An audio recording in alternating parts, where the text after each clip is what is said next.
Hey guys, welcome back to the channel. This is part 1 of our story. If you like this what if story and want to see part 2, let me know in the comments below. Before we start, don't forget to like, subscribe, and share this video with your friends. Also, check the description for more great content and my playlist. Now, let's start. Chapter 1. First meeting. The apartment they have moved into is small, with only one actual bedroom and bathroom to squeeze 4 kids and 1 adult into. Touya and Fuyumi help their mom partition out the bedroom by hanging up sheets, and Touya takes the couch so his mom and 𝐤𝐻𝐻 can have one side of the bedroom, and Fuyumi and Natsu the other.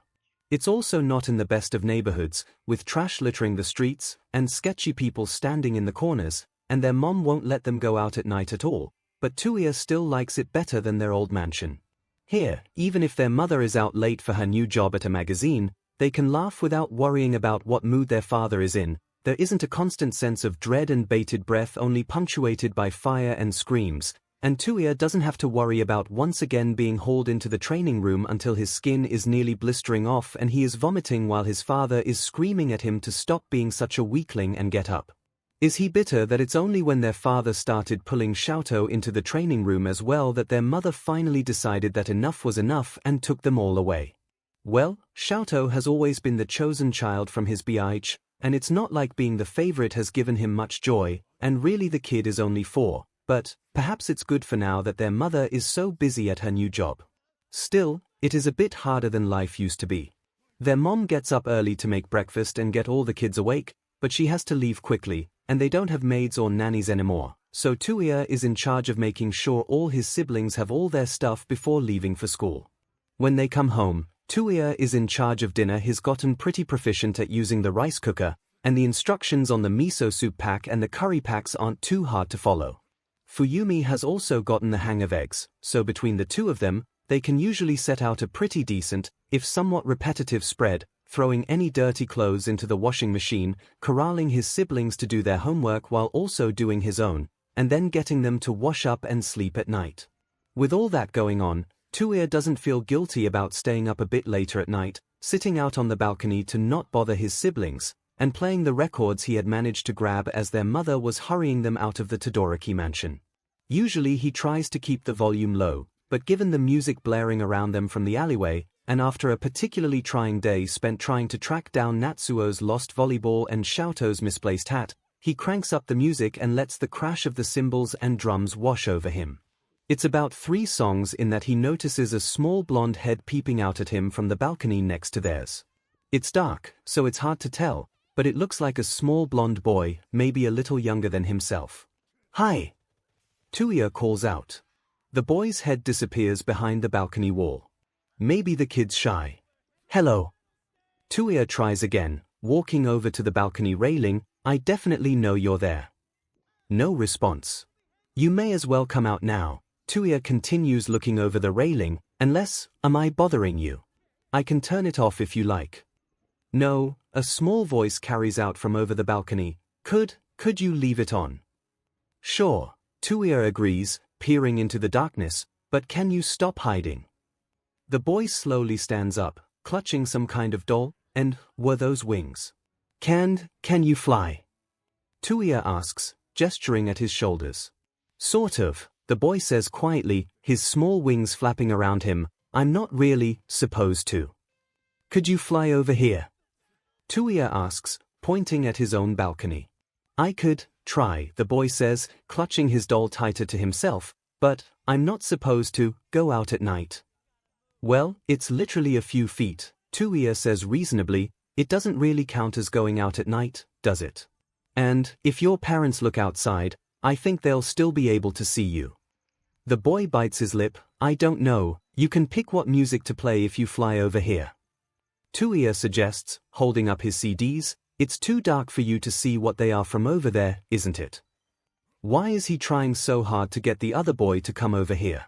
Maybe it's because he doesn't really have other friends at the new school he was transferred to, what with the Todoroki divorce being splashed across all the airwaves and him having to come straight home from school to take care of his other siblings.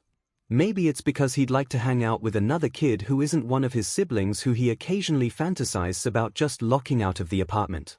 Maybe it's also because, the way that boy is holding himself, scared and nervous, shrinking in to try and make himself smaller, it's intimately familiar. The boy perks up a bit, looking intently at the CDs in Touya's hand. Okay, he says, his wings flaring out. He flaps his wings a few times to get higher and then flies and daintily lands next to Touya, tucking his wings back in and closer to the light. Touya can see that they are as red as his own hair, and he just barely manages to hold himself back from reaching out and touching them, and still clutching the doll, that now on closer inspection, Touya can tell is an Endeavor action figure. It shouldn't be a surprise, after all, in exchange for gaining custody of all of her children, their mother had not filed any charges against their father, so Endeavor's reputation is still pristine, and instead it just looks like their mother suddenly snapped and decided to divorce him.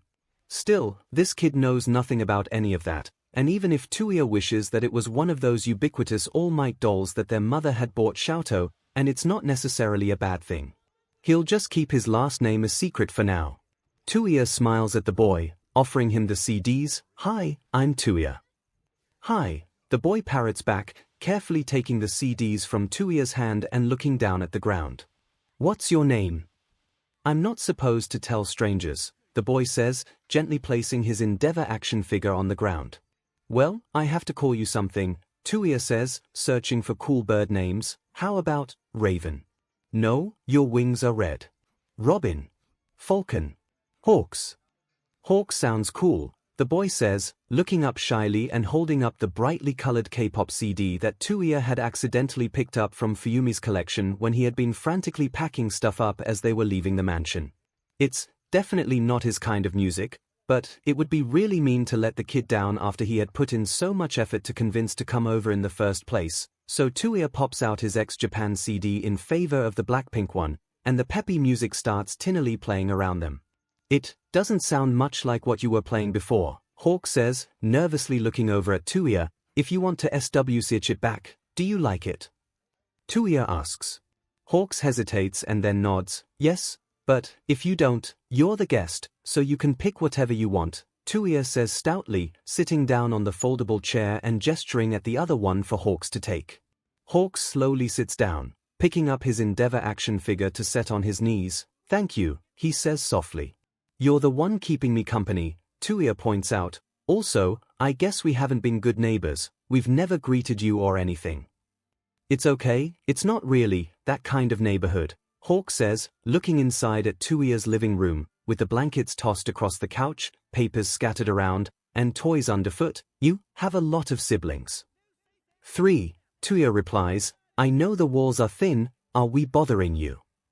No, it's nice, Hawk says hesitantly. I don't have any siblings, so it's kind of nice to hear you guys. Well, you're welcome to borrow any of them, Touya jokes, leaning back. I suggest Natsu if you want someone to play sports with. You picked Fuyumi's CD though, so you might get along with her too. And 𝐿𝐴𝐷's just a baby, so he's no fun. Just make sure to bring them back before mom comes home. Can I hang out with you more? Hawks asks, biting his lip and looking up at Touya. Me? Touya asks, staring at Hawks. In their family, Fuyumi is the only girl, Natsu is the most athletic, and 𝐿𝐴𝐷 was the chosen one, which left Touya to be the failure and the cast-off. No one's ever picked him first before. Yeah, Hawks nods, his wings curling around him. You seem really cool, and I mean if I'm bothering you, we don't have to. You're not bothering me, Touya cuts in, and yeah, you can definitely hang out with me anytime. Hawks smiles shyly at Touya, his wings unfurling around him. Oh, that's great. What school do you go to? Shizuoka Middle School. Hawks goggles at Touya. Wait, you're a middle schooler. I thought, yeah, I know, I'm scrawny, Touya snaps, crossing his arms defensively. One of these days I'll hit a growth spurt though. Hopefully. It's pretty embarrassing being shorter than his little brother who is 4 years younger than him, and is only barely taller than Fuyumi, and if she gets a growth spurt first, Natsu will never let him hear the end of it. I mean, I'm sure you will, Hawk says reassuringly, shifting in his seat. I just thought, I mean, I know you're not in my class, but I thought that maybe if we were in the same school. Where do you go? Touya asks, uncrossing his arms. Waseda Elementary. It's not that great, Hawks admits, drawing himself in. Touya snorts, my school isn't that great either, but then again, it doesn't have to be. I'm just keeping my grades up and waiting until I can apply to Shiketsu anyway. Shiketsu? Hawks asks, looking at him, so, you want to be a hero. Why not you, then? Because Endeavor went to you, and like hell does Touya want to follow his old man's footsteps there. He'll go to Shiketsu and become a pro-hero on his own terms and rub it in his old man's face that his cast-off failure had managed to do so well despite him. Yui is a little overrated, isn't it? Touya says instead, scratching the back of his head, and, I mean kind of. I'd like to, but my quirk is a bit temperamental. What's your quirk? Hawks asks, leaning forward. Touya holds out a hand and lets his blue flames light over his fingers and the palm of his hand before quickly snuffing them out, shaking his hand a bit, fingers stinging. That's so cool. Hawks exclaims, eyes shining, you're like Endeavor, except you have blue fire. Is it just a color thing, or is it actually hotter? It's hotter, Touya says, opening and closing his fist to chase away the burning sensation. But, I'm not exactly fireproof. My body, I think the doctor said I would have been better suited with an ice quirk instead. And right after that, Endeavor had knocked over half the tables in the clinic and stormed out while his mother had frantically apologized to the doctor. That hadn't ended the training sessions. Instead, his father had seemed to think that with enough repetition, maybe he could just overcome the weakness in his own body, and God, had he tried. He had persisted through fevers, vomiting, and blisters and burns running up and down his arms, and he still has some of those burn scars under his sleeves. It was only when 𝐒𝐿𝐴 was born that the training sessions had tapered off, since now Endeavor had the perfect combination of quirks that he had always wanted, but Touya had still lived in fear of his father occasionally deciding to drag him to the training room regardless. Oh, does it hurt? Hawks asks, one of his feathers breaking off from the rest of the wings and coming to rest on Touya's hand, a soft, smooth sensation. Do you think there's some kind of support equipment that could help you with that? I'm definitely hoping that's the case, Touya says, staring in fascination at the red feather brushing his hand. How are you? Can I touch it? Oh yeah, go ahead. Hawk says, the feather twirling up and poking Touya's shoulder. It's part of my quirk. I can detach and control each of my feathers, but if I detach too many, I can't fly anymore, so, yeah. That is awesome, Touya declares, stroking the edge of the feather and noting that it seems a little ragged. You have like, the coolest quirk I've ever seen. Hawk's wings flutter around him. Oh, it's not that cool. Your quirk is so much cooler, and I mean, the feathers get everywhere. My parents don't like it very much. They're wrong then, Touya says firmly, your wings are really, really neat. Hawks blinks and then smiles at Touya. You really think so? Yeah, and I bet if you wanted to be a hero, you would be super popular too, Touya says, handing his feather back to Hawks.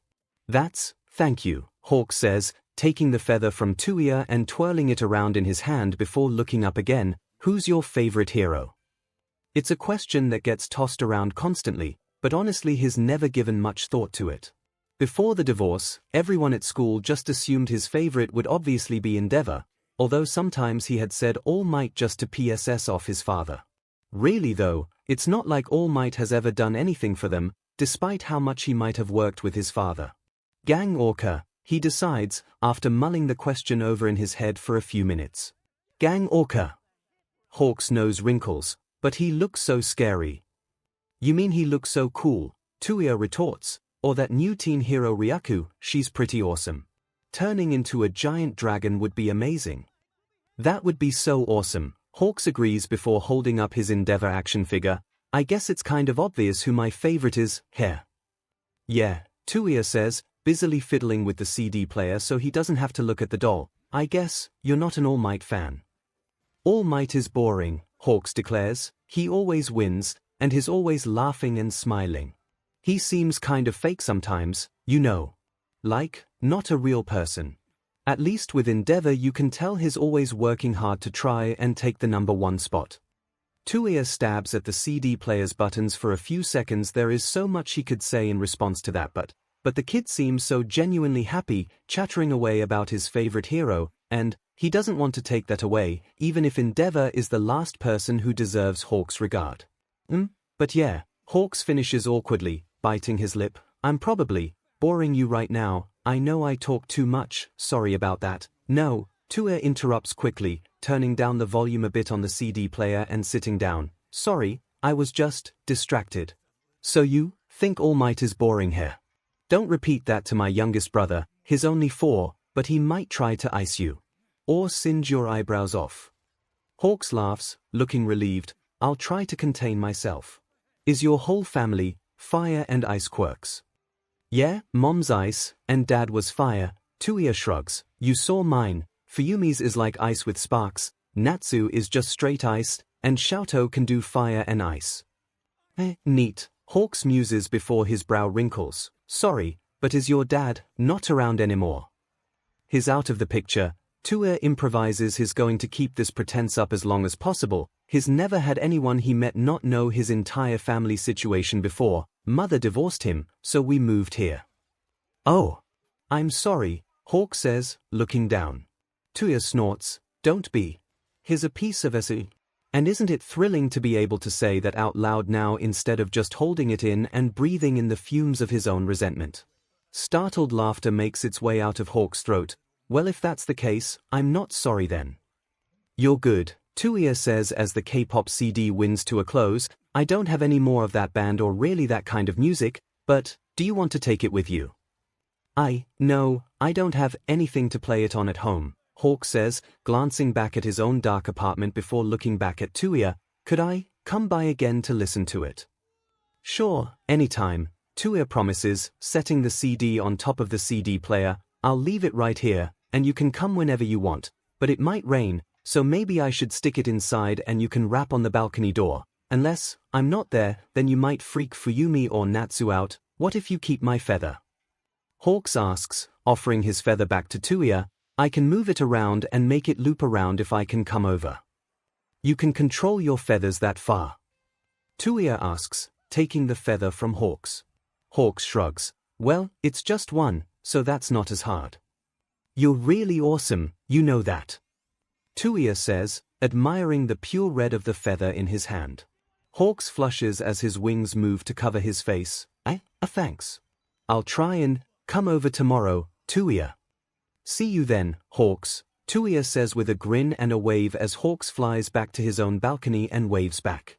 Hawks does come by again the next day, sending his feather up in spirals toward the ceiling, and Touya goes out on the balcony and plays the Blackpink CD again, although this time he also makes Hawks listen to the ex-Japan CD. Hawks still likes the Blackpink CD better, but he does admit that Silent Jealousy is a pretty good song. He comes back again the day after that, and the next, which is when Fuyumi spots him. With Fuyumi comes Natsuo, and Natsuo also thinks Hawk's wings are the coolest quirk they have ever seen. On the other hand, although they share the same taste in music as far as Touya can tell, Fuyumi does not seem to like Hawks very much. He talks too much, Fuyumi complains, washing some snow pea leaves. I'm surprised you can even hear the music. And he leaves feathers all over the place. The feathers aren't that bad, and he's enthusiastic, Touya argues, slicing the tofu. He doesn't seem to have a lot of people to talk to, so lay off. Also, it had taken a lot of effort to get Hawks happily chattering at him and not constantly stopping to apologize for going on. If Fuyumi reverses that, he's not going to help her with her history homework. You're spending a lot of time with him, aren't you? Fuyumi asks, dumping all the snow pea leaves into a big bowl. You hardly spend much time with the rest of us now. Is that what this is about? Touya asks, pouring some oil into the pan. You guys want more attention from me. I'm already always with you guys, and we really appreciate it, Touya, but you don't really play with us anymore, Fuyumi says, holding her hands behind her back. You're always twirling that feather around, waiting for Hawks to come by. She has a point. Hawks coming by has become the high point of his day, something to look forward to after a long day of ignoring his classmates' jibes and corralling his siblings. Touya sighs, holding a hand in front of the pan to see if it's warm enough before taking the snow pea leaves and dumping them in. Look, it's nice to hang out with someone who doesn't know any of our family drama. Fuyumi frowns. How does he not know? The divorce is all over the news. I never told him our last name, Touya admits, stirring the leaves around, not looking at Fuyumi. Touya, Fuyumi says, hands on her hips, really? To be fair, I still don't know his real name either, Touya points out, so, maybe don't tell him for a bit. I'll get 𝐿𝐼 dressed in the mornings, and let you sleep in later. Even if I don't tell him, he's going to find out at some point, Fuyumi argues, and it's going to be a lot better coming from you than from anyone else. We'll deal with that when it comes down to that, Touya says, taking the pan off of the stove. Look, I'll invite him inside, and then we can all play together, how's that? That would be better, I guess, Fuyumi says grudgingly, spooning out the rice from the rice cooker. When he puts the idea to Hawks though, the blonde boy hesitates, looking back at his own dark apartment. I don't know, Hawks says, chewing on his lip. It's not, I'm really not even supposed to be out of the apartment, and what would your mom think? Mother won't care, she even wants to meet you, Touya says, waving a hand. Their mother had seen a picture of Hawks that Natsu had drawn with crayons and had asked him about it, and then the whole story had come tumbling out, with Natsu declaring Hawks to be the coolest guy ever while Fuyumi had vehemently maintained that Hawks was probably in the running for most annoying guy ever, and Touya had crossed his arms and said that whatever the case, Hawks was better than certain siblings who took too long in the one bathroom in the apartment, and their mother had laughed. None of them had seen their mother laugh in a long time, so they had sat in stunned silence until their mother's peals of laughter died away, and she had smiled at them and told them that she would like to meet this new friend they had made. Really? Hawks asks, his feathery eyebrows pinching together, am I in trouble? In trouble? Touya echoes, no way. She put Natsu's drawing of you on the top of the fridge. Oh, that's really cute, actually, Hawks muses, a small grin forming on his face. I mean, I guess I could pop inside really quickly to see the drawing. And then you can try and convince me about that band with that weird French name. 𝐒𝐻𝐼 is not weird, Touya says haughtily, opening the balcony door and leading Hawks inside. They are genius, and they've also got an alter ego called 𝐿𝐼 that's even better. Look forward to hearing it then, Hawks says, looking around the apartment and spotting 𝐿𝐼 sitting quietly in the hallway making an ice blob. Oh hey, is that your baby brother? Yeah, that's 𝐿𝐼, and it's really past his bedtime, Touya said, quickly walking over and lifting the kid up. Come on, let's go. I want to make an ice All Might, 𝐿𝐼 says stubbornly, showing off his All Might action figure in one hand while still making blobs of ice with another. You can try that tomorrow, it's bedtime now, remember. Fuyumi and Natsu are already asleep. Touya says, throwing 𝐿𝐼 over his shoulder as he walks toward the bedroom. I'm not sleepy, 𝐿𝐼 persists, his tiny feet beating against Touya's chest as he waves his arms around and tugs at Touya's sleeves. I still want to play. How's this? Hawks asks as 5 of his feathers break off and start dancing around 𝐿𝐼's head. If you go to bed, these will keep you company. 𝐿𝐼 stares at the feathers enraptured, reaching out a hand to try and grab at them. Okay, he says, looking at Hawks curiously over Touya's shoulder. Are you Touya's friend? Yeah, I think I am. Hawks says, glancing over at Touya. Yeah, he is, Touya says firmly, setting 𝐿𝐼 on his cot and tucking him in. Now, stay in bed, okay, 𝐿𝐼? Okay, 𝐿𝐼 says agreeably, patting Touya's face as the feathers start to twirl around in a mobile figure above him. Touya shuts the door and looks at Hawks. Thanks for that. No problem, Hawks says with a small grin. He's a cute kid. Less cute when he's burning half of his clothes off, Touya grumbles, padding back into the kitchen. We've only got one fireproof Onacy for him. I didn't think of that, Hawks muses as he follows Touya into the kitchen. You think Endeavor has a bunch of fireproof clothes just hanging in his closet? Did you ever? What's wrong with your arm? Touya glances down and realizes that 𝐿𝐼 had managed to pull his sleeve almost all the way up to his elbow, revealing one of the scarred over burn marks on the back of his arm that had resulted from one of the first times his father had pushed him to go all out. You're almost perfect, Touya, but you'll never be anything unless you can overcome your weakness. When did this happen? Hawks demands, opening the freezer and frantically digging through the packs of frozen food for a bag of frozen edamame. Did you overdo it or something? Hey, are you okay? It's okay, Touya says, pushing away the frozen bag that 𝐻𝐿𝐵 tries to press onto his arm while pulling his sleeve back down. It's not recent. 𝐻𝐿𝐵's wings flap around him, his feathers swirling around. Is it from your quirk? Yeah, Touya says, looking down at the ground. It's, my dad thought that if I just trained harder, then I could, I don't know, get better at it. It didn't always work out.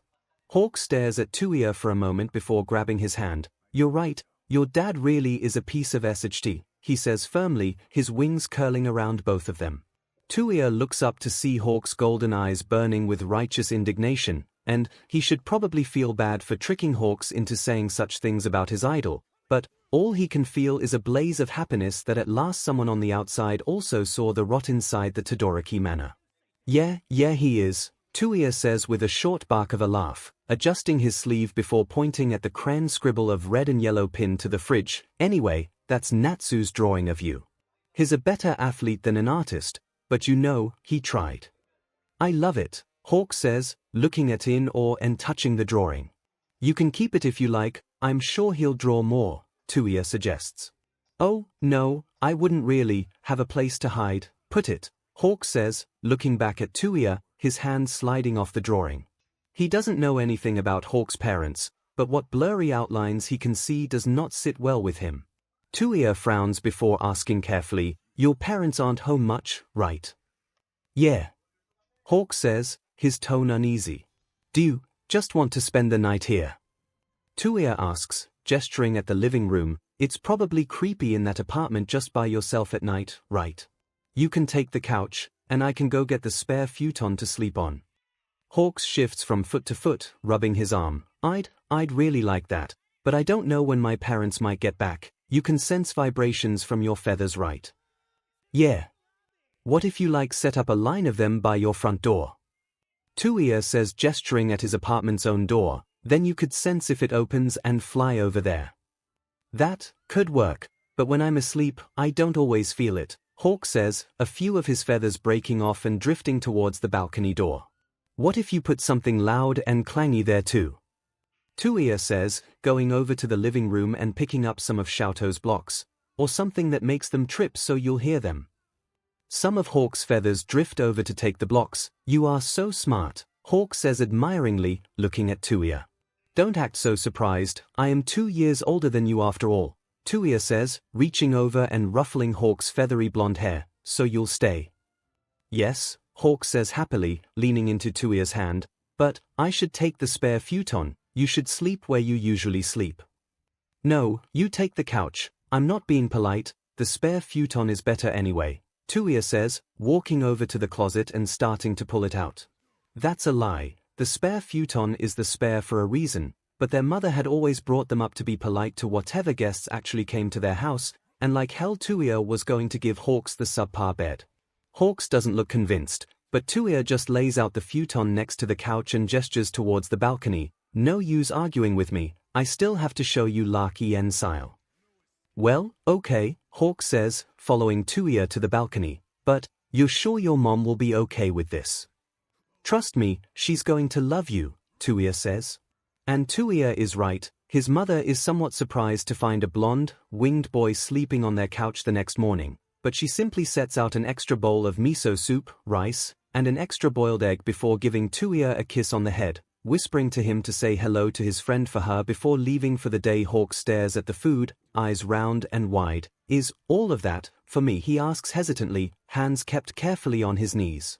Yes, Touya says, plopping 𝐻𝐿𝐵 down in one of the chairs and stuffing some toast into his mouth. You better eat it quick though, before my other siblings get out of the bathroom. You wouldn't think it, but Fuyumi is a breakfast monster.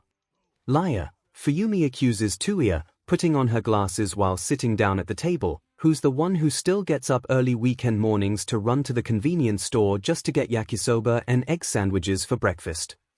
That's like once a month, Touya says, drinking his miso soup and looking over at 𝐻𝐿𝐵 who has already somehow cleared his entire bowl of rice, soup, and the egg. Never mind, you're the breakfast monster. 𝐻𝐿𝐵 flushes, his wings drawing in. Oh, sorry, it's not a problem, don't worry about it, Touya says hastily, wiping 𝐻𝐿𝐵's face with a napkin. Are you still hungry? Do you want some of mine? No, you eat it, Hawk says, looking around the kitchen, should I help clean or, Hawks? Natsuo cheers as he comes out of the bathroom and sits down at the kitchen table. When did you get here? Last night, really. Hawks will be staying over some nights. Touya cuts in after Hawks looks to him for help. That way, all of us can play together. Awesome. Natsuo says with a grin, digging into his food. Natsu, did you remember to get that permission slip for the zoo signed by Mom?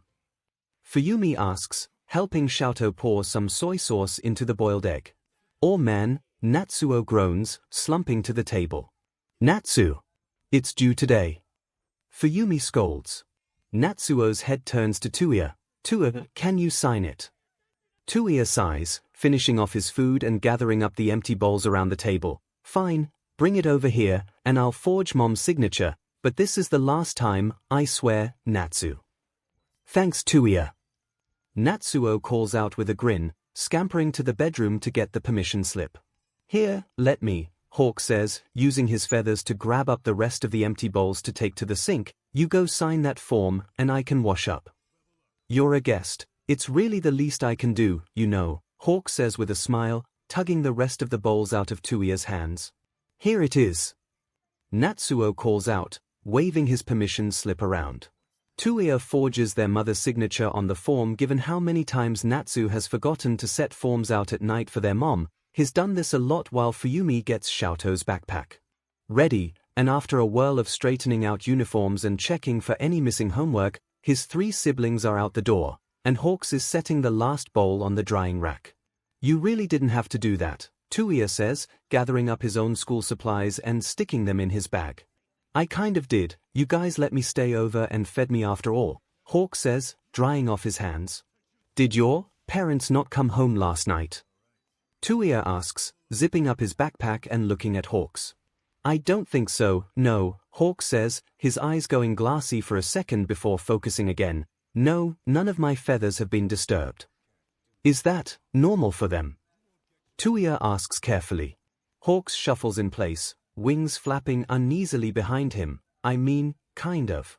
You know, they're busy people, and they say they need to blow off steam, so, and I am old enough to take care of myself mostly. Your mom leaves you guys alone a lot too, because I'm at home to watch everyone, and she still comes home at night and spends weekends with us, Touya points out. They're not bad people, you know. They just, I'm difficult, I know. And hasn't he heard nearly the same thing from his mother year after year about his own father? You're not difficult, you're much easier to deal with than my siblings. If they are not here, you should stay over, Touya decides, placing a hand on Hawk's shoulder. Set up the warning system, and keep me company. Hawks looks at Touya's hand on his shoulder and then back up at Touya. That would be great. His head w's up as there is a large crashing sound from next door, and he starts quickly flying over to the balcony door. They're back, I have to go. Good luck. Touya calls out. That isn't enough, but what else can he say? At the very least, maybe he can provide a shelter in the storm the way he never had. Hawks at first only maybe stays over 1 night a week, constantly looking over his shoulder and shaking his head when Touya asks if maybe he wants to stay another night. However, as time goes by, and it seems Hawk's parents are unaware of their son's occasional sleepover, Hawk starts relaxing and staying over 2 nights a week, then 3, and suddenly he's pretty much always over. Natsu is calling him Hawk's bro, Xiaotou is making ice feathers, Fuyumi grudgingly makes a portion of tamago for him occasionally, he has pajamas stashed next to Touya's in a drawer, and Touya's mom wants to discuss all this with Hawk's parents.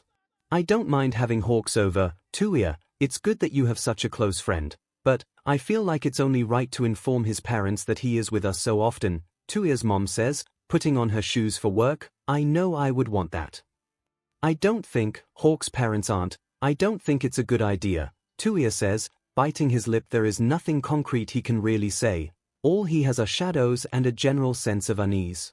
It'll be fine, Touya, I'll just pop over, introduce myself, let them know what's going on, and you'll have your friend over as much as you like, Touya's mother says, giving him a kiss on the head before heading out the door. I really don't think this is going to go well. Touya calls out as his mother goes out the door. And for the rest of the day, it's like he cursed himself with that statement. He's missing a page of his homework, The Japanese quiz questions are all from the section he didn't think was that important. His lemon soda drink explodes in his hands and drenches his breathes, and to top it all off, at the end of the day, some of the boys at school make some snide comments about how Touya's mom is just an attention-seeking were, and he sees red and punches the boy in the mouth. The boy's friends join in, and he manages to get out with a black eye, busted lip, and slight burns on his fingers where he had lit up his hand, waved it around, and finally managed to get the group to back the hell off. So it's at the end of a very long day of that, plus reassuring his siblings that he's fine, stop fussing and go to sleep please, when he's poking gingerly at the black eye on his face. It's really not that bad compared to all the time spent training his quirk that Hawks quietly flies over onto their balcony, his eyes widening when he sees Touya's black eye. What happened? Hawks demands, reaching out toward Touya's face before dropping his hand quickly.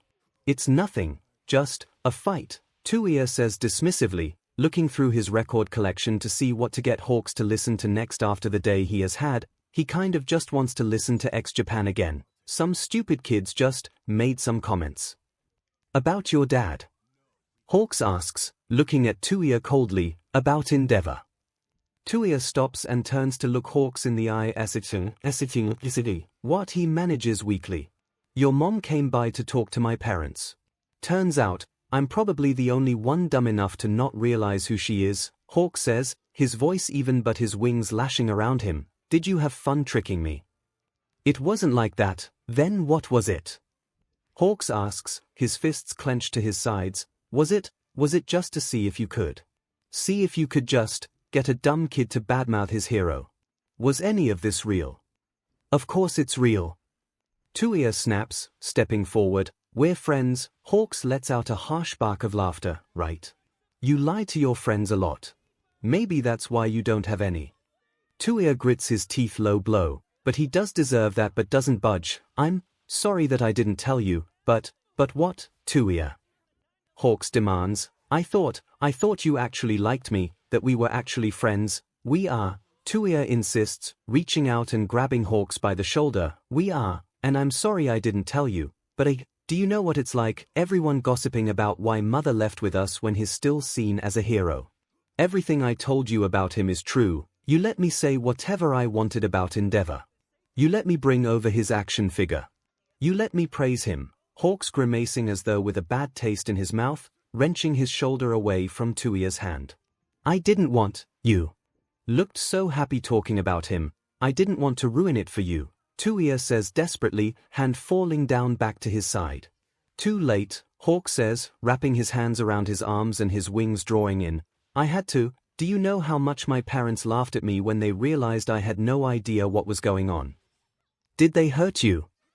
Touya immediately asks, scanning over Hawk's form quickly. He doesn't think he sees anything, but Hawk's is hunched over, and the wings cover a lot. No, they've never hurt me.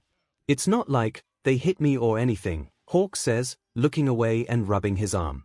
In Touya's experience, it's his father's words that sometimes haunt him more than the actual scars left on his body at this point. Hawks just, come inside, okay? Touya pleads, gesturing at the balcony door. We can talk about it all. I don't want to be near any of you right now, Hawk says quietly, his wings fanning wide and flapping to lift him off the ground. I want to be alone right now. I need to figure out what a hero really is. Touya walks forward quickly, reaching out. Hawks, wait, please. But Hawks just takes off into the night sky, a speck of gold and red in the dark, and Touya is left on the balcony by himself, still NSNG all the hurts of the day. And maybe his father is right, he is AF up and a failure, and even when he tries, everything falls apart. He doesn't really know what to do with himself. Usually he listens to music to feel better, but listening to those records right now without Hawks at his side or nearby, it feels wrong. His homework is already done. Laundry was yesterday, although his shirt does have some BLD on it from his nose, so he scrubs it. He's too tired to read, and he can't fall asleep, so he just flips through the TV, looking for something to distract him from the feather digging into his pocket and the clawing anxiety that's like acid up his throat. This late on a weeknight, it's mostly either talk shows, bizarre game shows, or the news, so he just flips through channel after channel until flames catch his attention, and he pauses. There's some kind of giant wreck on the highway, But news reports are saying that no one was harmed, and it's true, the person they're interviewing looks dazed and somewhat confused, but unscathed. Which hero saved you? The reporter asks. No, I don't think, it was some kid, the man says, pointing at the sky. Some kid with red wings who just swooped in and used his feathers to push us out of harm's way. And then he flew away. Touya feels his stomach plummet, his breath growing short. Hawks, what did you do? Where is he now? Is he still there? Is he hurt somewhere out there? Their apartment door clicks open, and their mother comes in, shucking off her shoes and hanging her purse by the door. Touya, you're still awake, she asks, walking over and placing a hand on his head. Oh dear, what happened to your face? Were you in a fight? Is Hawks here too? I have to say, his parents were not especially pleasant people. How they produced such a nice boy like Hawks, I'm not sure. Mother, we need to go there, Touya cuts in, pointing at the TV. His mother frowns, looking at the TV. What? Why? Hawks is there, Touya says, frantically rubbing the feather that has found its way into his hands. We had a fight, he didn't know about Endeavor and he flew off, and now they're saying some kid with red wings swooped in and saved everyone. We have to go there, Mother. Touya, are you sure there hasn't been some mistake? His mother says gently, looking from the TV to him and back again. Isn't Hawks the same age as Fuyumi? To manage to do something like that, he really could, his quirk is amazing. But Mother, he could be hurt, Touya says frantically as the newscasters put together a sketch of the boy from the witness's description. Please Mother, please.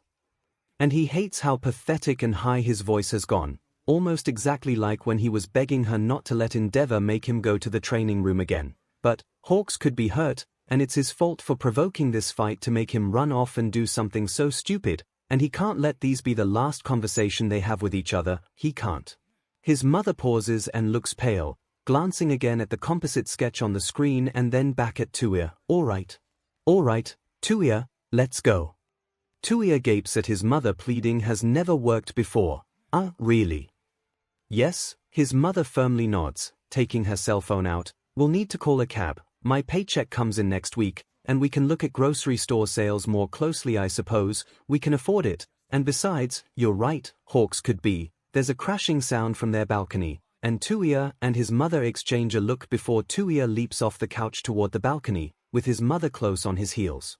Hawks is there, getting up off his knees, his wings down to the smallest feathers Touya has seen, ash on his face, and sweat on his brow.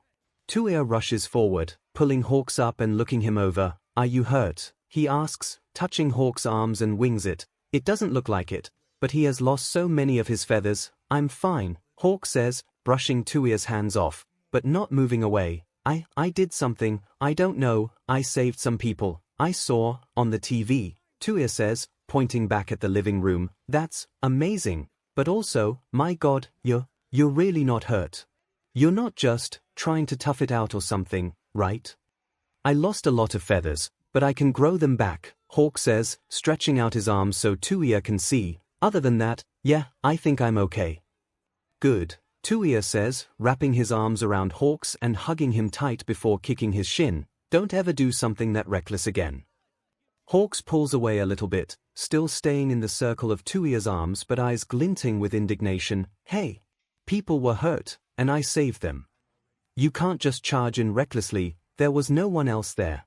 What was I supposed to do? Send in your feathers then, not go flying in yourself. Touya snaps. Brushing some of Hawk's singed feathers. Hawks is no more fireproof than he is, maybe even less in some ways since he's gotten used to the pain of his quirk. I tried that, but I used up a lot of the bigger feathers, so I had to go in there myself. Touya's mother coughs and says, boys?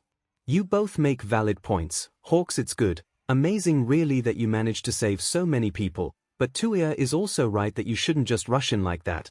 But either ways, it's late, come inside. As they make their way inside, Touya still holding Hawks close, Touya's mother also scanning over Hawks for injuries. Hawks pokes a finger into Touya's arm. I'm still kind of mad at you, you know. That's fine, just don't run off again, Touya says, smoothing out the small wings left on Hawks. Hawks leans into his touch. You should have just told me, I could have taken it. I know, Touya says quietly, his hand pausing on Hawk's shoulder. I'm sorry. I'm sorry for blowing up on you too, Hawk says, biting his lip and looking Touya in the eye. It was not good, and I shouldn't have done that. I shouldn't have said any of that. It was real shitty of me.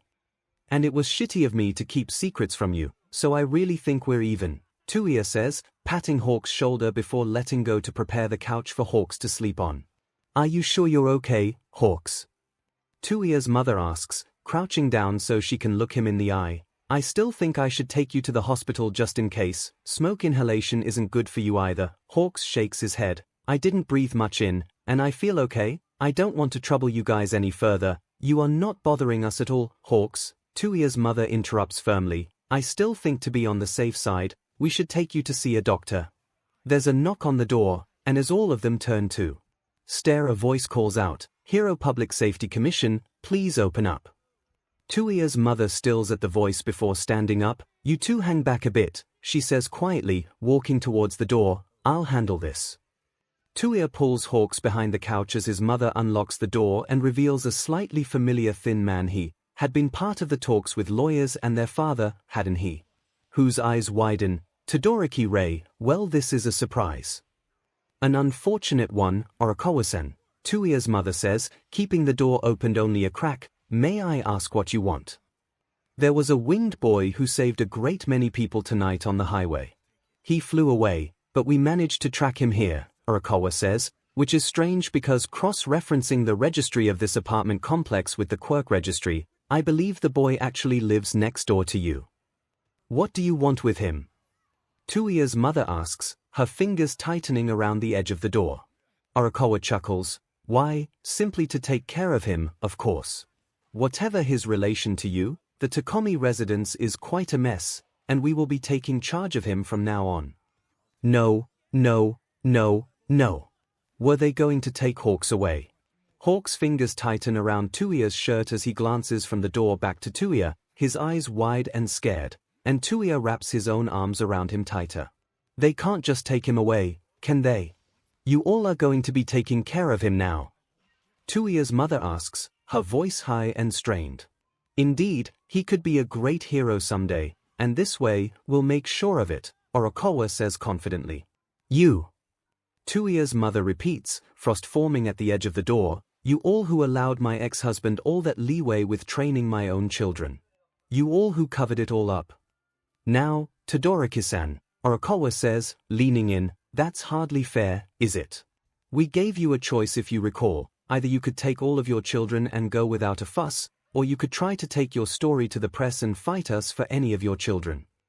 I remember, and that's why I'm not letting you take this child, Touya's mother says, not backing away. Arakawa laughs. First of all, Todoroki-san, that is hardly your concern. This is not your child, after all.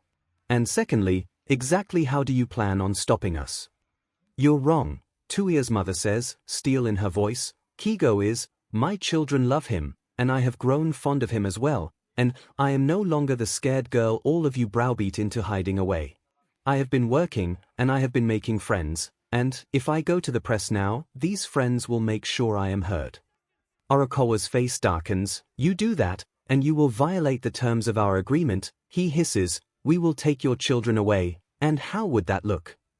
Touya's mother asks, taking the children back to their abusive father. No, if I do this, you will no longer be able to hush up all his scandals anymore. Hawks is gaping somewhat hilariously at Touya's mother, but Touya is pretty sure his own expression isn't that much better. He had always been told that he had resembled his mother too much, that he had inherited her fragile form, and he had always thought of her somewhat that way too, his delicate mother who could not stand up to their fearsome father. But here and now, it looks like somehow she has turned from porcelain to steel. Arakawa changes tack. This child cannot just stay here. That house he was in is a pigsty, and his parents are not even here. I agree, Touya's mother says steadily, which is why he will be staying with us from now on. With you? Arakawa asks, raising his eyebrows. This apartment is hardly suitable, and you already have 4 children. Todoroki-san, I hardly think your salary could afford another one. If that is truly your concern, then move us and provide us a stipend or something. Touya's mother says, if you had taken 𝐒𝐲 away, you would have hired someone else to look after him anyway. Arakawa sneers, if it's money you want, Todoroki-san, my children and I were taking care of 𝐒𝐲 long before you arrived and will continue to do so with or without your assistance. Touya's mother cuts in, but let me remind you, the optics of all of this could be very bad depending on who I talk to. Arakawa grimaces before sighing and taking out his cell phone. I suppose an arrangement could be made. However, let me see the Wonder Child first. Certainly, Touya's mother says, stepping back and motioning towards Touya and Hawks, you can come out now. Hawks looks at Touya first, and Touya whispers, it's all right, we're here for you, before gently pulling him by the hand toward the door. Arakawa raises his eyebrows at the sight of Hawks still with ash smeared across his face and Touya's black eye. Well, so, this is the hero of the hour. We will be taking him to the hospital to make sure he's okay, then we will come with you, Touya's mother says, grabbing her purse. He needs his family with him, after all. It is certainly not necessary, Todoroki-san. I believe it is, Touya's mother says, grey eyes flashing before turning to Touya. Touya, watch over Hawks, and let me just go and get 𝐿𝐴𝐷 and the rest ready to go. Okay, Touya agrees, standing closer to Hawks as his mother smiles and disappears into the hallway. Arakawa simply looks around the apartment disdainfully, clicking buttons on his phone, so Touya takes the chance to whisper to Hawks, hey, should I call you 𝐒𝐲-kuan now? Hawks shakes his head. I like Hawks, he says obstinately, his hand tightening in Touya's. Touya doesn't quite manage to hide the small grin on his face. Okay, he says agreeably. Hawks looks down the hallway and then back at Touya, biting his lip. Did your mom really mean all that? He asks quietly, his eyes darting to Arakawa and back. That's as serious as I've seen her since the divorce, Touya says, nodding. Sorry, but you're ours now. Hawks gapes at Touya, his tiny wings fluttering like hummingbird wings, when Touya's mother returns with his siblings in tow.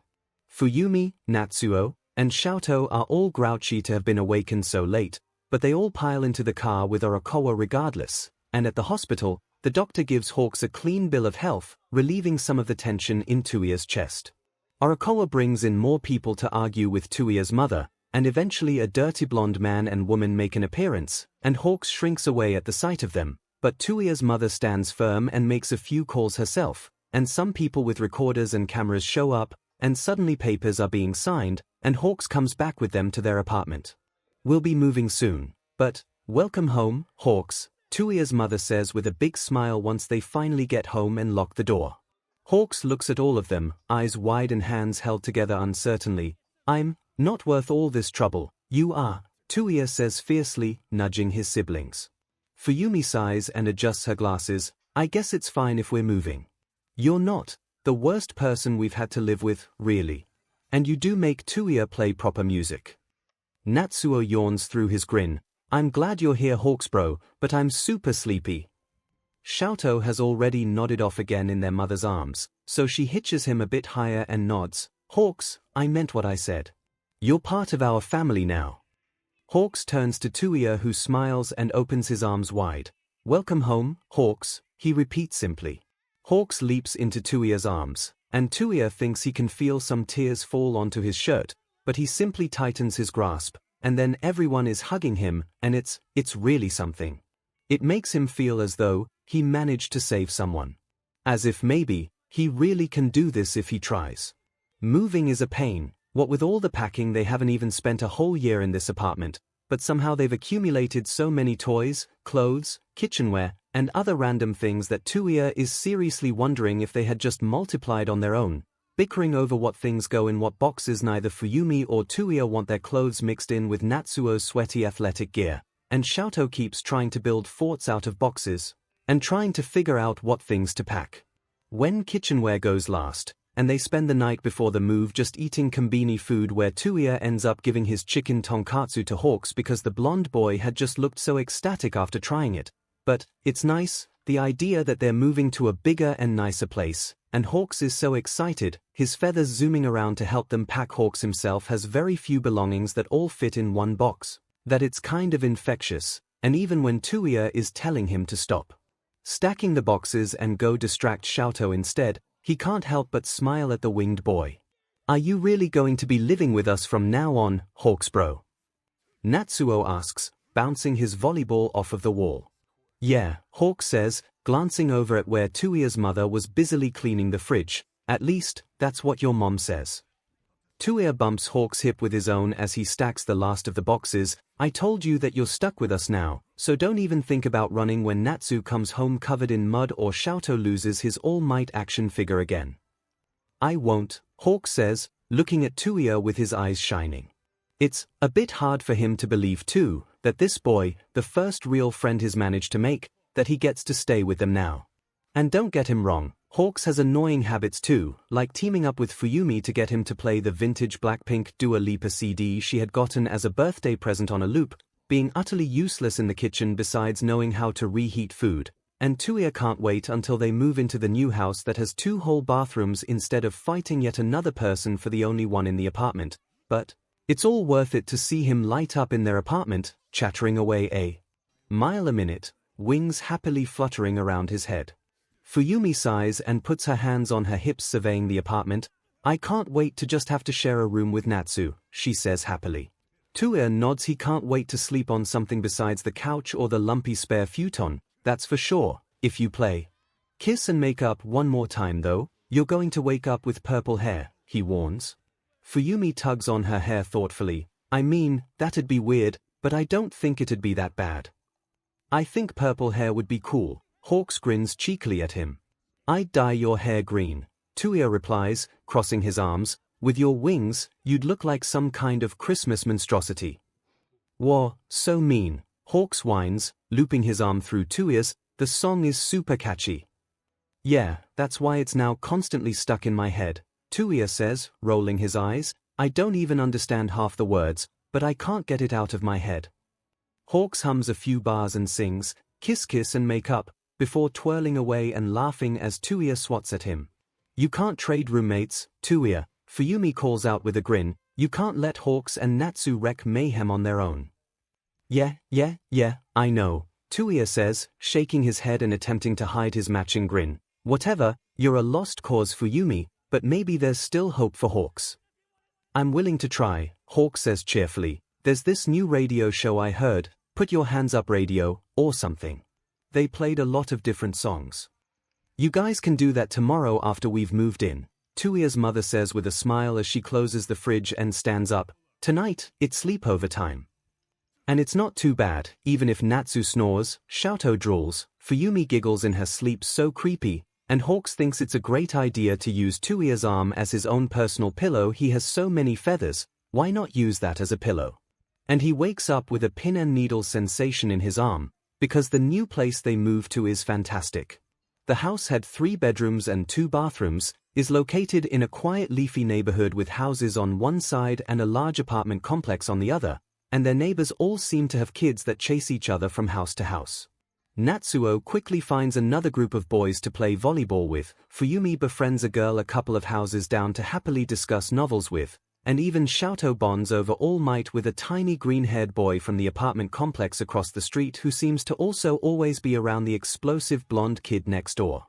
Plus, with the new school year, both Fuyumi and Hawks are entering Shizuoka Middle School, and Touya is hoping that there will finally be time for him to start prepping for the Shiketsu entrance exam. Fuyumi isn't worried about entering middle school since her new friend is also a student there, and both of them are planning on joining the literature club. But Hawks keeps pulling at his new uniform and twisting his wings in bizarre configurations in front of the mirror. You're going to sprain something if you keep that up, Touya calls out from his bed, leaving aside his music magazine in favor of watching Hawks' contortionist impression. I just want to make a good impression on my first day at your middle school, Hawk says, attempting to take his Gakuren jacket off again, but getting his wings stuck through the hole. You look fine, Touya says, hopping off his bed to help Hawks take the jacket off. You look kind of like a pretty bird. Hawk stares at Touya, his gold eyes wide and his wings stilled as Touya helps him pull his arms up and force one of his wings out of the jacket. A pretty bird. I mean, handsome. Touya stumbles, pulling the jacket off of Hawk's other wing. His always thought Hawk's wings are so pretty, and now with proper grooming, his feathers practically gleam in the light, with his golden hair and eyes. But maybe, he shouldn't say that about another guy. No, Pretty is fine. Just, you really think so? Hawks asks, cheeks flushing and eyes still pinned on Touya. Touya grins and folds Hawk's jacket and places it back in Hawk's hands. You're definitely the prettiest bird I have ever met. You've only ever met me, where's the fun in that? Hawks complains, tucking his jacket back in his drawer. Not true, there's some kids with wings at school. Touya argues, sitting back down on his bed, yours are still the best. Hawk's wings flutter around him as a wide grin breaks out on his face. Oh. So you think it'll be okay? I'll be surprised if you don't get so many friends the first day that you won't know who to sit with at lunch, Touya says, leaning back. Hawks blinks, sitting next to Touya. But of course I'll know, I'm sitting with you, he says, brow furrowed. And maybe he's been a little worried that with all the new friends Hawks is guaranteed to make, Hawks won't have as much time for him, but that's such a selfish, greedy thought. Hawks should be free to have as many friends as he deserves, and Touya isn't going to hold him back. Touya smiles at Hawks, picking his magazine back up. What if your new friends don't want to sit with an upperclassman? Then they can go F off, Hawks replies instantly. Touya winces. Fuyumi does have a point, I really am a bad influence. What? No way, Hawks says, left wing ruffling through Touya's hair. I knew curse words before I met you, and plus, why should I be friends with people who don't want to hang out with you? They're obviously not cool. Touya swats Hawk's wing out of his face and wraps an arm around Hawk's shoulder. Thanks, Hawks, he says softly. Hawks beams at him, wings coming to rest around them. I'm the one who should be thanking you. Thank my mother, Touya says, flipping a page of his magazine. She's the one who did all the heavy lifting to make this possible. Yeah, and don't think I don't know how much I owe her either, but, without you, I don't know what would have happened, Hawks rushes out. Touya knocks their knees together. We're family now, so none of this talk about anyone owing each other anything, he says mock sternly. Well, in that case, I heard upperclassmen get out earlier to get in line at the cafeteria, so can you get me a yakisoba pan? Hawks asks, tilting his head. If you keep eating greasy food, you're going to blow up and not be able to fly anymore, Touya sighs. Grabbing his planner on his desk to make a note to pick up Hawk's lunch, it's the kid's first day. He'll get Fuyumi a curry pan as well. Bird metabolism is great, Hawks grins. You're going to hit PBY and break out in pimples, and I'm going to be like, I told you so, Touya warns, setting his planner aside. Your skin looks fine, Hawk says, poking Touya's cheek. Touya flops onto his bed to avoid Hawk's hands. I eat well, and I have mother's genes, he points out. Hawk shrugs. I guess we'll see then. But, I'll still be the prettiest bird you've met. The absolute prettiest, Touya confirms with a grin. Hawk's wings brush against Touya's leg. I guess I'm not as worried about class then, as long as I have that. Good, Touya says, petting Hawk's wing. Now, go make sure you actually have your school supplies ready. Such a taskmaster, Hawks huffs as he gets up to go do just that. And it's like Touya predicted, Hawks is a hit at school, with kids flocking around him eagerly and asking him about his wings, and Hawks beams and cheerfully talks to them all. But when it comes to lunchtime, he still sits with Touya, and his friends either follow suit or have to wander off on their own. To be fair to Hawks' new friends, Hawks is also balancing the Hero Commission training. They had wanted Hawks to do daily training, but Touya's mother had argued it down to weekly sessions and helping Touya out with household chores besides the usual school things, so it's not like he has all that much time to hang out with them anyway. Touya is probably still the person Hawks spends the most time with, especially after he complains to Hawks about how hard it is to train with a flame-based quirk in places that have far too many flammable objects, and Hawks sneaks him an access card to one of the Hero Commission training rooms by pretending to lose his own. Fuyumi also seems to adjust well to the new school, talking happily at dinner about how cool her homeroom teacher is, and apparently deciding to emulate her, as Touya finds out one day when he and Hawks return home from training to see 𝐿𝐿 and his green-haired friend on one side, that blonde explosion kid on the other, and Fuyumi in between them lecturing them all. And another thing, do you want to set the entire neighborhood on fire? Because that's what will happen if you guys keep this up. What's going on here, Fuyumi? Touya asks, looping his bag off while Hawks stares at his side. Fuyumi turns around. Oh, 𝐿𝐿 was having this fight with Katsuki-kun here. Bakugo is being a bully and needs to learn to back off. 𝐿𝐿 interrupts, glaring at the blonde boy.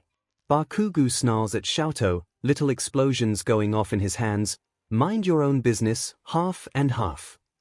Ah, Kaken, Shochan, can't we all just be friends? The green-haired kid pipes up, stepping between 𝐿𝐿 and Bakugu. He's not your friend. He's always picking on you. 𝐿𝐿 says, pointing at Bakugu. Well, kind of, but why are you defending the quirkless nerd anyway? Bakugu demands. Ice forms on 𝐿𝐿's right hand as his eyes narrow at Bakugu. Don't call him that. Bakugu bares his teeth as the explosions in his hand pick up speed. Make me, enough, Fuyumi says, pointing and with a spark of light, freezing both 𝐿𝐿's and Bakugu's feet to the ground. You two need to settle down. 𝐿𝐿 tugs at his feet and then uses his left hand to melt the ice on his left foot away and attempts to run at Bakugu, except Touya catches him by his shirt collar and hauls him up. 𝐿𝐿, calm down, he says as 𝐿𝐿 struggles in his grasp. When I get out of this, you'll be sorry. Bakugu yells, also trying to use his explosions to try and get out of the ice, but to no avail as Fuyumi's sparks just cancel them out. Everyone's in timeout. Fuyumi declares before turning to the green-haired kid, except you, Izuku-kun, you can do whatever you want. Right, let's go, Touya says, throwing a still squirming 𝐿𝐿 over his shoulder and starting to walk back to the house. Hawks, can you use your feathers to get Bakugu into his yard at least? Seems mean to just freeze him in the middle of the street. Stop trying to ice me, 𝐿𝐿, it's not going to suddenly work on me. I want Izuku to come with me, 𝐿𝐿 pouts, taking a break from trying to freeze his older brother, looking at the green-haired boy. Well, Izuku-kun can come visit us if he likes, Fuyumi says, letting the sparks shatter the ice when she sees Hawk's feathers pin themselves securely on Bakugu's shirt collar and legs. Izuku looks between the screaming Bakugu who is attempting to singe Hawk's feathers and then to 𝐿𝐿 slung over Touya's shoulder. I'll come with Shochan, if you don't mind. Fuyumi beams at the green-haired boy and takes his hand. Of course. You're definitely more polite than certain other friends certain other brothers brought back home. Hey! Hawks protests, coming up beside Touya, who covered for you in English class. And I'm helping right now, 𝐿𝐿, that explosion kid packs a punch. Are you okay? Touya asks, looking over at Hawks who is wincing. Fine, just not really used to feathers getting exploded at, Hawks says, rubbing his arm as a few more of his feathers detach to carry Bakugu the rest of the way into his yard.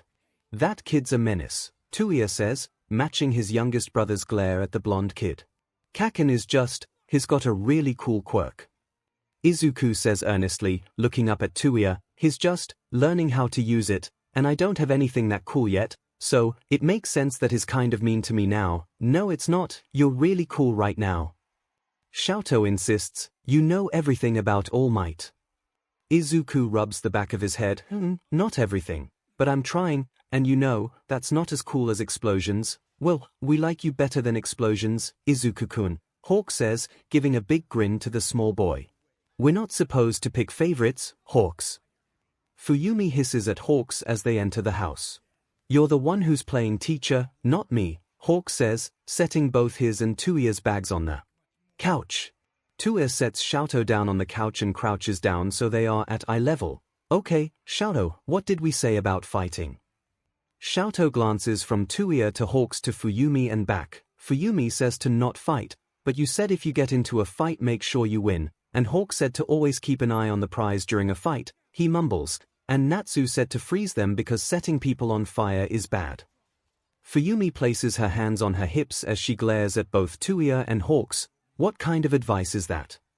Look, with our last name, he's going to get into fights, Touya points out, crossing his arms.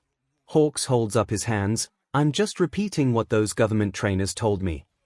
Hawks' advice isn't that bad, Touya continues, looking at 𝐿𝐿. You were fighting to stop that kid from bullying Izuku-kun, right? 𝐿𝐿 looks over at Izuku and nods. So maybe you should have just taken Izuku and run. Touya suggests. 𝐿𝐿's upper lip wobbles dangerously, but then Bakugu would think he won. You're the one who said that bullies needed to be stood up to, Touya. He remembers that.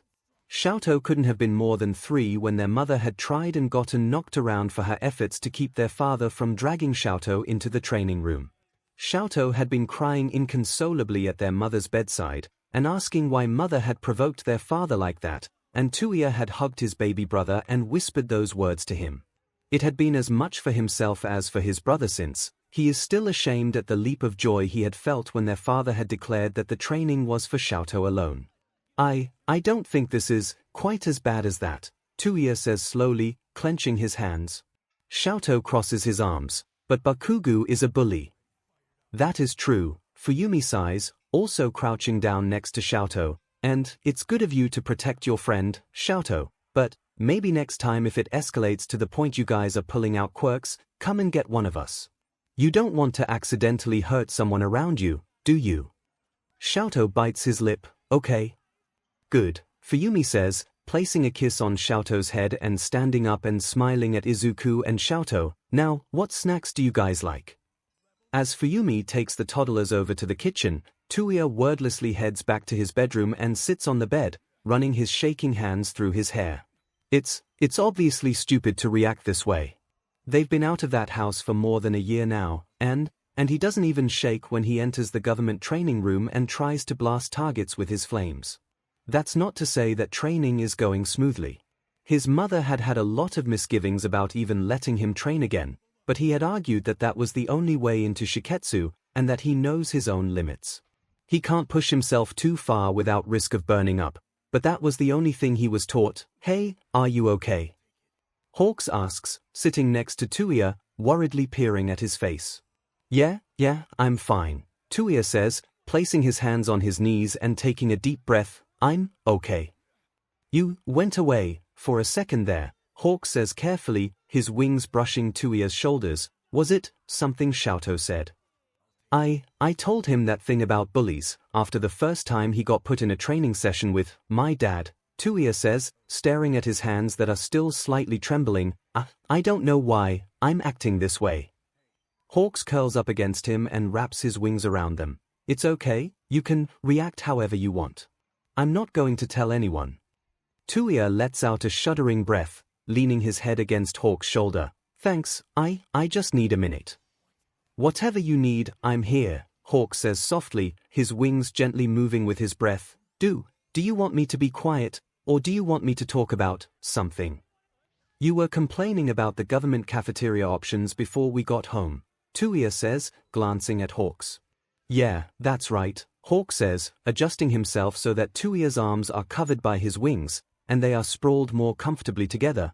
I mean, you'd think it'd be good, right? They've got so much money, and probably someone with some kind of food quirk, right? But no, it's so bland. Like, it's almost so bland that you have to wonder if their chef has some kind of anti-salt quirk or something. And like nothing is fried. It's like they only know how to boil things. And Hawks carries on in this vein for several minutes as Touya's breath gradually evens out as he times his breath to the beat of Hawk's pulse and slowly relaxes. It's all right, he's here with his family, and he never has to go back to that house ever again. They're all free to become whatever they want now. It's like being back at my elementary school cafeteria, except with bigger portion sizes, Hawks continues. Hey, maybe that's why that Bakugo kid is such a grump. Terrible food. I mean, you guys feed 𝐤𝐸𝐽 well, and he's turning out great. You think so? Touya asks, taking his head off of Hawk's shoulder and brushing his wing with his hand. Yeah. Hawks beams at Touya. Did you see him today? Taking right after his big brother. That's, Touya flounders, his hands stilling in the process of trying to groom Hawk's wing. I wasn't nearly as heroic back when I told him that. More like, he was a coward and a failure. Well, I think 𝐤𝐸𝐽 could do a lot worse for a role model. And as the premier person you saved, I feel like my opinion should count double, Hawk says firmly. Touya drops his gaze in favor of continuing to smooth out Hawk's wing. Well, one of us should turn out not messed up, I guess. Hawks makes his wing poke Touya in the chest to force him to look back at him. Messed up or not, you know you're my favorite, right? Touya sighs, a small smile tugging at his lips. You're such a weird bird, he says fondly. But a pretty one, right? Hawks asks, fanning his other wing across his face and striking a pose. Yes, yes, you're a pretty bird, Touya says, waving Hawk's other wing. Away, now let me finish helping you get these feathers back in place. Man, training is rough, Hawks complains, obediently holding still for Touya's hands. My feathers are always messed up, and thank God they have people with healing quirks on hand. Touya looks up sharply. You got hurt during training. Just some scrapes and a busted lip when I flew into a wall on accident, Hawk says, waving a hand dismissively, nothing major. Good, Touya says, letting out a breath he had been holding. If they ever try to train Hawks the way he was trained, he will burn that entire building down to the ground. How's your training going? Hawks asks, peering at Touya, is the training room okay? It doesn't bother you or anything. It's good, Touya says, moving on to Hawk's other wing. It's fireproof, which is what counts. I'm not as effective as I was before maybe, but I think I've figured out a trick or two. It turns out that heating his feet so he can burn footholds into the wall to run up is not that hard, but the trick is learning to run fast enough before his own flames hobble him. Oh, that reminds me, Hawk says, holding his hand out as one of his feathers floats over a tube with some kind of gel in it. I asked around a bunch of people about fireproof stuff, bothered them really, and they gave me this stuff that they said that this stuff should protect your skin and cool you down a bit while still letting the flames burn. Touya takes the tube and looks over it. What did you tell them for them to give this to you? I said I wanted to fireproof my feathers, Hawk shrugs, but you know, it's a complicated process, and I have a lot of feathers. Could take a while and a lot of tubes of this stuff. His touched really that Hawks would sneak this out for him, and if this stuff worked, it was going to be a big help, but he doesn't want Hawks to get in trouble for him. Thanks, but are you sure it's going to be okay, you sneaking out all this stuff? Touya asks, holding up the tube. If they ask, I'm just going to say that I'm still experimenting with it, Hawk says, stretching his wings out. I think it's a good cover story. Also, this stuff should work for you, right? Let's find out, Touya says, uncapping the tube, spreading the gel over his left hand, and then igniting it. Blue flames flicker out over his hands, and, his grown used to the pinpricks and needles sensation of his quirk, it's when it starts to get veer into searing pain that he knows he's going too far, but right now all he feels is the shifting movement of his fire without any of the pain. In fact, his hand still feels quite cold. Staring at the fire in his hand, he urges it to burn hotter and grow, and it does, a torch of blue fire burning in his hand without burning him away, and until the gel finally evaporates in his hand, all he feels is a lingering frosty sensation. Well, Hawks asks, leaning over and watching Touya intently, what's the verdict? It works really well, I think, Touya replies, examining his hand and seeing none of the usual redness that accompanies the use of his quirk. I really can't thank you enough. Hawk's mouth breaks out into a wide grin, his wings fanning around him as he happily scoots closer. I'm glad it works. You think a tube of that will work for the Shiketsu entrance exam, or do you need more? I think I can make this work, Touya says, weighing the tube in his hand, maybe like a tube or two more for backup. They're not like you, it's more of an obstacle course, so I won't need to fight anything I think. Nothing major is probably necessary. Hawks nods, yeah, and this is just a thought, but I wonder, do you even need a lot of fire to beat people up? Touya frowns, what do you mean? I mean, your flames are already really hot, right? Probably the hottest, Hawk says, waving his hands around, so you probably need less for the same result as people with other flame quirks, right? Like, you don't need a wall of flame, you could just do a controlled burst or something. That's not a bad idea, Touya says, glancing at his hand. It would take less effort and less gel. I was never trained that way though. My trainer said that it's about making your quirk work for you, Hawk says carefully, letting his spare feathers spiral in the air. Your dad kept trying to train you kind of like how he did stuff, right? But you're not him. Yes, thanks for the reminder, Touya snaps, clicking the cap of the tube back on and shoving it in his drawer. That's not what I meant. Hawks hurriedly says, holding out his hands placatingly, or, I mean, you're not a piece of SHT like your dad obviously, but what I really meant was, he kept trying to teach you what he'd do if he had your quirk, but you have to manage your quirk so you don't burn up with it. But the thing is, you can do a lot more damage with a lot less than he ever needed. It's certainly a different way of thinking about his quirk. His father had always pushed him to go harder, burn brighter, and push himself to the absolute limits, and even that had never been enough. But even his father had always said that Touya's flames were hotter than his own. He might as well try, right? I'll need some time to figure out how to do it, Touya says finally, closing his drawer. You'll figure it out, Hawk says confidently, walking over and leaning into Touya's side. You're super smart after all. Touya smiles, thanks. Hawks grins, hey, since I am now a key part to your entrance into Shiketsu, can we listen to Put Your Hands Up radio tonight? Touya rolls his eyes, that is way past our bedtime. I won't tell if you don't. Hawks asks, making his eyes wide and batting them obnoxiously at Touya. He's immune to this trick coming from his siblings, but for some reason, when Hawks does it, his eyes like pools of gold, Touya tends to cave. It's some unholy combination of the eyes, and the fact that to Touya, nothing is more charming than a cheerful Hawks, wings happily fluttering around him, and voice chattering away. Besides, present MIC is Hawks' new favorite hero, and Put Your Hands Up radio sometimes plays stuff Touya likes too.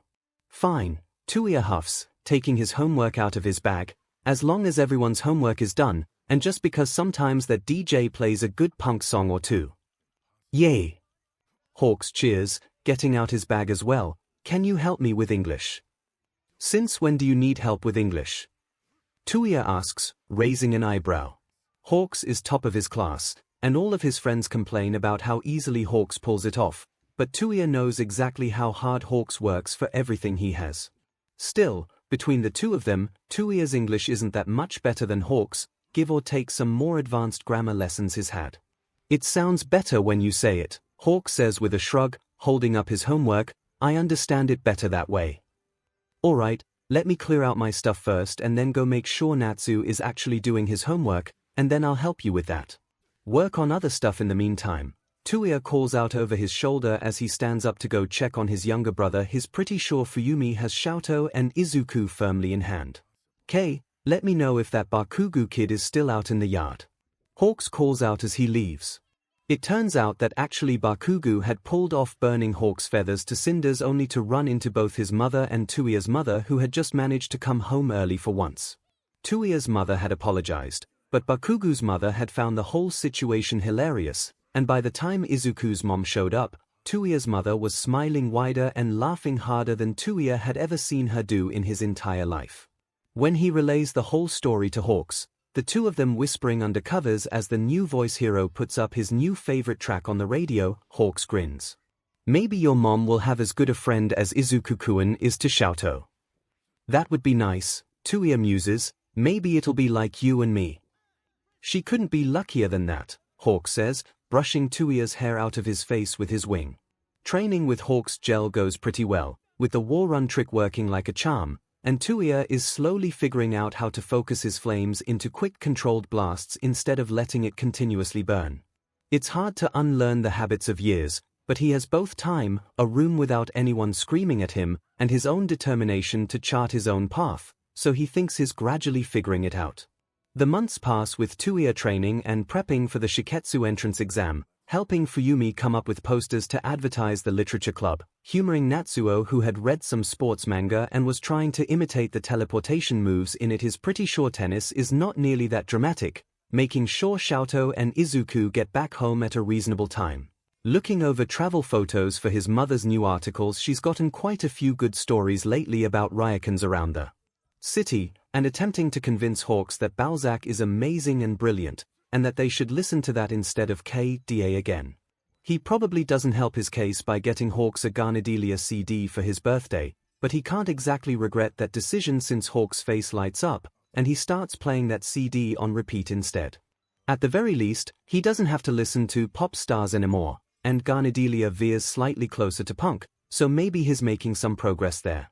Birthdays and holidays go by, with them having their first ever family outing to a festival. Hawks has never been to a single one, and Touya thinks it's a success that by the end of the night is declaring that he wants to go every year, making a succession of birthday cakes. Fuyumi is in charge of decorating the cake, and the rest of his siblings and Hawks are consigned to cleaning duty because they are a disaster in the kitchen. And celebrating New Year's together, all of them manage to draw good fortunes at the shrine, and Touya hangs onto his, because he's going to need it this year. Then it's the day of the Shiketsu entrance exam, and Fuyumi has specifically gone and bought him his favorite yakisoba and egg sandwiches from the convenience store. Natsuo has lent him his lucky shirt any day now. He's going to get his growth spurt and finally be taller than Natsu. Come on. Shouto solemnly offers him his treasured All Might action figure, which Touya carefully tucks into his bag. Hawks sneaks him 3 extra tubes of the fireproofing gel and blasts Japan music in the morning to get him hyped up, and his mother actually takes a day off to take them all there. You really don't have to, I can go myself, Touya argues, slinging his bag over his shoulder. And miss my oldest son's big day.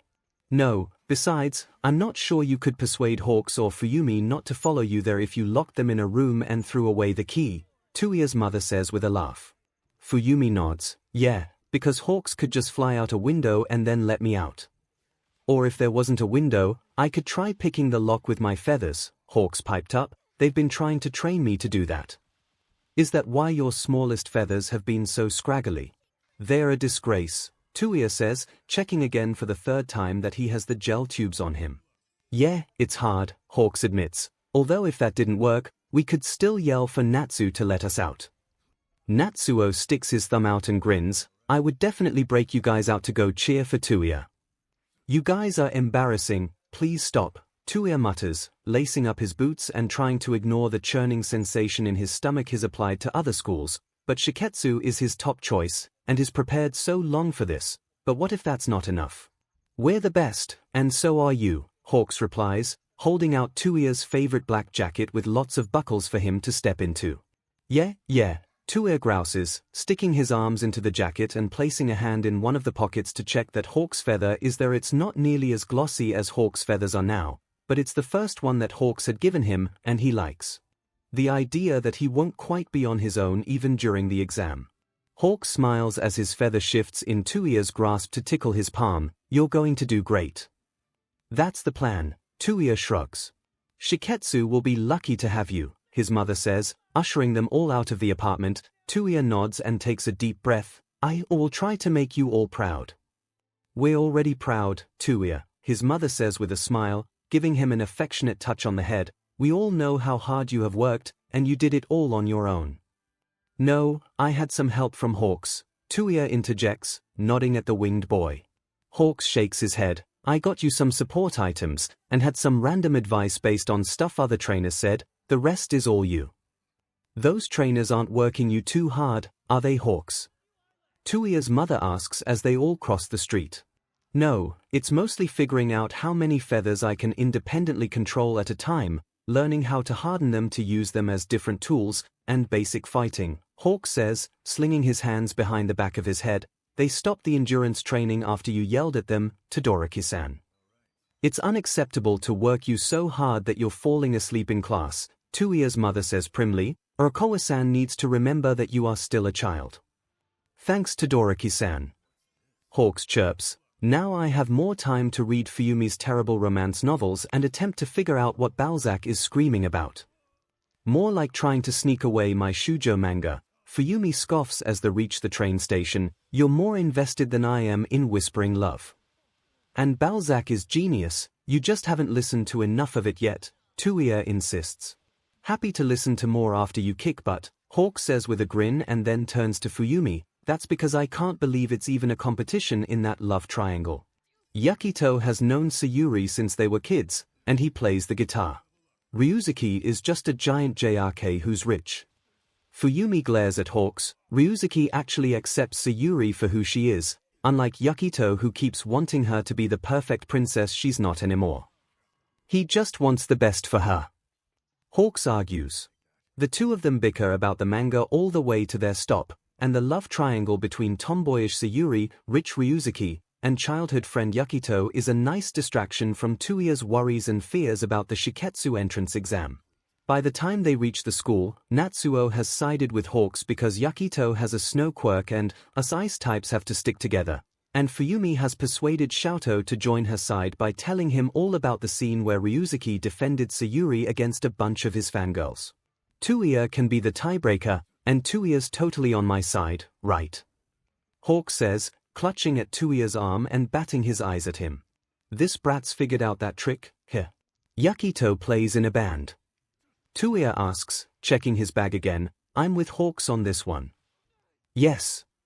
Hawks cheers, doing a fist pump. Typical. Mom, you're on my side, right? Fuyumi asks, tugging at their mother's sleeve. She laughs, since Hawks and all your brothers minus Xiaoto are ganging up on you, I suppose I must. Fuyumi sticks her tongue out at Hawks, now it's tied. And now it's time to see your brother off, their mother gently reminds them, patting Touya on the back and pressing a kiss to his head. Good luck, Touya. Fuyumi says with a big smile. You're going to do great. Natsuo cheers. Xiaoto nods and waves his little hands, and Hawk spreads his wings wide and hugs him. You've got this, he whispers into Touya's ear. Touya gives a short nod, clutching at Hawk's shoulders before stepping away and walking into the school, throwing one last look over his shoulder at his family beaming and waving at him. If they hadn't left, would this still have happened? Definitely not.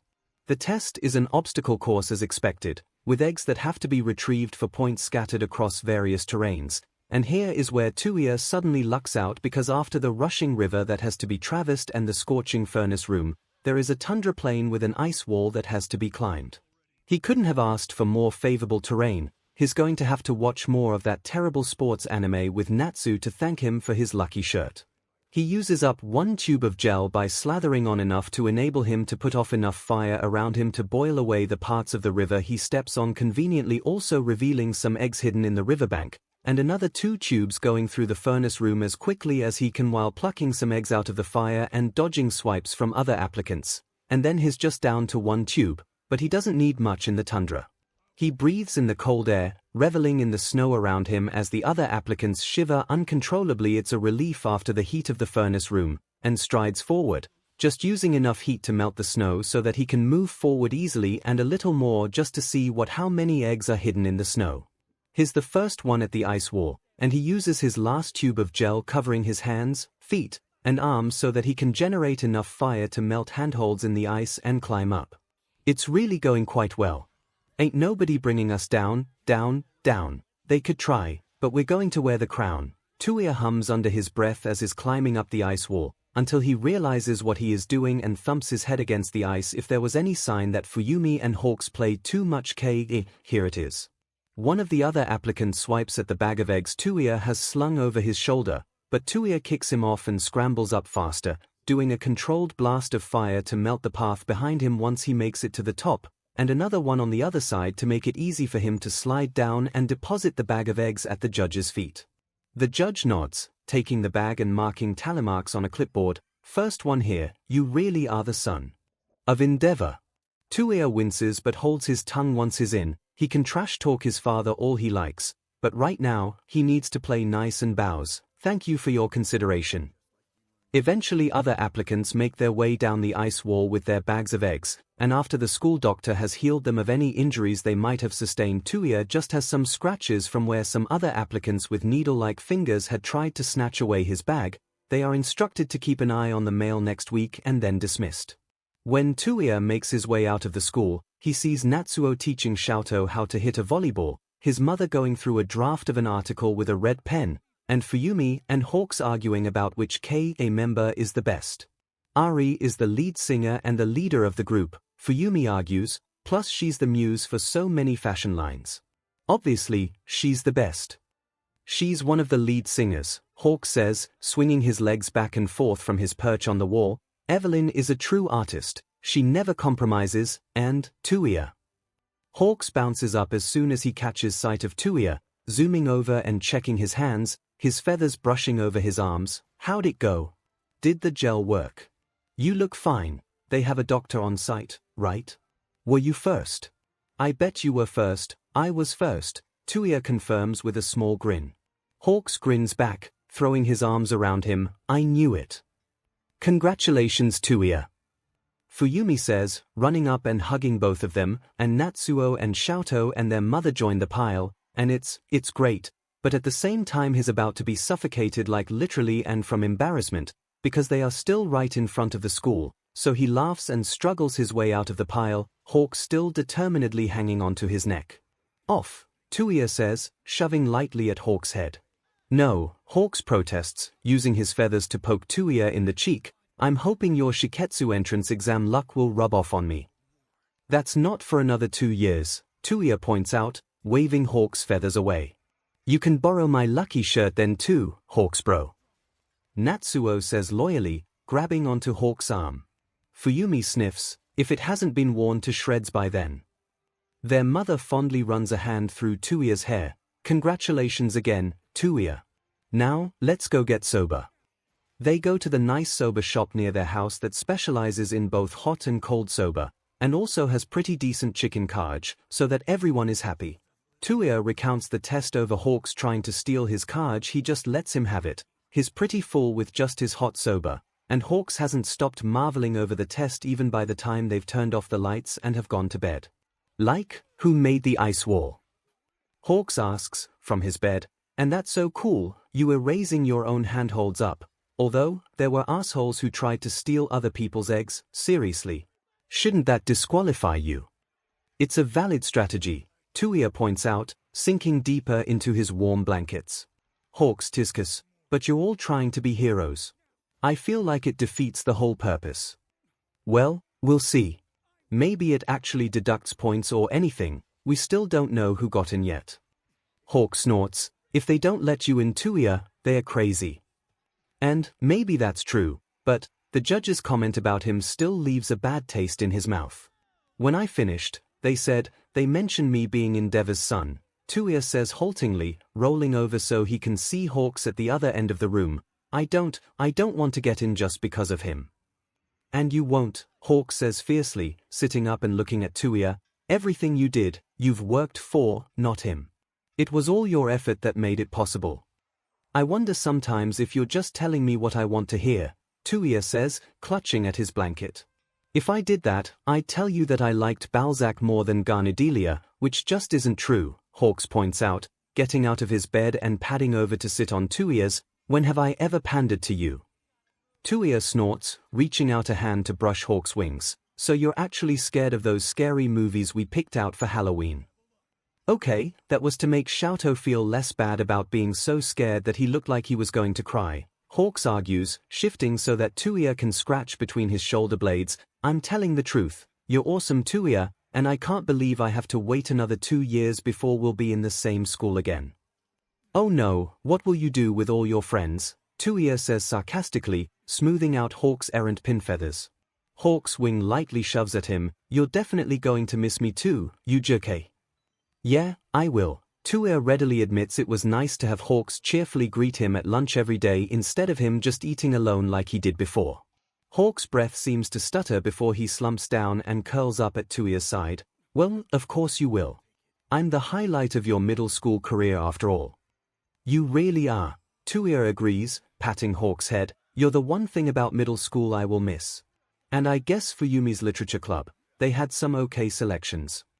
"You just want them to pick the edgiest gothic horror selections," Hawks says, burying his head in the crook of Touya's neck. "So, I guess the second button of your uniform is safe then." "You really have been reading too much of Fuyumi's manga," Touya says with a roll of his eyes. "Second button of the uniform, who even does that anymore?" "Right," Hawks says, his voice sounding strange as his wings curl over to brush against Touya's leg. "So that's a no." "Of course it's a no. I've been a little busy, in case you haven't noticed." "Who would I even give it to?" Touya asks, bewildered. He's not Hawks, with people falling over themselves to befriend him, and he's never had much time to think about that sort of thing anyway. And it wasn't like it was some kind of hardship for him. Girls had never really interested him, and guys, well, maybe some guys were attractive, but not enough for him to actually put in any effort in that direction when he had his siblings, Hawks, and training to take care of. Besides, look what romance had gotten their mother. "Just checking," Hawk says, his voice oddly cheery again as he sprawls wider across the bed, limbs digging into Touya's. Out, you have your own bed, Touya complains, shoving at Hawks to get him off. But don't you want to spend more time with me before you graduate? Hawks pouts. We are literally sharing a room right now, and it's not like I'm moving out, Touya says in exasperation. Out, you're like an octopus in your sleep, and I'm already sore from the test. Fine, just because you curb-stomped everyone today, Hawks whines, flapping his wings once to throw Touya's hair in disarray before getting up and going back to his bed. He should probably check to see if Hawks' mattress is just exceptionally lumpy or something given how many times Hawks has wheedled his way into his own. Nightmares and stuff are understandable, with Touya holding Hawks tight as the younger boy clutches at his shoulders, but outside of that Hawks still often complains that he's cold and usually tries to crawl into Touya's arms, no matter how many blankets Touya piles onto him. Touya doesn't mind all that much, but his bed isn't that big, and waking up to a mouthful of feathers in the morning isn't all that great, even if Hawks looks so peaceful in his sleep. The acceptance letter arrives while their mother is out on assignment about a newly opened ryokan in the north, but as soon as she hears the news, she tells Izuku's mother, who is watching over them, to take them out to celebrate and proudly congratulates Touya. We will have to take a picture of you in your new uniform when you get it, she says excitedly over the phone. I'm so happy for you, Touya. Thanks, mother, Touya says, rubbing the back of his neck. You wouldn't happen to know if he knows. And he hates himself for even asking that question, but if he doesn't say it, it will just eat away at him. Does his father know that his failure has managed to get into his rival school on his own? Does he care? His mother pauses before saying slowly, I think he has probably heard about it. Do you want to get in contact with him? No, Touya cuts in. He already feels sick at the thought. No. I just wanted to know. I don't know. It's stupid. Touya, his mother says softly, it's understandable that you would want your father to. I don't want anything from him, Touya hisses. Deep down, he knows that is not completely true, but maybe if he says it enough, it will be. All right, Touya, his mother says, if you need anything though, I'll handle it, or I'll ask you, he says stubbornly. All right, his mother sighs, whatever you think is best for yourself, Touya. I'm sorry I'm not there right now, but do order whatever you want at the restaurant. I've already told Inko-chan that I will pay for it all. Thanks, mother, Touya says, we'll try not to bankrupt you. Perhaps do make sure that Hawks and Natsu don't start competing to see who can eat more, his mother notes. What are all of them up to? I'm sure they've decided to prepare something to congratulate you as well. Not sure, but I'm sure I'll find out. There's a weird splattering sound from the kitchen, and he can hear the sound of Fuyumi and Hawk squabbling. Yeah, I think I'm about to find out, Touya says, walking towards the kitchen. See you later, mother. Have a safe trip. His mother laughs. Well, I'm sure they meant well. Congratulations again, Touya, and see all of you soon.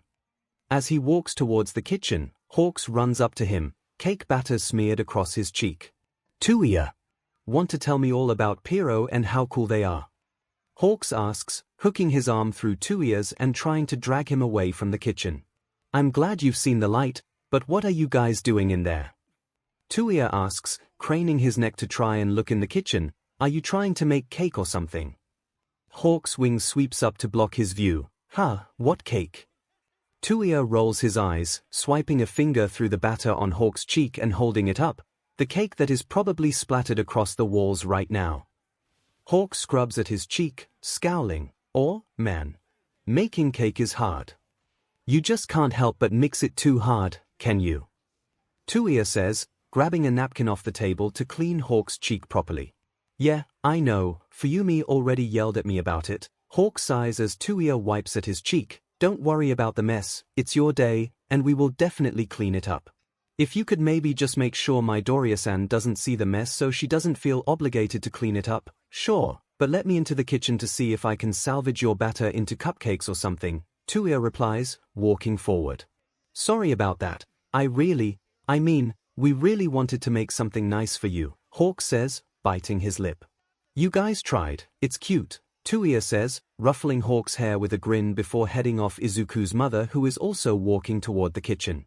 He quickly reassures Izuku's mother that they'll be fine. It's just a little mishap, nothing too major, and then returns to the kitchen himself to survey the mess. As he expected, there's cake batter spattered across the walls and dripping onto the floor, but when he tips the mixing bowl towards him and dips a finger in to do a quick taste test, there's still an okay amount of batter, and it tastes decent even if it is a bit lumpy, but that's nothing a bit of mixing can't fix. Don't eat that, you'll get salmonella, Fuyumi says as she wipes Natsuo's and Shoto's hands and pushes them out of the kitchen. Sorry about all this, Touya. Like I said, it's cute that you guys tried. I'll make cupcakes, you guys clean, Touya instructs, getting the muffin pan and cups out of the drawer. Hawks grabs at the muffin pan. You shouldn't have to make your own congratulations pastries, it hardly counts as making them if all I'm doing is pouring it into the pan, Touya argues, tugging the pan away. You guys already did the hard part. I guess so, Hawk says doubtfully, getting paper towels to wipe at the batter on the walls. I'm pretty sure this isn't supposed to be part of the cake making process though.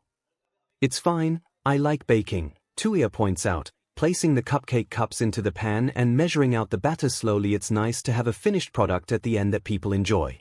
That's not the point, it was supposed to be our gift to you, Fuyumi says, coming back into the kitchen.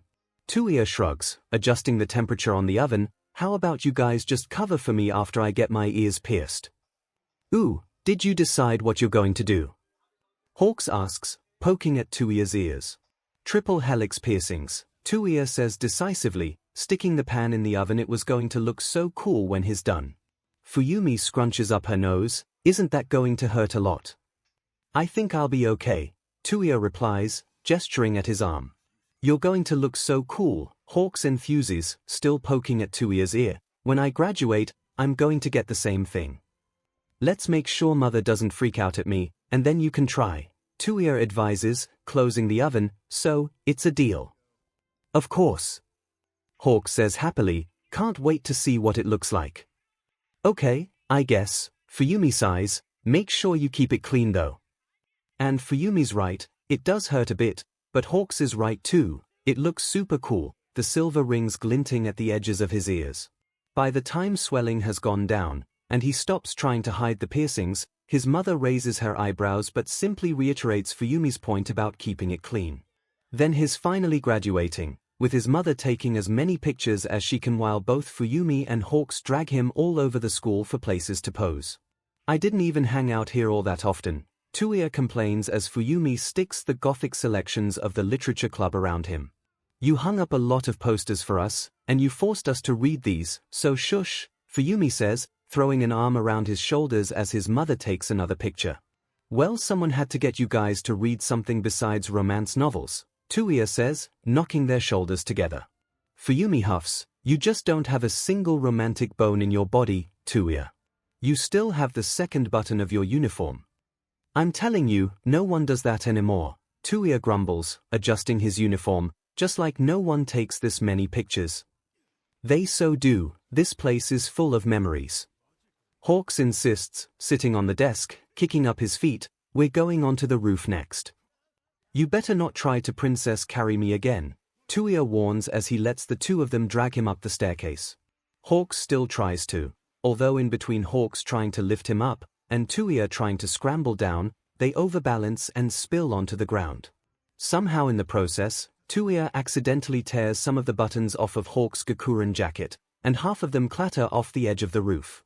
Hawks complains, and Touya promises to fix it for him, although he's still puzzled as to how Hawks' buttons were already that loose. It's not like the uniform jacket was all that old. Really, the only explanation he can come up with is that Hawks purposefully loosened the buttons himself, but he has no idea why. Maybe Hawks lost a bet of some kind. In the end, Touya just replaces the torn buttons with buttons from his own old uniform, and he really has no idea why Hawks is in such a good mood, his feet barely touching the ground, and wings fluttering around him, as he hovers around Touya sewing the buttons in. This time, don't let the buttons get that loose, Touya scolds, handing the uniform back to Hawks. It's easier to fix it than to go hunting for buttons that match later. I definitely will not lose these, Hawks says, a pleased smile on his face as he runs his fingers across the buttons Touya has sewed on. At the start of the new school year, Touya's long-awaited growth spurt finally hits, and he is having the greatest time finally being taller than Natsuo. Technically he's taller than Hawks too now, but Hawks can fly, so it doesn't really matter even if he still hasn't quite gotten control of his now weirdly long limbs. I think if you lord your new height over Natsuo anymore, you're going to wake up to a handful of whipped cream or something, Hawks comments, hovering behind him in the bathroom. Still worth it, Touya says, putting his earrings in and glancing at Hawks in the mirror. Stop wearing my hat, I need that. Hawks sticks his tongue out, taking off the Shiketsu uniform cap and placing it on Touya's head. I just wanted to see how it would look. You'll find out soon enough, Touya says with a grin, reaching down to ruffle Hawks' hair. Okay, he lied, it's fun to be taller than Hawks too, make sure you take your bento with you. After all that time you spent making them, how can I forget? Hawks asks, leaning into Touya's hand, although, still going to miss you at lunch. Miss me, or miss the yakisoba pans? Touya teases, adjusting Hawks' uniform. The buttons don't look in danger of falling off any time soon again, thankfully. Miss you, of course. Hawks insists, your bento boxes are better anyway. Thanks, but I'm sure your fan club will be relieved that I'm gone, Touya comments dryly, leaving the bathroom and grabbing his bag. See you at training. Yeah. Have a good day, Touya. Make some friends. Hawks calls out, but no best friends, that's my job. There's really no danger of that since, well, it's not that Touya's new class is unfriendly. They're certainly a step above his old middle school classmates since besides the inevitable widening of eyes when they hear his last name, he hasn't heard anyone gossiping about the divorce. It probably wouldn't count as dignified as a Shiketsu student. Of course, it has been a few years, so it's not really the scandal of the moment, which helps. Lunchtime is lively. With everyone sitting together, he finds he misses Hawks' non-stop chatter and constant attempts to steal things from his lunch though, and training sessions are grueling enough that it's a bonding experience as well, but really, at the end of the day, he has to politely decline invitations to study groups or karaoke or the arcade. He still needs to head back home to watch his siblings train with Hawks. They've started teaching Hawks how to fight, and it's helpful for the two of them to spar together. Hawks lets Touya know what the tricks his government trainers teach him to subdue enemies of greater size, and Touya relays the advice his Shiketsu teachers have given him about how to hit hard and fast, and do chores. There's also a new factor in play in which 𝐶𝐲 wants to join his and Hawks' training sessions. No, Touya says, crouching down so that 𝐶𝐲 and him are at eye level. Maybe when you're older, 𝐶𝐲. I'm 6 now, 𝐶𝐲 insists, that's plenty old enough. Not really, you weren't that much older when you started training, right Touya? 𝐶𝐲 asks. Touya pauses, his hands clenching at his side. That wasn't a good thing. 𝐶𝐲 tilts his head, why not? 𝐶𝐲 at this point barely remembers their father. He's more like an old nightmare of a bogeyman than anything else to 𝐶𝐲 now, and that's great, but, Touya can't forget. Because you won't have as much time to play with your friends. Hawks quickly speaks up when Touya has let the silence drag on too long, placing a hand on Touya's shoulder and leaning over. You just started elementary school, 𝐶𝐲, don't you want to go play with your new friends? They're mean to Izuku, 𝐶𝐲 says, crossing his arms. Bakugo has them all calling him Deku. Hawks winces. Yeah, okay, that's mean. Still, wouldn't you rather go play with Izuku-kun than train with us? It's not that much fun, 𝐶𝐲. Look at this bruise your brother gave me. He says, pulling up his sleeve. Touya snorts, you big baby, why are you complaining? You blocked my punch and then hit me in the stomach. Which is what you said to do. Hawks protests. You said that your teacher said that anyone would be winded if you managed to punch them in the stomach, and now I kind of want to throw up. Yeah, thanks. Touya sighs, clutching at his stomach dramatically. Hawks really did knock the wind out of him though, he's a natural. Hawks frowns, his wings nudging Touya to turn around so he can look him in the eye. Is it really that bad? God, I'm sorry, I didn't mean to. It's not that bad, Touya says quickly, setting his arms down. I've had worse. Still, if you're going to throw up, the whole point of sparring is to learn to fight, Touya says, patting Hawks' hand on his shoulder. You did exactly what you were supposed to do, and I need to learn how to react to being winded. You did good, pretty bird. Hawks brightens at the name, wings lightly brushing Touya's shoulders. Thanks, Touya. and you need to show me that sweeping kick again. It's really cool. Show me too, 𝐂𝐽 demands, tugging on Touya's sleeve. Combat training is for when you're older, 𝐂𝐽, Touya says, as gently as he can, or at least, it should have been. As for quirk training, I can try to help with the fire part a bit, but, well, my technique is a bit different, and also, you don't have any fireproof clothes. Can't I wear yours? 𝐂𝐽 asks. They'd be a bit big on you, Touya says dryly. Maybe you can ask Shiketsu's support department for something. Hawk suggests, pinching the fabric of Touya's training uniform between his fingers. Tell them that you're trying to work on your quirk by training your brother. 𝐂𝐽 nods quickly. Yes, please. Also, could you find something that activates quirks maybe? Touya tilts his head, looking closer at his baby brother. Activates quirks. Do you want that for Izuku or something? 𝐂𝐽 looks down, rubbing his arm. It's just, everyone makes fun of him so much. They call him quirkless and Deku and weakling, and mean stuff like that, and maybe if he just finally got his quirk, you know you don't need a fancy quirk or anything to do good, right? Hawks cuts in, crouching down so he is also eye level with 𝐂𝐽. There's that scientist guy who was All Might's sidekick, some American name, David Shield, Touya supplies. Yeah, his quirk was just really bendy fingers or something, and he helped All Might a ton. And he won a Nobel Prize. All Might's never won a Nobel Prize. He could if he wanted to. 𝐂𝐽 interrupts before deflating. Yeah, I think Izuku said something about him, but he would be so happy if he finally got his quirk. You can't rush it, Touya says slowly. It feels odd to give this advice. In their family, quirks had always shown up quickly and inevitably disappointed their father, up until 𝐂𝐽 had blazed with both fire and ice. Give it a year or two, and he'll get it, I'm sure. But they're all teasing him now, 𝐂𝐽 insists, tiny hands clenched at his sides.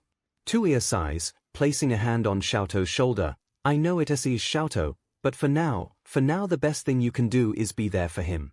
Help him out, and be his friend, he says, glancing over at Hawks. After all, for him, all the unkind gossip and fights at school had been easier to endure after he had met Hawks. Hawks catches his eyes and smiles at him. Yeah. Don't underestimate how much it means to have a good friend, 𝐂𝐽. It can change your life. Hawks is exaggerating Touya's influence, but Hawks definitely changed Touya's life at least. Then, I need to train hard to protect Izuku. He's always running into trouble, 𝐂𝐽 says earnestly, looking up at Touya. You'll help me, right, Touya? And he would have to be a monster to refuse a request like that. Besides, he's pulled 𝐂𝐽 and Izuku from enough brawls with Bakugo and his group to know that for such a teary boy, Izuku really can't keep himself from trying to help in situations that are far outside his weight class, and 𝐂𝐽 always follows. Okay, Touya sighs, reaching out to ruffle 𝐂𝐽's dual-colored hair. But first, let's get you some training clothes, okay? It's more work for me when you light your clothes on fire. 𝐂𝐽 beams up at Touya. Okay. That said, getting training clothes is easier said than done. Shiketsu's support department is a Byzantine maze of forms and regulations, and even just getting modifications done to his costume, he wonders if there's some kind of more efficient cooling system that's possible. Has paperwork that has to be filled out in triplicate that he still hasn't managed to figure out. Some of his classmates tell him it's sometimes easier to get things done in person, so he wanders over to the support department. It's a mess of coffee cups, energy drinks, gears, wires, tools, and other mechanical parts he doesn't know the names of, with the students arms deep in projects and not especially willing to waste precious time talking to a first year. Talk to Honda, she always has trash projects anyway, one of the harried students snorts, and a couple of his friends snicker around him. The mean chuckles and whispers remind him so much of his middle school tormentors that he immediately decides to seek this Honda person out. He doesn't want these people anywhere close to himself, much less his baby brother. This Honda person, well, at the very least, she was good enough to get into Shiketsu's support department, which means no matter how much they scoff, she should be top tier. He eventually gets directed to what looks like an unlabeled storage closet, but when he pushes the door open, gleaming armor greets him. They're all in different colors, some with fine filigree detailing, some with giant swords, and some that look oddly familiar. Was that Genji's armor from Overwatch? And that dark scaly armor looks familiar too. Are you done gawking? A toneless voice intones behind him. Touya spins around to see a dark green-haired girl with a high ponytail and her arms crossed glaring at him. Are you Honda? He asks. She snorts, moving past him into the room, obviously. So, who sent you? Was it Takeda? No, probably Oda. He never can get over himself, but I'm still saying his fan service armor does more harm than good. That poor girl, she's going to be fighting, not lounging on the beach. Did he send you to trash my stuff? Or just graffiti my room again? What? No, Touya snaps, no one sent me to do anything. Then what? I don't know what you've heard, but just because I do cosplay contests doesn't mean I model for people, she says, moving a hand over the dark scaly armor with glowing purple diamonds hovering by it, and as the material of the armor shifts under her hand, Touya realizes where he recognizes it from. Is that 𝐂𝐻𝐲's armor from that music video? He blurts out before inwardly groaning Fuyumi and Hawks are still way too obsessed with 𝐬𝐸. Honda's hand stills. You're a fan, she asks, looking back at him. My sister and best friend are, Touya replies, glancing around the room again. Now that he's looking, he can see a lot of 𝐬𝐸's outfits, along with armor that looks like something out of that new fantasy anime, pro hero costumes, armor that looks like stuff from various video games, and armor that looks more functional but clearly inspired by the other costumes. They'd be really excited if they saw this. Honda blinks and tilts her head, giving him a more considering look. I may have been overreacting on you, sorry. You're a first-year student, right? Who'd you PSS off to get sent to me? No one, I just wanted to talk to someone about making some modifications to my costume, and maybe if I could get something made for my brother. Honda reaches over to her workbench and digs around for a few seconds to unearth a tablet that she flicks on. What's your name? Todoroki Touya. Her eyebrows shoot up. Oh, Endeavor's kid, here. Surprised you came here instead of UA. Most people are. Touya shrugs. His classmates have also asked and seemed satisfied with the idea that he wanted to make a name for himself here. It's close enough to the truth to serve. Fire quirk, codename. Darby, where's your costume specs? Oh, here we go, Honda mutters, flicking around her tablet. Okay. Takeda's the one in charge of your stuff. He's not the worst, but you're definitely going to be low priority for him. What's the issue? I've been using this cooling gel to help me regulate my temperature. Touya says carefully. He doesn't want to say too much. He doesn't want to get Hawks in trouble, but I was wondering if there was some way to make the suit do that instead. You didn't put that in your initial requirements for your costume? Honda asks, paging through his costume specs.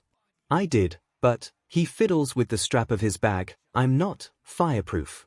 The opposite actually. So, the cooling system in my costume right now isn't enough. Yeah, I bet. It looks like all Takeda did was fireproof your costume and then stick some ice water to circulate around in there. Not efficient and bulky. Honda mutters, glancing from the specs to him. When you said the opposite of fireproof, do you mean you're iceproof? Touya nods. Basically, yeah. Now, that is interesting, Honda says, her eyes gleaming as she walks over to a small icebox in the corner of the room, puts on gloves, and pulls it open. That is something I could work with. Here, hold this. She takes out a small canister, frost all along its sides, and holds it out to him. Touya shrugs and grabs a hold of it. His body is weak in the heat, but he is confident about his ability to withstand the cold. It's frosty to touch, but nothing he can't handle.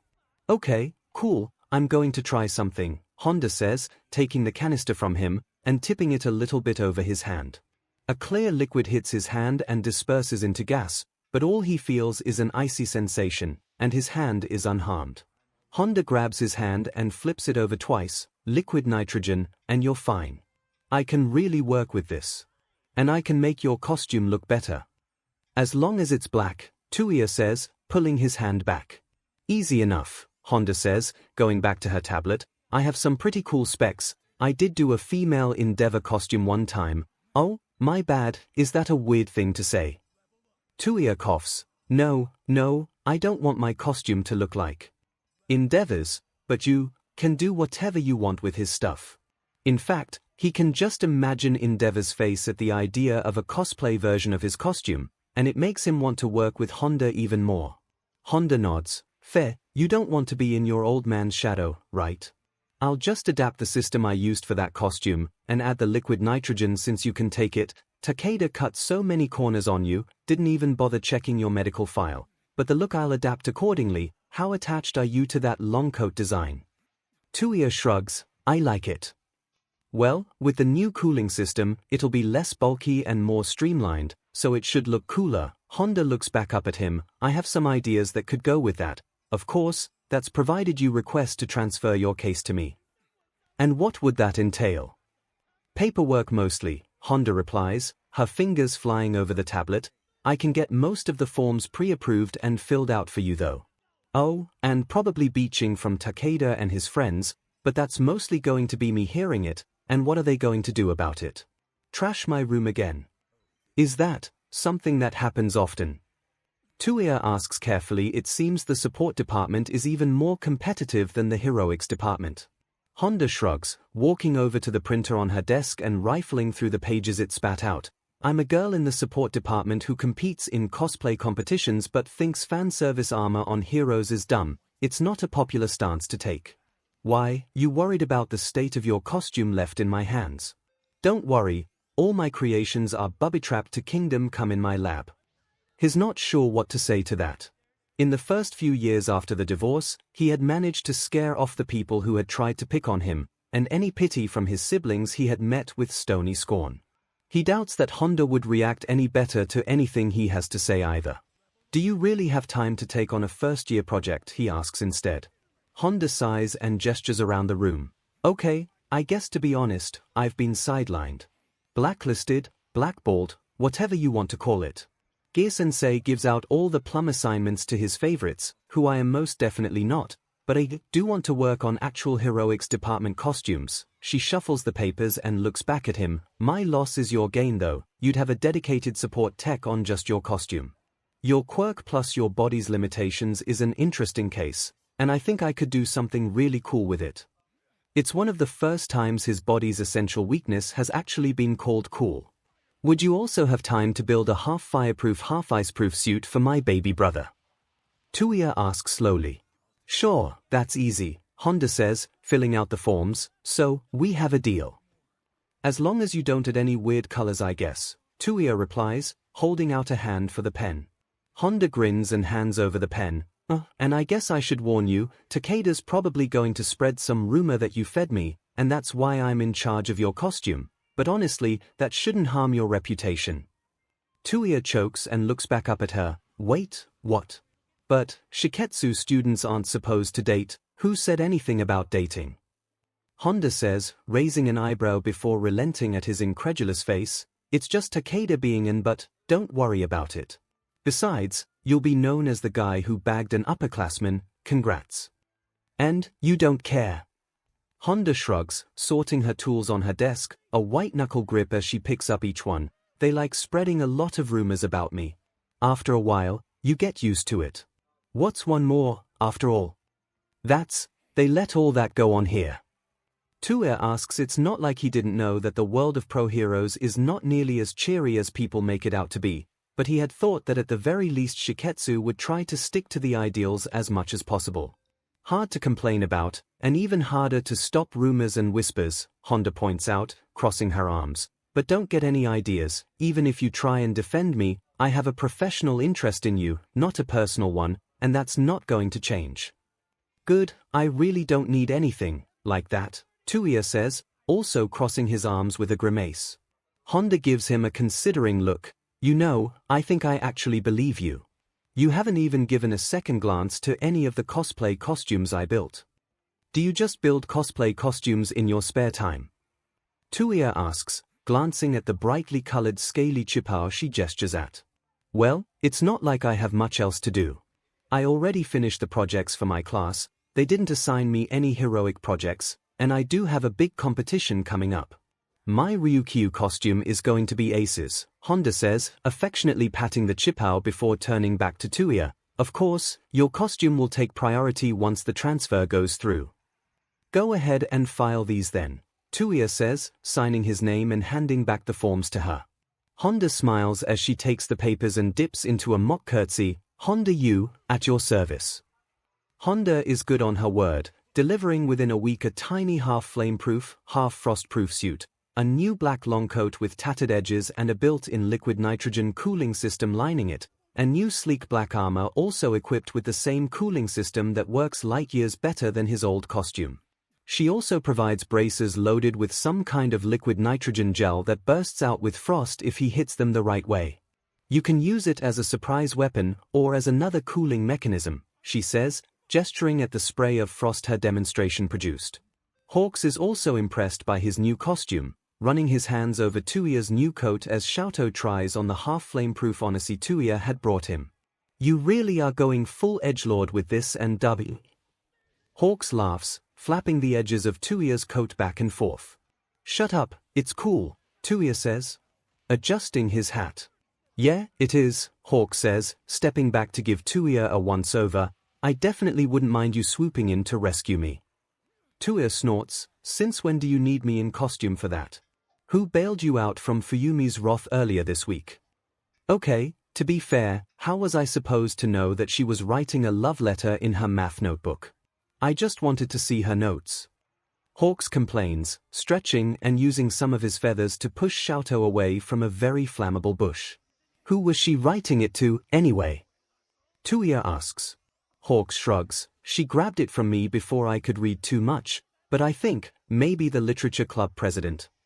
Hey, Touya muses, digging through his middle school memories to try and unearth what he remembered about the current literature club president, that tall girl who liked poetry. Is she nice to Fuyumi? Honestly, I think she has a boyfriend, Hawk says with a sigh, which is probably why Fuyumi is drafting stuff in her notebook instead of a real confession letter. Well, it's probably for the best. She should probably take her time to find someone who will treat her right anyway, Touya says firmly, crouching down so his eye level with 𝐤𝐻𝐻. How's the suit? It's good, 𝐤𝐻𝐻 says with a small nod. What are we going to do first? Let's start with just getting you to figure out temperature control, Touya says. After all, for him, it probably should have been one of the first things he should have learned. Try using your ice side, and when you start feeling cold, flare up your flame side. And Honda's suit works perfectly, with 𝐤𝐻𝐻 managing to sort of get the hang of using both sides of his quirk at the same time without setting any of his clothes on fire.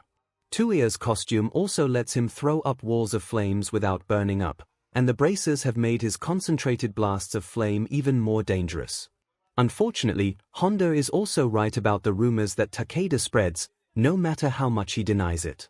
It gets to the point that even Hawks hears about it when he drops by to walk with Touya to the government training center, and his class representative 𝐺𝐸 speeds by and laughingly calls out, "Oh, Todoroki-kun, such a player. You're going to make Honda-senpai jealous."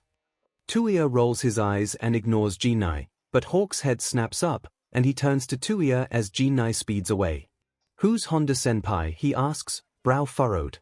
She's the support student in charge of my costume, Touya says, hitching his bag up and walking away from the school gate. She's also the one who made 𝐤𝐻𝐻's flame-proof Odyssey. Oh yeah, Hawk says, trailing behind Touya, you mentioned her. That's not cool that she was sidelined, but, you guys are going out now. No, Touya huffs, glancing back at Hawks, not you two. It's just, some assholes in her department spreading rumors about her and me because she took my case from one of the other support students. Right, but, is she pretty? Hawks asks, his voice oddly high, staring at Touya. Is she? I mean, she sounds pretty smart. I guess. Touya says, bewildered, and yeah, she's smart. Oh, Hawk says, glancing down, his wings suddenly dipping lower. I guess, I mean, you impressed her enough for her to take your case right.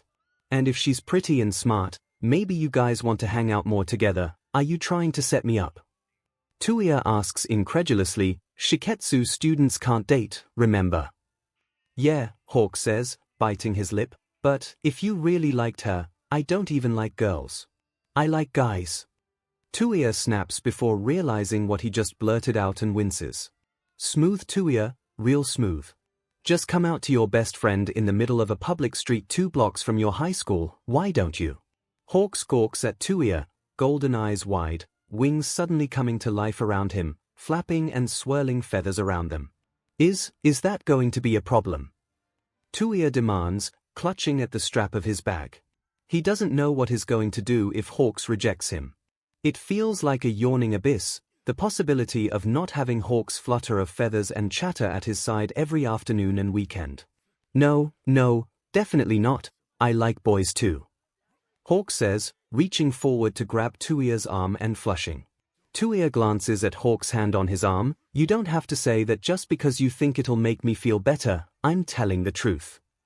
𝐻𝐻𝐾 says, golden eyes narrowed in determination, I've known I like guys for a long time, I just wasn't sure how to tell you. Touya frowns, did you think I would be mad or something? I don't know, I just didn't know how to say it, 𝐻𝐻𝐾 mutters, looking down at his hand on Touya's arm and starting to draw it away. It didn't really come up, you never bring that kind of thing up. Because it doesn't matter, Touya says, grabbing 𝐻𝐻𝐾's hand, it changes nothing about who you are, doesn't it? And this isn't how I wanted to tell you either, but why should it change anything? It doesn't, 𝐻𝐻𝐾 says, curling his fingers around Touya's and looking up at him with a smile, not for me. Touya smiles back at him. It's a nice warm, settled feeling in his heart at 𝐻𝐻𝐾's words and warm hand in his own, and then glances at his watch. Come on, you're going to be late. Do you want to just fly ahead? No, we can definitely make it in time, 𝐻𝐻𝐾 says, continuing to walk next to Touya, swinging their hands together. So, what's your type? Touya raises an eyebrow. What do you mean? Don't play dumb, you have to have a type, Touya, 𝐻𝐻𝐾 says, gliding up to shove his shoulder against Touya's. So what is it? I never really thought about it. 𝐻𝐻𝐾 rolls his eyes. Liar. I don't know, guys with eyeliner, I guess. Touya says with a shrug. All his favorite band members have killer eyeliner, but really, his favorites are those who work hard to achieve their goals. Why? What's your type? 𝐻𝐻𝐾 drops back down to the ground and bites his lip, looking back and forth from the ground and back to Touya. See, not that easy of a question, right? Touya says, an amused smile dancing on his lips. Blue eyes, 𝐻𝐻𝐾 says finally, glancing back at Touya, a serious expression on his face. Here. He didn't remember 𝐻𝐻𝐾's paying attention to anyone blue-eyed before, but maybe someone in a movie. It's probably not someone at school. He would know if there was, right? Of course, there's always the most famous pro-hero. You don't have like a secret crush on All Might, do you? Touya asks with a smirk. What? No. 𝐻𝐻𝐾 says, pulling a face, definitely not All Might. He's like, older than your mom. True, but I don't think that stops most people, Touya points out. Well, other than him, I guess you're going to have to go study in America or something. Right? 𝐻𝐻𝐾 says faintly, his wings dropping to cover his face for a second before he shakes his head and smiles again. Well, anyway, ready to demolish some training dummies. If you sneak too many to me, you're not going to have enough left for yourself. I'll be okay, they're thinking of having me do some kind of new training soon anyway, 𝐻𝐻𝐾 says, his wings flaring out. Race you there? How is that even a competition? Touya complains before breaking into a run. He still loses of course, but it's worth it to see 𝐻𝐻𝐾 take off in a blaze of red feathers. When he actually manages to get to the government facility, 𝐻𝐻𝐾 cheerfully swoops down from his perch on the building's roof, diving straight into Touya's arms and nearly knocking him off his feet. Geez, you're getting heavy, Touya gasps, wrapping his arms around 𝐻𝐻𝐾's shoulders to steady the two of them. I'm as light as a bird. 𝐻𝐻𝐾 protests, hooking his arms around the back of Touya's neck. A really heavy bird, maybe, Touya mutters, hauling him over to the door. Okay, come on, off you go. 𝐻𝐻𝐾 pouts, his wings brushing against Touya's legs, but I'm giving you such a good workout. Yeah, I'll thank you for that if I have to carry around any other heavy birds, but I'm pretty sure your trainers want you to do something besides cling to me like a koala, Touya says, patting 𝐻𝐻𝐾 on the head. A sly smile curves up 𝐻𝐻𝐾's mouth. I mean, I could always practice doing a princess carry with you. What is with your weird obsession with princess carries? Touya retorts, pushing at 𝐻𝐻𝐾's shoulder. Is it like going to be your signature move? I don't know, what do you think? 𝐻𝐻𝐾 asks, spreading his arms and wings out wide and smiling up at him. He thinks that 𝐻𝐻𝐾 is going to be really popular as soon as he debuts, and he can't wait for 𝐻𝐻𝐾 to talk his ear off about it. I think that if you don't get inside soon, You're going to get scolded again, Touya says instead. Alright, I'll have to try Princess carrying you later, Hawks calls over his shoulder as he heads into the building. Try it, and see if you get any fried chicken for the next week, Touya retorts. It occurs to him later that night, exhausted from trying to keep walls of flames blazing, that he has blue eyes, so technically he fits Hawks' type, but that would be a weird thing to point out, wouldn't it? Besides, Hawks probably hasn't even thought about it. Hawks isn't even in high school yet, and even if he was, Shiketsu doesn't let students date, and even if it did, Hawks deserves the best, not a cast-off who would literally burn up without the right combination of support items. Any uneasy feelings in his stomach he has from that thought are probably due to indigestion from that spicy curry Bakugu's mother had gifted his mother. They need to stop getting recipes from the Bakugu household, none of them can endure the heat. It turns out, the new training that Hawks trainers want him to do is covert ops, and Touya is pretty sure he has never heard a worse idea in his life. Who thought it was a good idea to train you in covert ops? Touya asks incredulously, you're a shitty actor. Hey, I can act. Hawks protests. Touya crosses his arms. Do you remember that time you teamed up with Natsu to try and dye my hair pink, and I caught you in the bathroom with the hair dye, and you just blurted out the whole plan to me? Just because I can never fool you, doesn't mean I can't fool other people. Hawks argues. Besides, the agent they sent to train me is kind of cool. They call her Hex. Hex? What kind of name is Hex? Okay, you can't really talk, Darby, Hawk says, using one of his wings to lightly push at Touya's shoulder. I'm just surrounded by edgelords now. Still, Hex, is that like her quirk or something? Touya asks. Hawks nods. She can curse people with bad luck if she gets a hold of their biological material, apparently. Hair is like minor stuff, like being extremely clumsy and forgetting things, but BLD is like freak heart attacks. It's kind of terrifying. Yeah, Touya muses, it really is. So exactly what she been trying to teach you? Hiding in rafters and stuff like that. So far it's been a lot of hiding and disguises and stuff, Hawk says, stretching out his wings. It's kind of hard actually. I bet, Touya says, flicking the edge of some of Hawk's feathers. What, are you just detaching most of the feathers and throwing on a big coat? That's really the only way to do it, but it looks pretty conspicuous, doesn't it? Hawk sighs. I could detach all of them I guess, but it feels weird. I did think your wings were looking weirdly small, Touya notes, running a hand through Hawk's feathers. They're not really going to make you detach all of them, are they? I don't know, Hawk says, leaning into Touya's hand and chewing on his lip. They want me to have some field experience, I think. What? But you're 13, Touya says, frowning. What are they going to do, dangle you as bait? Hawks glares at Touya. Okay, first off, I'm almost 14, and second, you're only 2 years older than me, and you're going to be going out on hero internship soon. Yeah, but, and it's not like I'll be by myself, Hex will be with me the whole time, Hawks continues. Do you trust her to watch your back? Touya asks, looking at Hawks closely. Hawks shrugs. As much as I trust any of my trainers, I guess.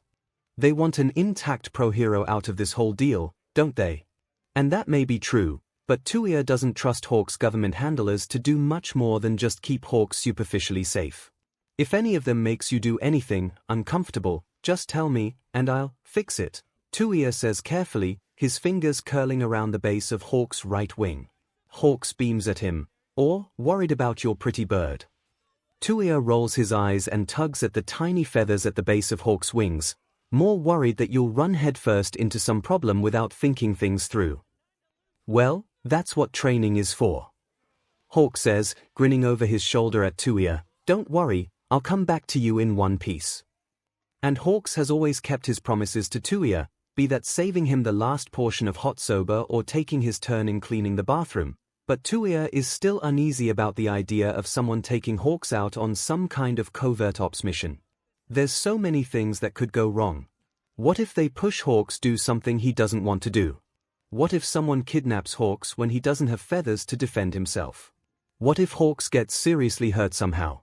He needs to see who is actually watching over Hawks and what the operation even is, and if he doesn't like what he sees, well, he'll figure that part out, even if it involves attempting to outstealth a covert operation.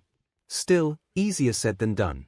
He knows where the covert operations office is since Hawks told him. 7th floor of the Civics Archive. Another reason Hawks would make a terrible spy, he tells Touya everything.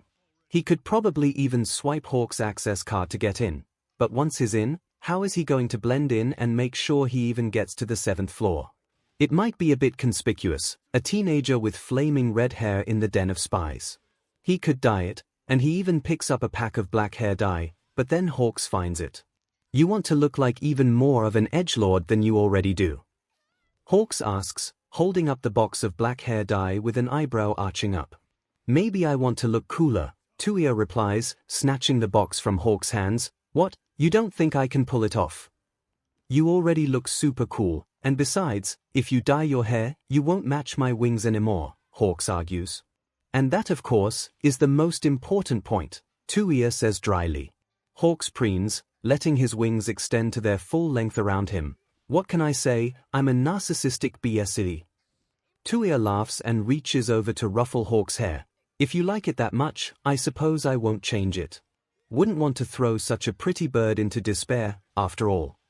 Hawks' smile widens as he curls his wings around the two of them. Good. Someone has to save you from going full Hot Topic. My hero, Touya says, and then frowns as he notices the black smudges around Hawks' eyes. Were you trying to put on eyeliner or something? He asks, reaching out to wipe away the smudges. Hawks jerks away, his cheeks flushing. Maybe. It's just practice. You know undercover stuff, covert ops asked you to do this. Touya asks, inwardly disturbed. Why do they need a 13-year-old kid to put on eyeliner? That's just really creepy. Something like that. Hawk says, wiping away the smudges with his own fingers. It's my own idea, it's dumb, don't worry about it. But how can he not? There's something shifty in Hawks, and if this hex really is trying to make him look prettier for some undercover reason, well, even more of a reason to get in and see what's actually going on, and then maybe get his mother involved if he doesn't like what he finds out. If you don't feel comfortable wearing it, then don't wear it. Touya says, grabbing a tissue and dripping some water from the sink on it to hand to Hawks. Hawks takes the tissue and grimaces. I want to wear it, makeup tutorials are hard, and not all of us can look like we just walked off the runway, Touya. Touya stares at him, since when do I look like a model? Hawks buries his head in his hands, his wings curling around himself, although he still peeks through his fingers. You always, well, at the very least, you look better with red hair. Why is Hawks so embarrassed?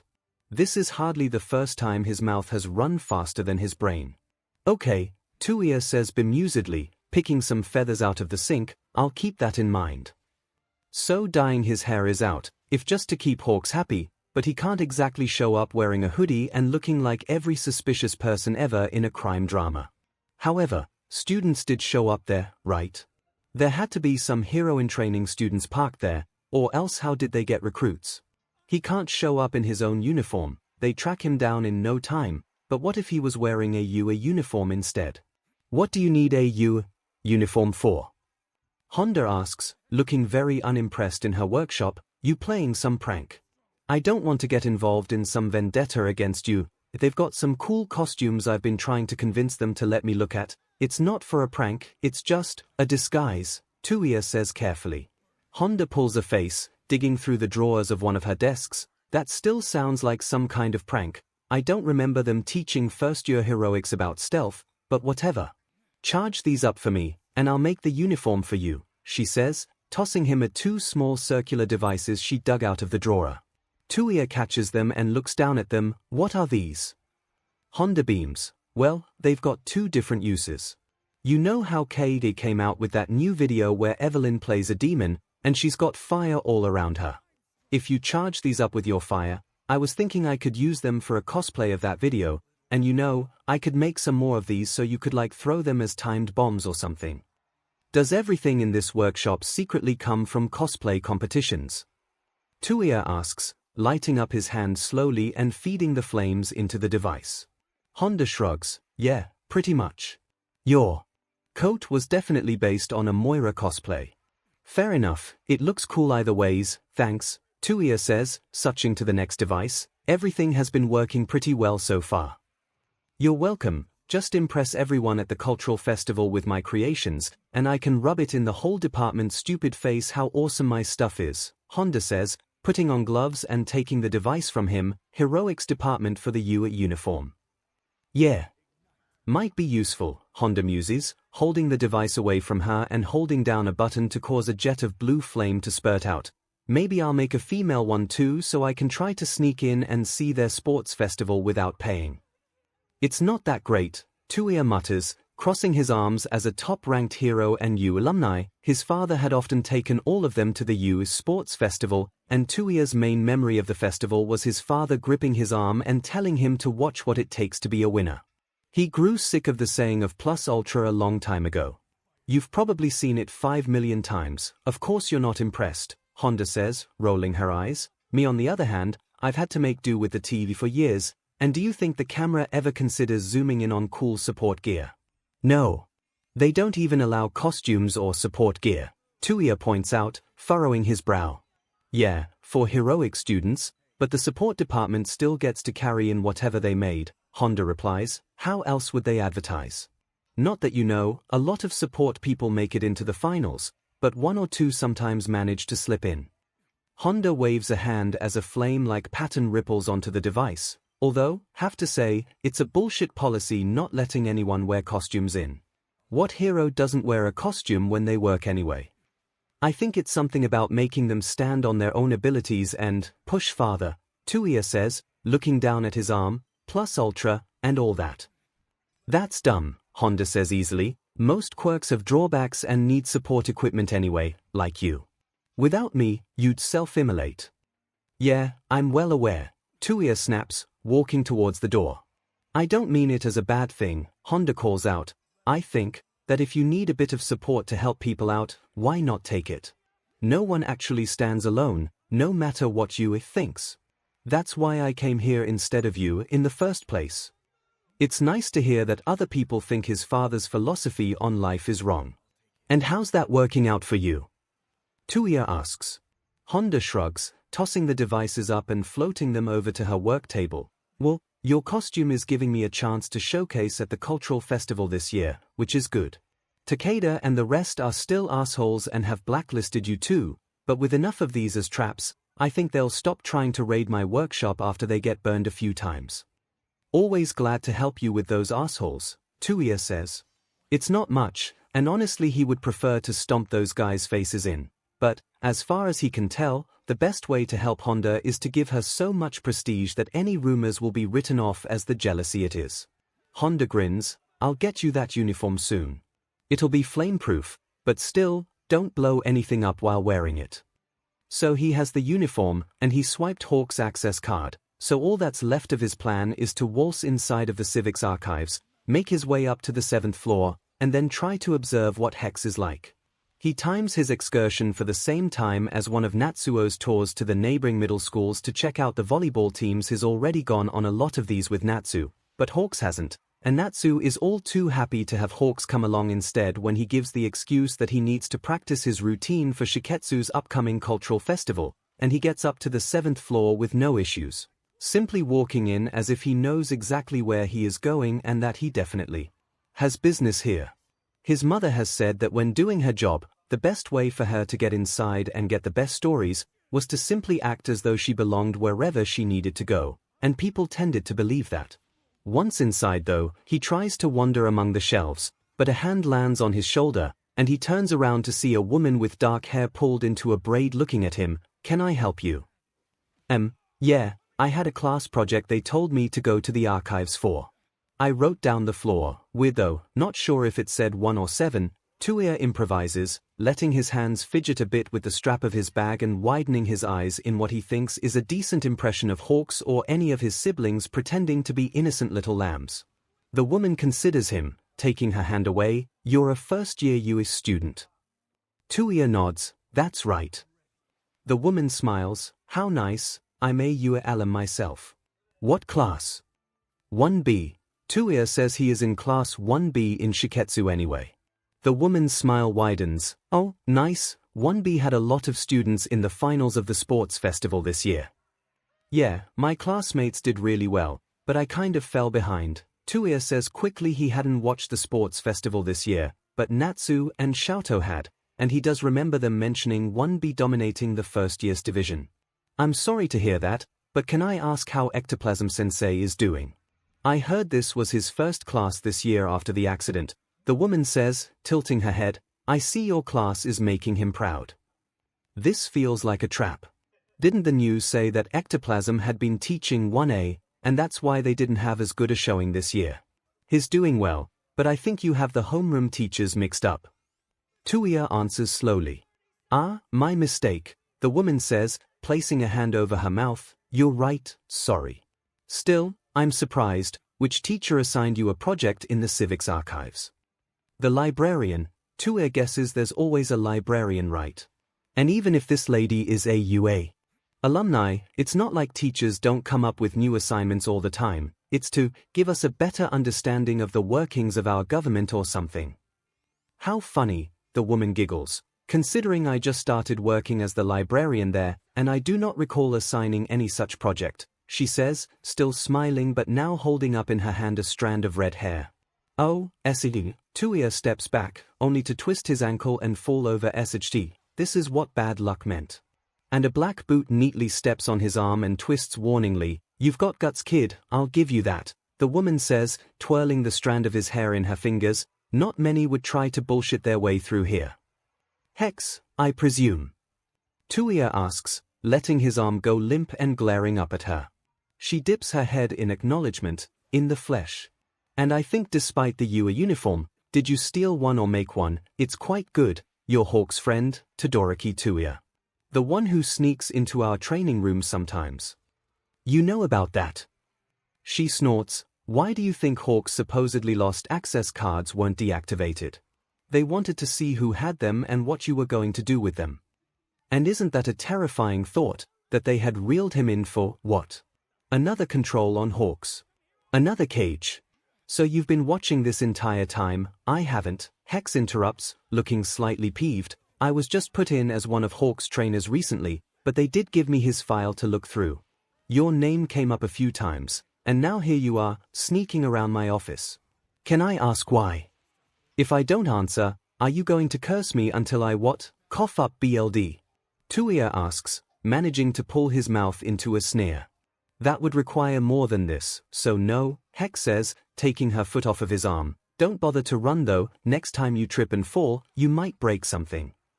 Touya grimaces, getting up. What mission are you planning to put Hawks on? Hex's eyes flick over him. Are you worried for him? Just some general reconnaissance. I wouldn't put a teenager into anything too major. But you're giving him disguise lessons and teaching him how to put on makeup and stuff. What kind of mission is that?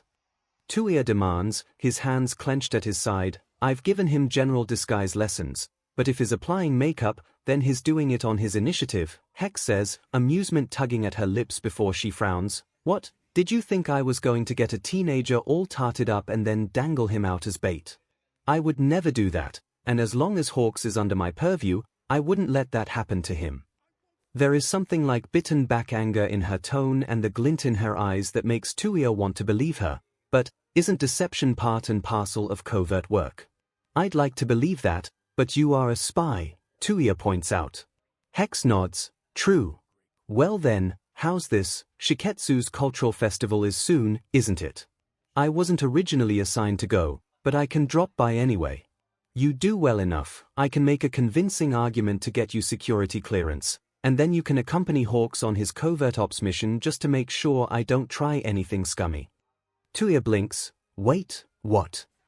Like I said, you've got guts, kid, Hex says, setting his strand of hair down on a bookshelf and leaning back, and you think pretty quickly on your feet. It wouldn't be bad to have you working in covert ops. I don't know if you've heard, but my quirk isn't the most subtle, Touya says, letting some flames light up over his fingers before extinguishing them. Hex shrugs, and I don't know if you've noticed, but your best friend has giant red wings, and the Hero Commission still wants him out with me on a mission, so I think we can make do. I entered Shiketsu to become a pro-hero, not to get into covert ops, Touya says, crossing his arms. Hex lets out a small laugh. Well, it's not incompatible with each other. Lots of heroes end up having to do some covert work at some point. Also, pay's not bad. Really? So you're just working as the UL librarian for what? Fun. It's a good cover. Also, transferring from Black Ops did bump me down a few pay grades, Hex admits. Why would they get an ex-Black Ops agent in to train Hawks?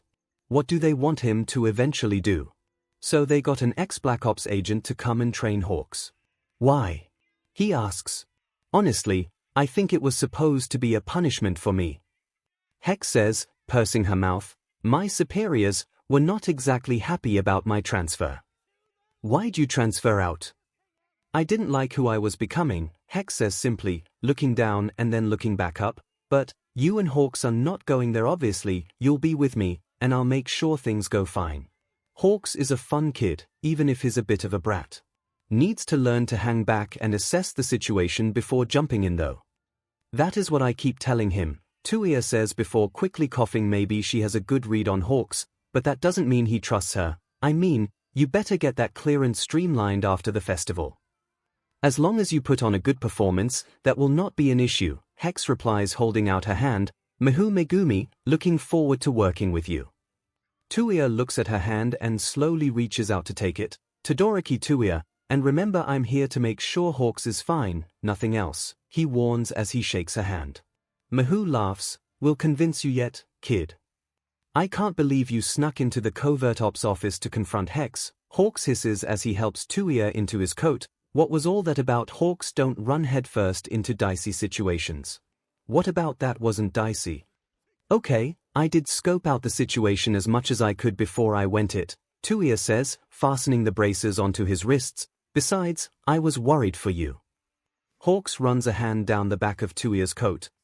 Touya, thanks, but you still can't ever lecture me again. I definitely can. Why'd you sneak in, and why aren't you with Mother and Fuyumi and the rest of them right now? Touya asks. I wanted a good view of your fire dance. Hawk says excitedly, his wings flapping around him. I thought backstage would be best. You won't see the rest of the circus that well, who cares about them? I'm here for you, Hawk says easily.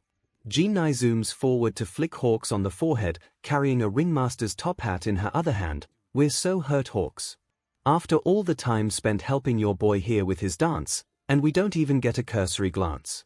Tell him how sad we are, Sonozaki-kun. Sonozaki chuckles from his corner where he is still coaxing his plants to play louder. We are absolutely devastated. Did you hear that? Devastated, Ginai says, pointing at Sonozaki. Hawks laughs. Sorry, guys. Thank you so much for making Touya the fire dancer, even though really, I feel like an actual circus should have a fire eater, Touya points out. Fire eaters are boring. Fire dancers are super cool, Ginai argues, we even let you pick the music. Also, dancing exhibits your costume much better, Honda says, walking up with newly dyed purple hair and wearing her kaisa costume while holding up a pair of black boots. Okay, I modified these so it should generate cool fire patterns without you melting them or burning yourself, and you should be able to move faster.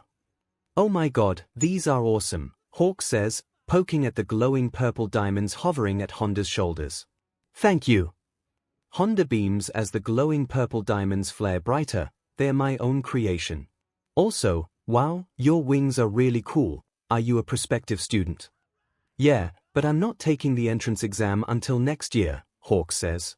Honda clicks her tongue. Such a shame. I'll have graduated by then. Would have loved to work on your costume. Could do a whole Mercy-inspired thing. Would be awesome juxtaposition next to Darby here.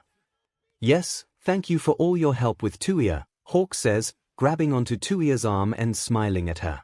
Honda's smile widens. So you're the middle school sweetheart that I've been such a hussy stealing from. Touya rolls his eyes. We're not. Us fellow 𝐂𝐸 fans shouldn't fight over a boy, Hawk says breezily. Although, you wouldn't happen to have an Evelyn cosplay, would you? Yeah, I've got a demon version with actual blue flames courtesy of your boy here, Honda says enthusiastically, pointing at the flame bombs hanging off of Touya's belt. That sounds amazing, Hawk says, Do you think you could maybe sneak in some of their music into Touya's routine? No messing up my routine, Hawks, I already rehearsed it half to death, Touya says, lightly shoving him. You guys go fangirl about 𝐂𝐸 somewhere else. You know you secretly love it. Hawks calls out, you know the names of all the members.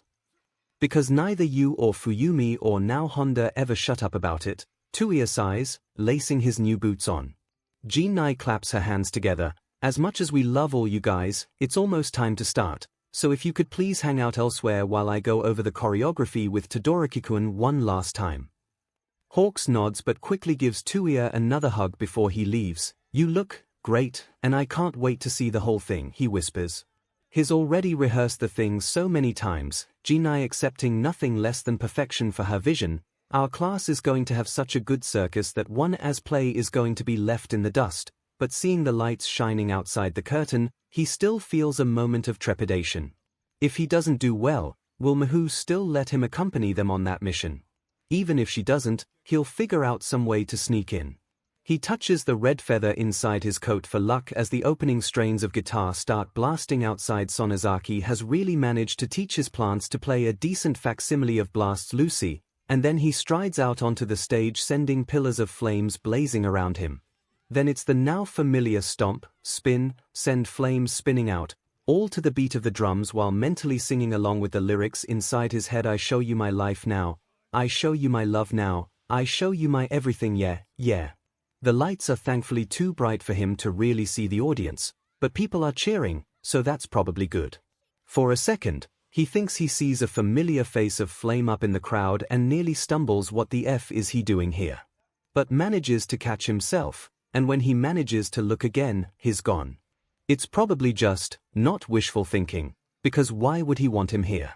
But he's probably just imagining things, with this much fire around him and sweat pouring down his brow. At the end of the song, with the last clash of cymbals, he bangs his braces together to throw up a blast of frost and then immolates the whole thing with a wall of fire, and then 𝐺𝐸 zips him away. Good job, Todoroki-kun. 𝐺𝐸 says, depositing him backstage and adjusting her top hat. You were great. Now, got to go introduce the rest of our acts. As 𝐺𝐸 picks up 𝐒𝐵 to deposit her on the stage for the next act, Hawks comes flying over, eyes sparkling and feathers trembling with excitement all around him. You were so cool, Hawks breathes, throwing himself into Touya's arms. Yeah. Touya laughs, wrapping his arms tight around Hawks to support his weight. I'll make a blast fan of you yet. Trap Nest is still better, and I still think you could have done Blackpink's Playing with Fire, but you were awesome, Hawk says, hooking his arms around the back of Touya's neck and grinning at him. Sacrilege, but I'll let it slide just this once, Touya says, also grinning at Hawks. Honda coughs and waves. Well, don't want to interrupt you two lovebirds, and I also think it went really well, but I need to check Darby's costume to make sure everything held up. Sure. Touya says, setting Hawks down and taking off his coat and starting to undo the clasps on the armor. I think it worked really well. I don't feel too bad. That's good, but really, your routine was just 3 minutes, and I think I can work out some improvements, Honda says, taking the coat and looking it over. You stumbled a bit in the middle, need to make your boots lighter, I think. Or maybe your coat. Honestly, you shouldn't even have a coat, we're having enough issues with overheating as it is. I like the coat, Touya says. Hawk snorts, good luck getting him to give that up. Honda sighs, shorter sleeves on the coat maybe, that's the ticket. And sturdier braces to cool you off some more, I think. Honda goes off muttering, her tablet already in hand, while Touya gets his change of clothes out of his pack and strips off his sweat-stained shirt. Was it really obvious, me stumbling in the middle? Touya asks, putting on the Blast t-shirt he had packed. No, I think Honda just knew your routine really well, I thought it was great. Hawk says, his eyes flicking from Touya's chest back up to his face, pretty sure Hex was impressed. You wouldn't happen to know if, Touya pauses and bites his lip, running a hand through his hair. I thought for a second there I saw, my father. In the audience. Hawk's eyes widen as he glances toward the curtain and then back at Touya. I didn't see him, but I was really watching you the whole time. It's a stupid question, I know, do you want him to be here? I don't know, Touya says, looking down at his hands. On one hand, he wants nothing to do with him. On the other, he wants to rub it in his face of all he has managed to accomplish without him.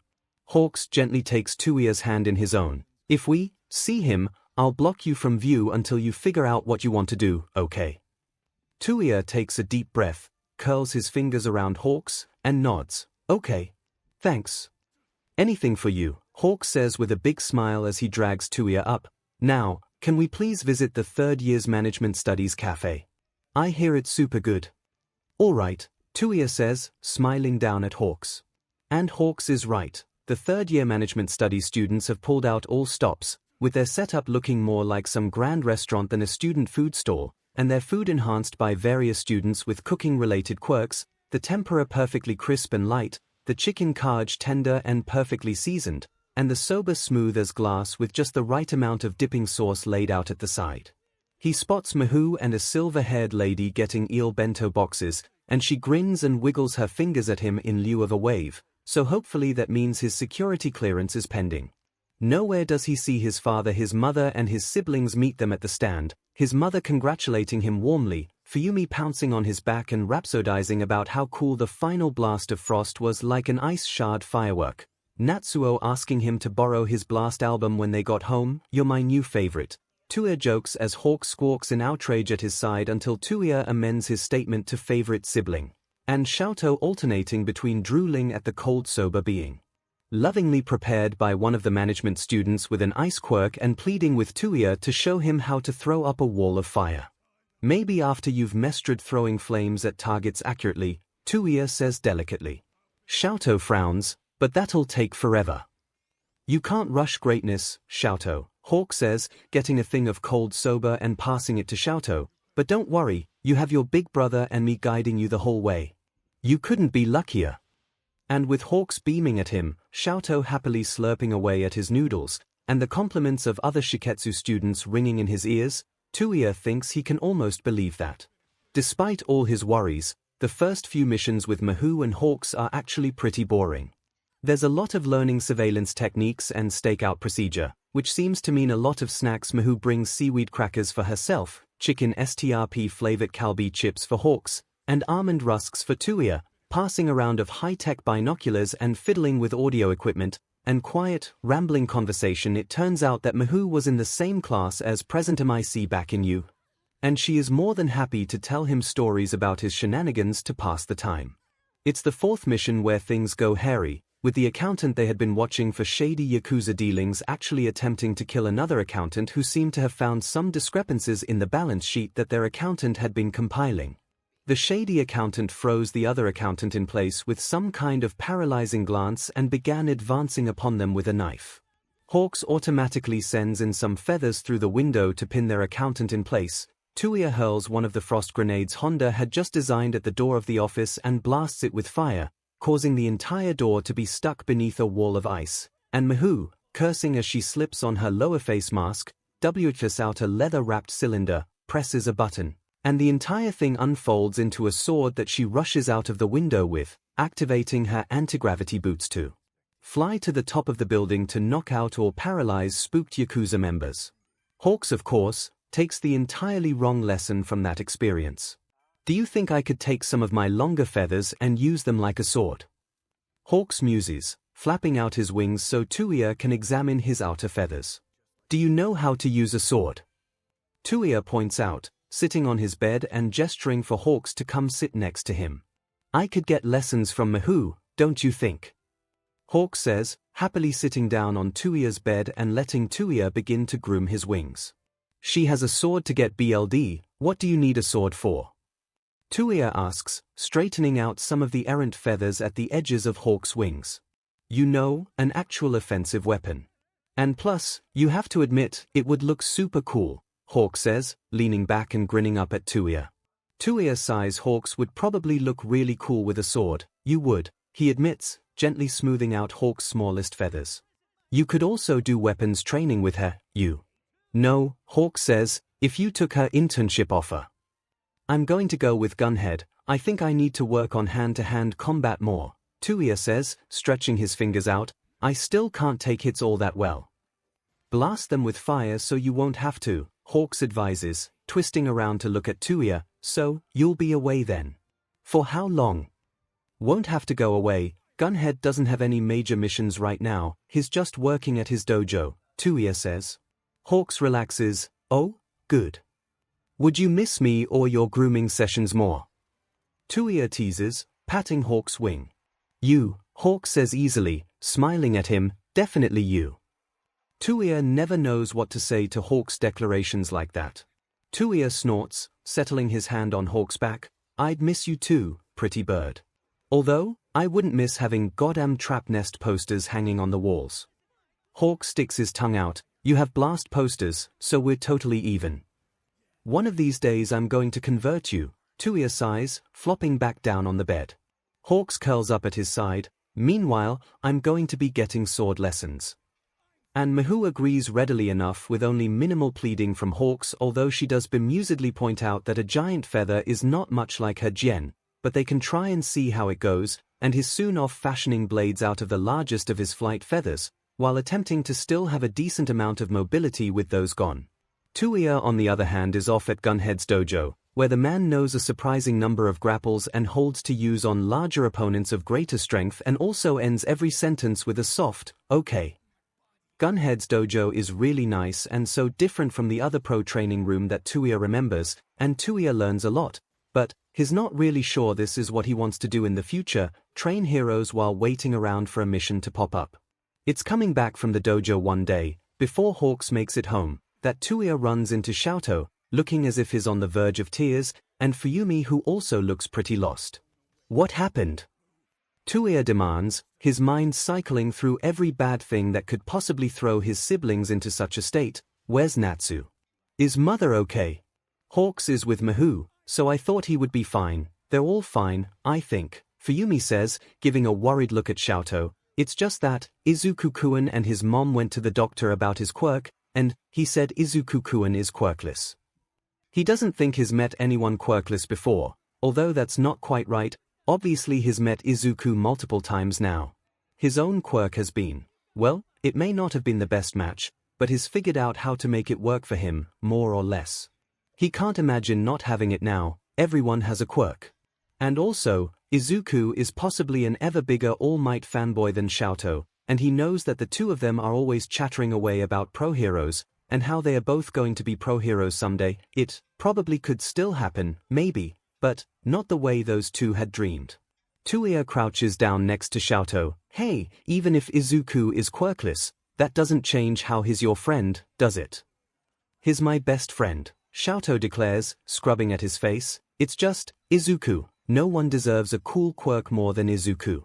And now, this. Touya scrambles to grab a box of tissues as 𝐿𝐿 starts crying and Fuyumi quickly wraps her arms around him.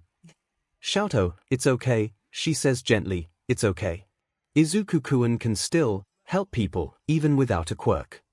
Yeah, people do it all the time, Touya says, handing some tissues to 𝐿𝐿. Even the police don't necessarily have quirks that go with their jobs as long as they are competent enough, but he wants to be a hero, 𝐿𝐿 says, blowing his nose, like All Might.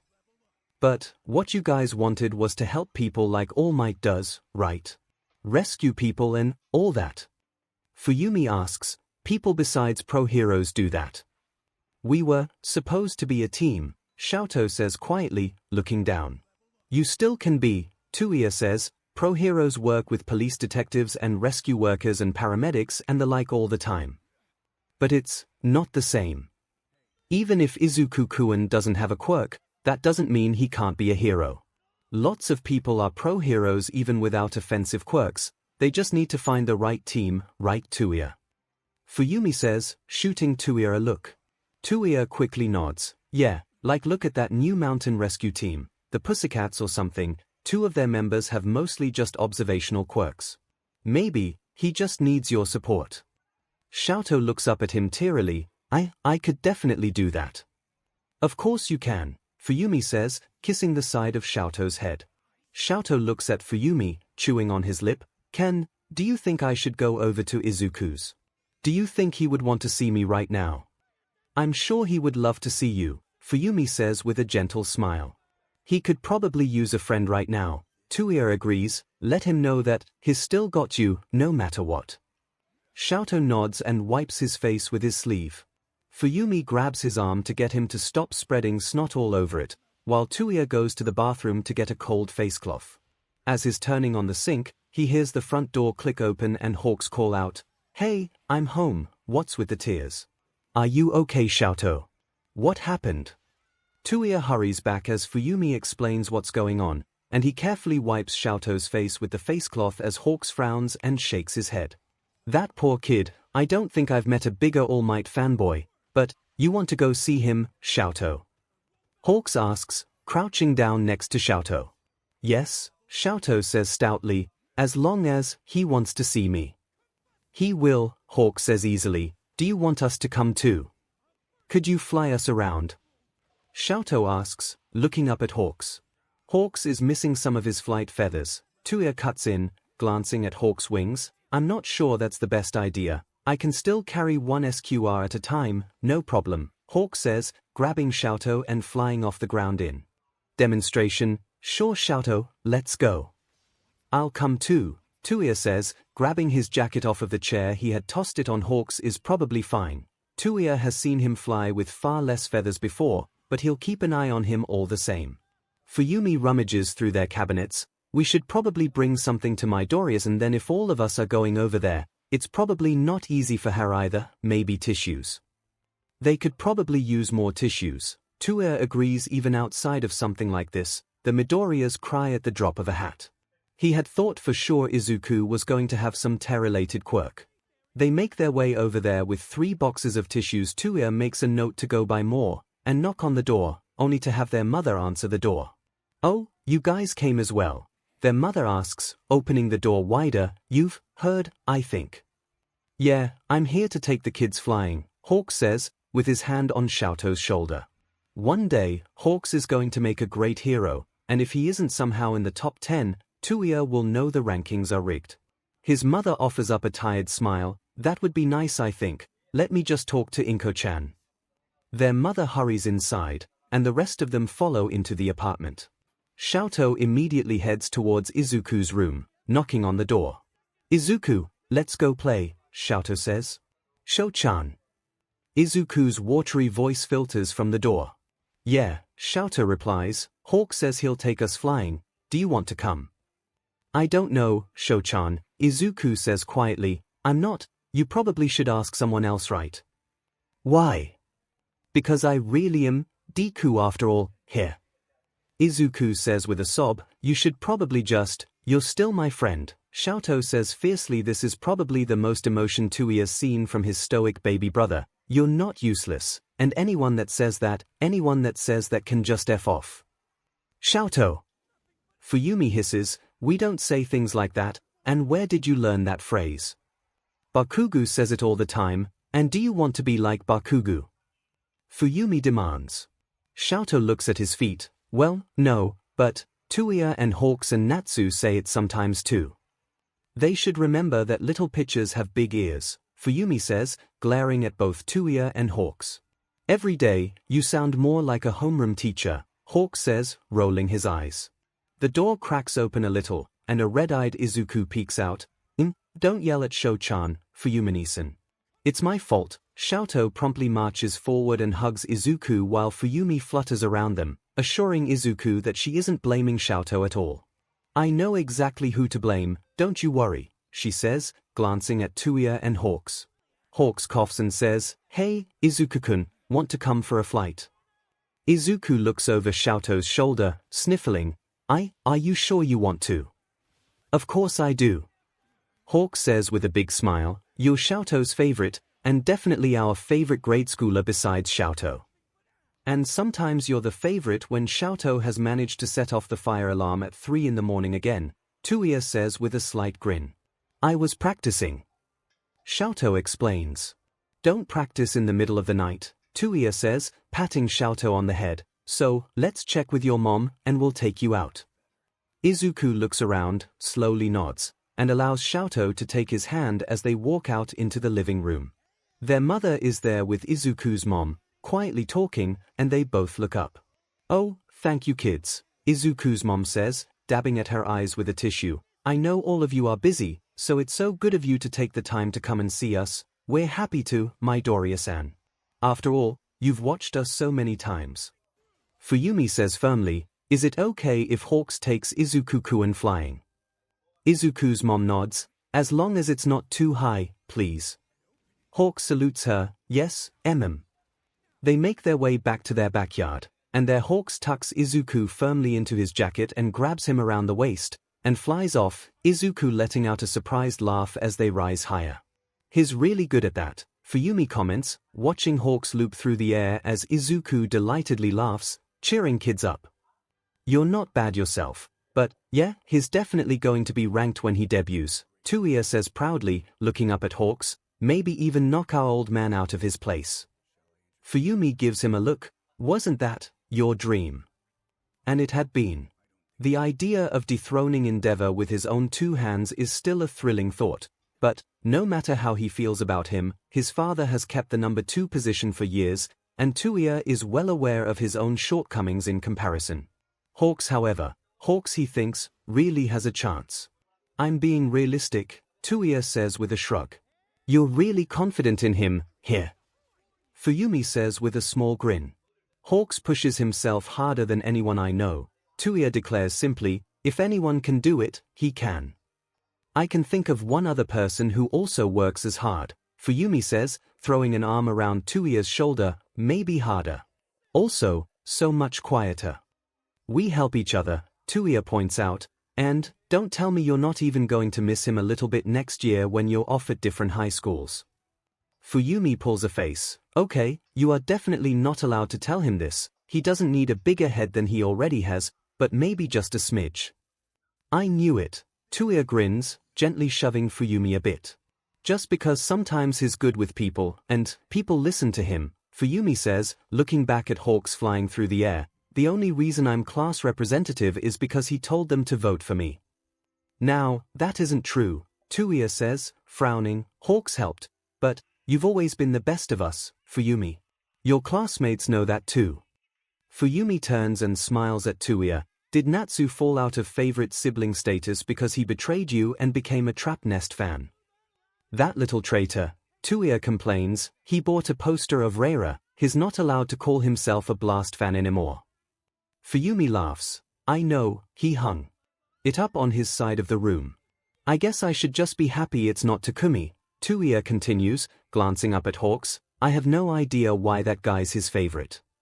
"Really?" Fuyumi says flatly, flicking his ear. "Doesn't he maybe remind you of anyone?" Touya shakes his head. "I don't know anyone with hair that long." "I'm making you read the latest volume of Whispering Love," Fuyumi says, shaking her head. "Maybe you'll get a clue." "What? Does he look like Yakito?" "You could say that," Fuyumi mutters as Hawk swoops down to deposit Izuku while next taking Xiaoto up into the air. Fuyumi beams at Izuku. "How did you like that, Izuku-kun?" "It was really fun," the green-haired boy infuses, pink-cheeked and grinning widely. Could we do it again sometime?" "I'm sure Hawks would be happy to," Fuyumi assures Izuku. "You can ask us whenever you want," Touya says. Izuku looks down. "I know you guys are busy with hero training and stuff. What's the point of hero training if we can't help out a friend?" Touya asks, crouching down to Izuku's eye level. Izuku looks up at Touya. Thank you Touya-san." Touya waves him off. "Hawks is doing all the hard work, thank him. Or just keep Xiaoto company, that's thanks enough for us. Sho-chan is so cool, he was showing me the fireball trick you showed him the other day." Izuku says. "What did he end up lighting on fire?" Touya asks. Just a small bush, he froze it before it got bad." Izuku quickly reassures them. "Ice tricks Touya, you've got to focus on ice," Fuyumi advises him, patting him on his shoulder. "I'll try." Touya sighs, running a hand through his hair. It's a pleasant afternoon, and after a few flights, both Izuku and Xiaoto seem to have forgotten the earlier tears in favor of Izuku pelting Hawks with questions about his quirk until Xiaoto derails him by turning him on Touya, and then it's Touya's turn to have both children interrogating him.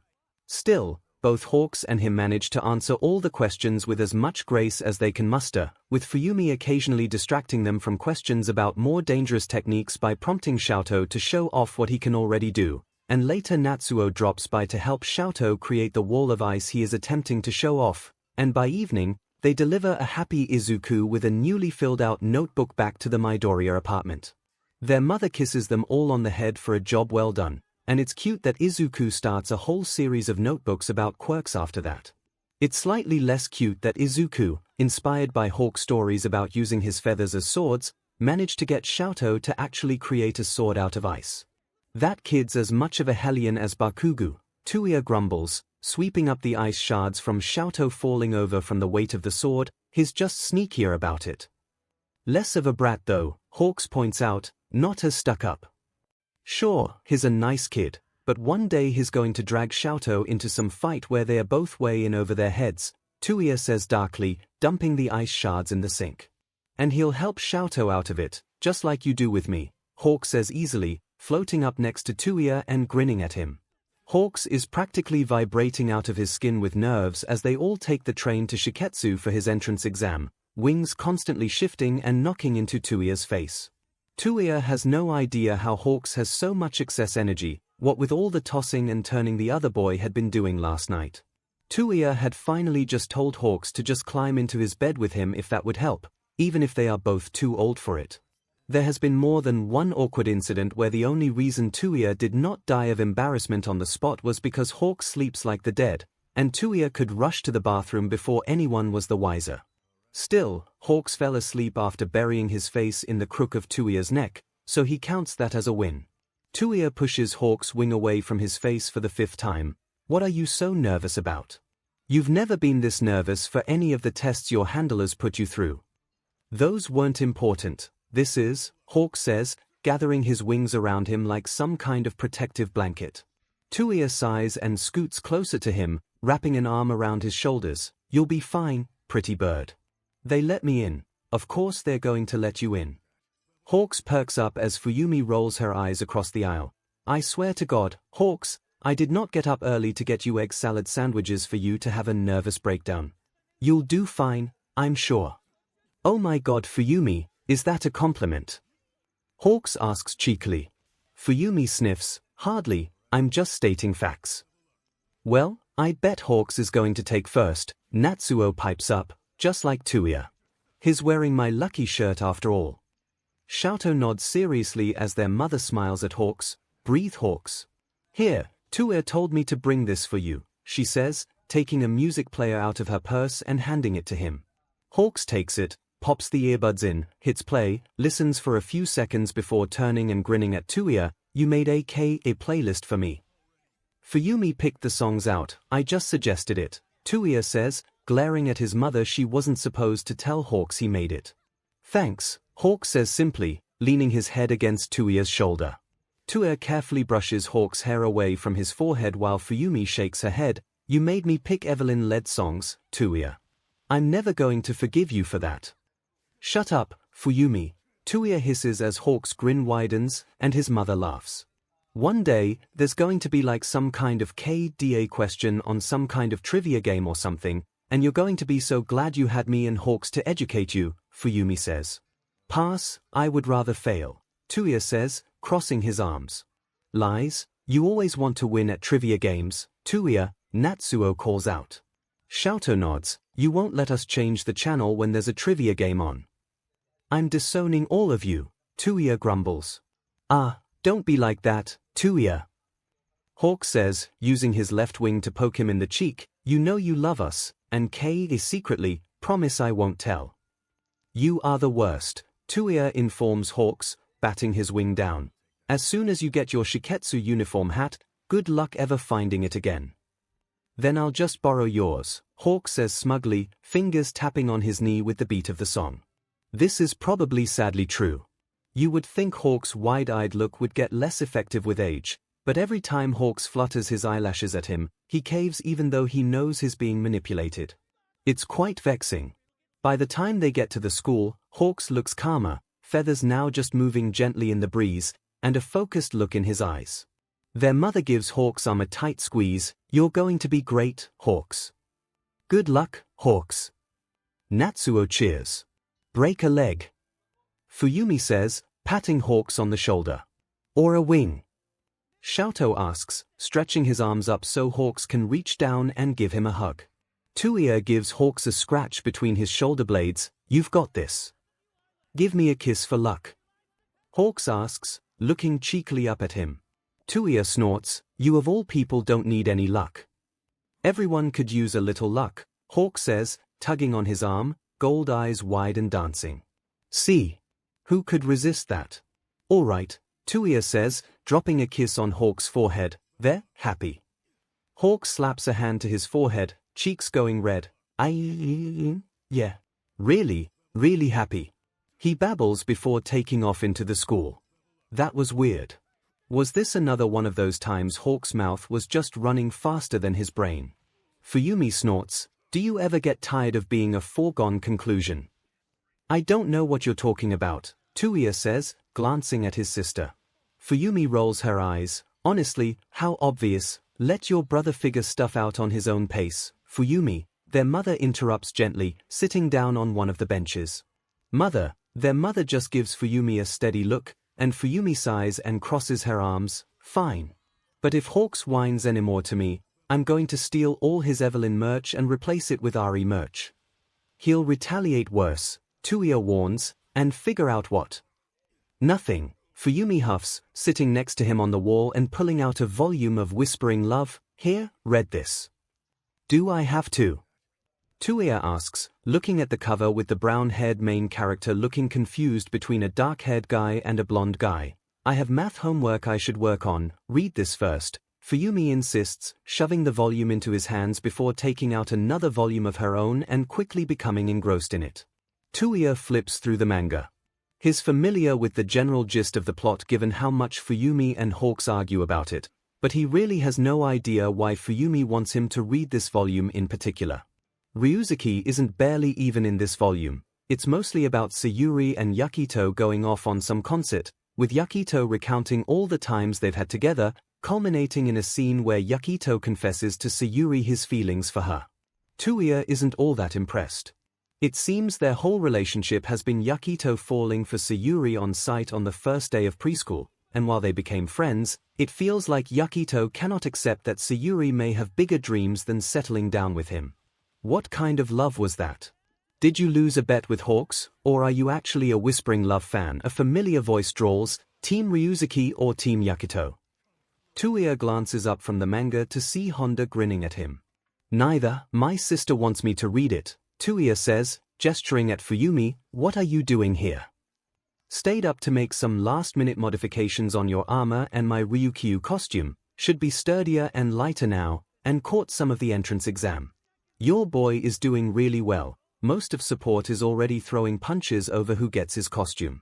Hell, if I wasn't graduating, I'd join in," Honda muses out loud. Touya's mouth curves up into a smile. "That's 𝐻𝐻𝐺 for you," he says with pride, shutting the volume. "You two are so soppy," Honda remarks cheerfully. "So, you're probably also Team Yakito like 𝐻𝐻𝐺. It's not going to be him." "Right." Fuyumi jumps in, setting her own volume down. "It's definitely going to be Ryuzuki." Honda shrugs. "Seems like it, but personally, I'm Team 𝐭𝐴𝐻𝐽." "Her friend?" Fuyumi asks, flipping her manga to a page showing a red-haired girl talking with Sayuri. "Yeah, I guess she's nice, really intimidating though sometimes." "That's the best kind of girl," Honda says with a wink. "Anyway, I have to head out, got job applications to send out." "How's that going?" Touya asks. Honda shrugs. "It's going, I guess. Had a couple of interviews, not sure they were the best fit. But, still have some left, so we'll see. Tell 𝐻𝐻𝐺 congratulations from me when he gets out." Even with Honda's reassurance, Touya can't help but glance over at the school entrance every time someone comes out.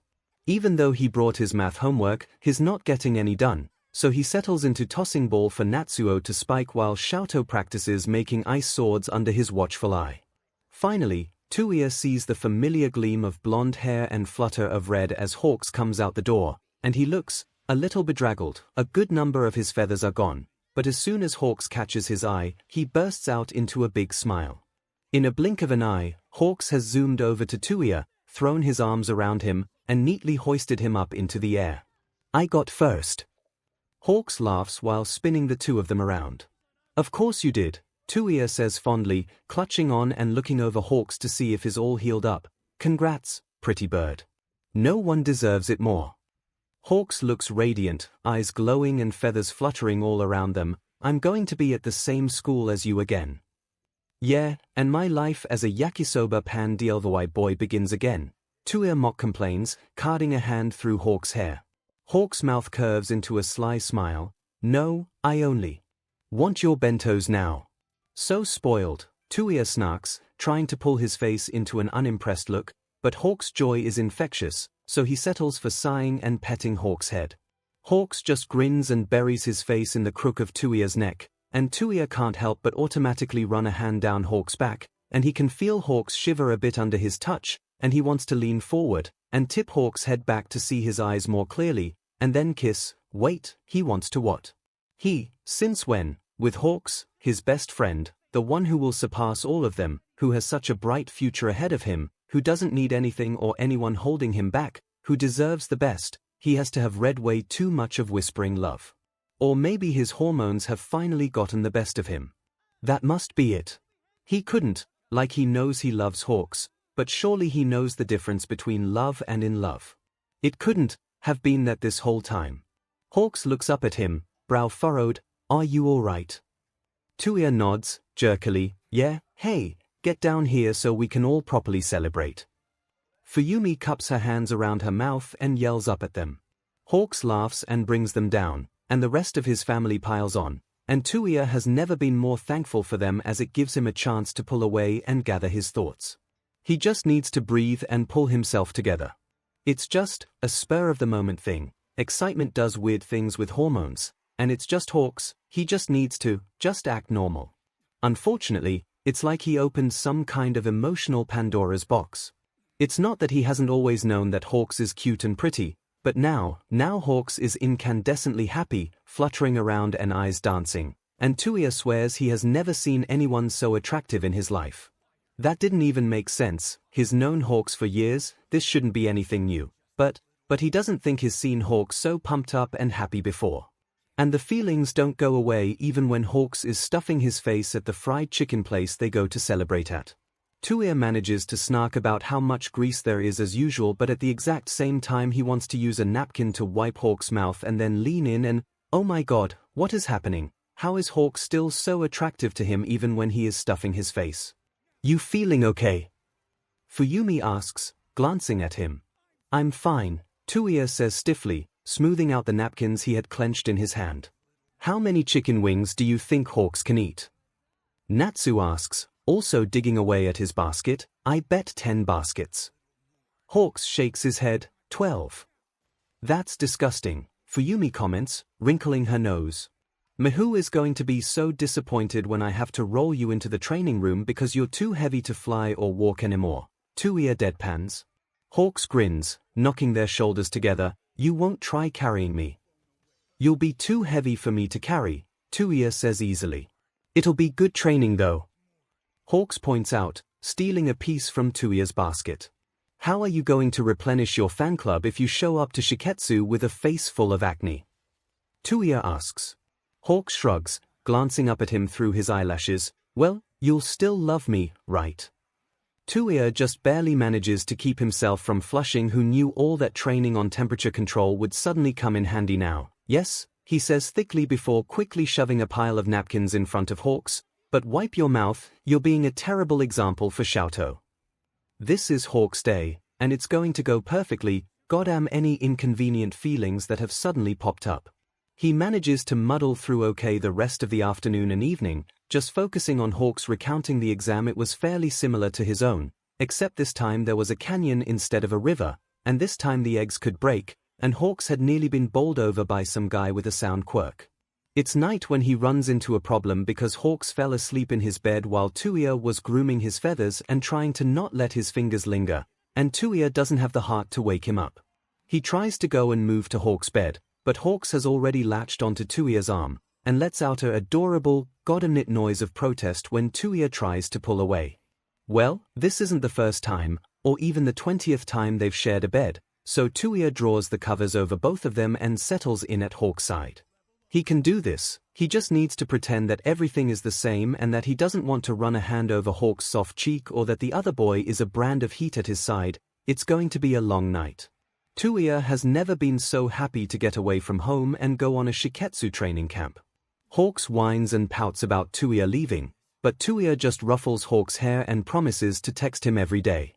Besides the night of the exam, Touya has managed to keep Hawks out of his bed, but still all of Touya's recent dreams have been gold, red, and heat, and cold showers don't work on him because he's ice-proof. He's getting close to the end of his rope here. It's good to just focus on training and figuring out how to charge up an ultra-heated fireball in his hand before releasing it in a controlled blast. They pair him up with a 2A student named Kaio who has a water quirk to have them do dual training, sending scorching flames against waves of water, and it is taxing. He's exhausted, but it does give him very little time to think about Hawks, besides making sure to text him in the mornings and evenings with updates about how he is doing and look through Hawk's selfies of sword training. Hawks is definitely starting to develop some muscle that Touya is not ogling at, definitely not, and various complaints about Fuyumi suching his posters, Xiaotou creating an ice platform in the middle of the street, and Natsuo stealing his fried chicken. If he always catches himself smiling by the end of these texts, well, he's always happy to hear from Hawks, no matter what. He thinks he's more or less managed to get his feelings under control. He's had zero dreams, and that's great until about midway through the week he gets a call from Hawks. "I got in," Hawk says as soon as Touya picks up. "The acceptance letter came today, and I'm in, Touya." "Of course you are, they'd have to be crazy not to take you." Touya grins. "Good job, pretty bird." "Thanks. Wish you were here though," Hawk sighs. "Yeah, wish I was too," Touya replies, looking down and trying to ignore the traitorous hammering of his heart. "Not again, but I do have something for you that might make up for that." "Oh." Hawk's voice perks up. "What is it?" "Look in my desk drawer, it's in a green envelope," Touya says, sitting back. There's the squeak of his desk and a rustling sound, and then he hears Hawk's SCK in a deep breath. "Touya. Are these, no way, are these Trap Nest concert tickets? You like them?" Touya asks, feeling his smile grow wider.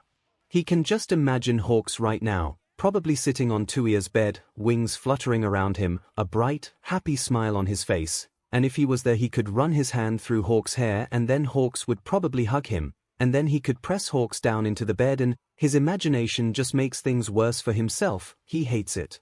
"Oh my god, I love them. Although does that mean you've finally seen the light?" Hawks teases. "Hardly," Touya snorts, clearing his throat and pointedly not thinking about how much he likes the teasing lilt Hawk's voice now has. "Don't think this means I'm giving up on converting you, but I thought I'd indulge you, just this once. I'm totally making you wear a Trap Nest shirt when we go," Hawks declares. You don't want to take someone else?" Touya asks, hand clenching around his phone. "It's right after I get back from training camp, the timing might be tight." When he had bought the tickets, he had assumed that they would go together, but now with him being a fin creep, maybe it would be better if Hawks went with someone else. Even if the thought of someone else using the tickets he had bought for Hawks and him makes his teeth grind. "Are you kidding me? Like I would ever pass up dragging you to a Trap Nest concert," Hawk says. "Be prepared, Touya, you're not getting out of this. You're going to have an epiphany." "Sure, in your dreams," Touya replies, rolling his eyes. "It's going to be amazing," Hawks purrs, and Touya can just imagine the SHD-ting grin on his face, and he wants to kiss it. Stop, back up, not happening." Touya hums, "It'll be fun, with you," he manages to say in what he hopes is a non-breathy voice. "Anyway, I need to head back." "Yeah, of course, good luck, Touya. Don't try to get knocked out so you don't have to go with me. Someone with good taste has to go with you," Touya replies before hanging up and burying his head in his hands. One call with Hawks, and all the feelings come flooding back, and this isn't good. Hawks is his best friend, and he cannot ruin that, and most importantly, Hawks needs to be with someone who isn't one flare-up away from self-immolation. Hawks needs someone who won't hold him back, and who will let him fly free. He needs some way out, and he's desperate. So when 𝐭, after a long training session, waggles his eyebrows and suggests that they maybe do some more hands-on training, he follows him into a storeroom and lets 𝐭 pull him in and slot their mouths together. Well, it does feel good. Like it's a pleasurable experience all around. But 𝐭's hair is blonde, but not ash blonde, and when he grips 𝐭's back, there are no feathers brushing against his fingers, and 𝐭 smells like salt water and brine, not of feathery musk and home. God, he has it bad.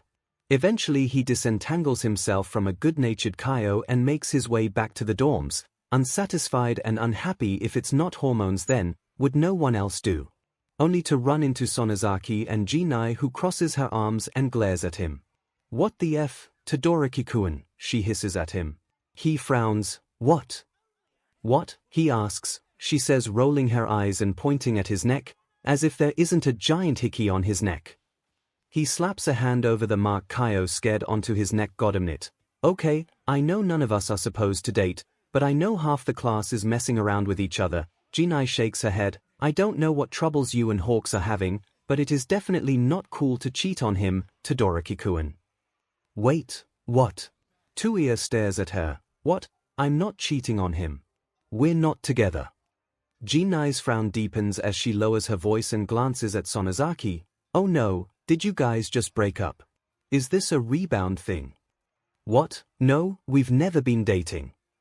Ginai purses her lips. What? That can't be right. He's always hanging all over you. Hawks is just a touchy-feely person. Touya interrupts with a shrug. Yeah, but you aren't, and you let him hang all over you, Ginai points out. Because we've known each other for a long time, Touya argues, I'm used to him. And also, he really likes Hawks hanging all over him, although he would rather die than say that out loud. So you guys are not a couple, Ginai says doubtfully. Yeah, Touya says. Wait, did you guys all think this entire time? Obviously, Ginai snaps. So, are you just messing around with some guy in 2A, or what? I was just messing around, and how do you know it was someone in 2A? Touya demands. Because everyone in our class thinks you're dating Hawks. Ginai says, throwing up her hands and pointing at Sonozaki. This is so dumb, I can't deal with this. Sonozaki-kun, you handle this. Ginai zooms off, leaving just Sonozaki looking calmly at Touya. Given how many of her duties she dumps on you, maybe you should be class representative instead, Touya comments, leaning back against the wall. Nah, Sonozaki shakes his head with a small smile. Class representative is the heart and soul of the class, and that's definitely Gina-chan. I just make sure the actual work gets done. Touya laughs. Well, I'm sure you've got a lot of that to do, so I'll just head back inside. Are you really not going out with Hawks, Todoroki-kun? Sonozaki asks, tilting his head. Why is it easier for you guys to believe that I'm in but who's cheating on Hawks than that we're not a couple? Touya demands, glaring at Sonozaki. Neither of us think you were the type to cheat. That's probably why Ginai-chan was so obsessed, Sonozaki says calmly. As for you two being a couple, well, she's already listed most of the reasons, but there's also, you're softer around him, Todoroki-kun. He made you more approachable to the rest of us. He's my oldest friend, Touya points out again, crossing his arms. And the constant smiling when you're reading his texts. Sonozaki gently prompts, we always know when you get a message from Hawks. Touya winces. Has he always been so far gone? That's not, am I that obvious? You are a bit, Sonozaki hedges, tilting his hand side to side. It's a compare and contrast for you. But, if you two aren't going out, why haven't you asked him out, Todoroki-kun? Why haven't you asked out Ginai? Touya shoots back. Because I'm afraid that she'll get bored of me eventually and leave, Sonozaki says quietly, not flinching from Touya's glare. What are you afraid of, Todoroki-kun? So many things. But, Sonozaki is being honest here, and he has always respected their calm vice class rep. Such honesty deserves as clear an answer he can give in turn. I wouldn't be good for him, Touya says, looking down at the ground. I can't. Without Honda's tech, I couldn't even be here. And plus, I know I have a temper, and sometimes I get in a mood and act like his father, he fears. His worst nightmare has always been that he'll turn into his father, terrorizing those he loves. Was that better or worse than his other fear that he'll become his mother, where love became a shackle that nearly killed her? For what it's worth, Todoroki-kun, you're not the only hero here who needs a lot of support equipment, Sonozaki says quietly, and, yeah, sometimes you snap at people, but I have never seen you go overboard. And none of us have seen you be anything other than gentle with Hawks. But no one outside of their household had ever seen the way their father had treated them also. Besides, isn't it good that you acknowledge you have a temper? Sonozaki continues, isn't that half the battle to controlling it? Maybe so, but Hawks deserves better than that. Still, it is reassuring to hear that from level-headed Sonozaki. Thanks, Sonozaki, Touya says, looking at the other boy, you should just ask out Jinai. If she gets bored of you, then she is a fool. Sonozaki sighs, moving a hand through his green hair, perhaps. You're not the only one who thinks that their crush could do better. But anyway, think about it. And don't mess around with Kyo-kun too much. Jinai-chan is going to make your villain lines in the play for the cultural festival even worse if she thinks you're fraternizing with Touya. Touya stares at Sonozaki. How did you know it was Kyo? Who else have you been training with this whole week?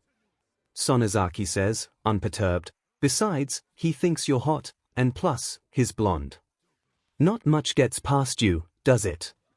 That's why Jinai-chan keeps me around, Sonozaki says with a wry grin, clapping him on the shoulder. Anyway, it's a long day tomorrow, we better turn in. Thank God this training camp is nearly over. He doesn't even want to know what rumors are going to come out of this. He can go home to Hawks, and, well, at the very least, he can enjoy a concert with him. Touya has only just gotten home and managed to change into a Blast t-shirt when he hears Hawks barreling up the stairs, and before he knows it, the bedroom door is flung open and Hawks has leaped into his arms. Welcome home, Touya, he chirps, hugging him tight.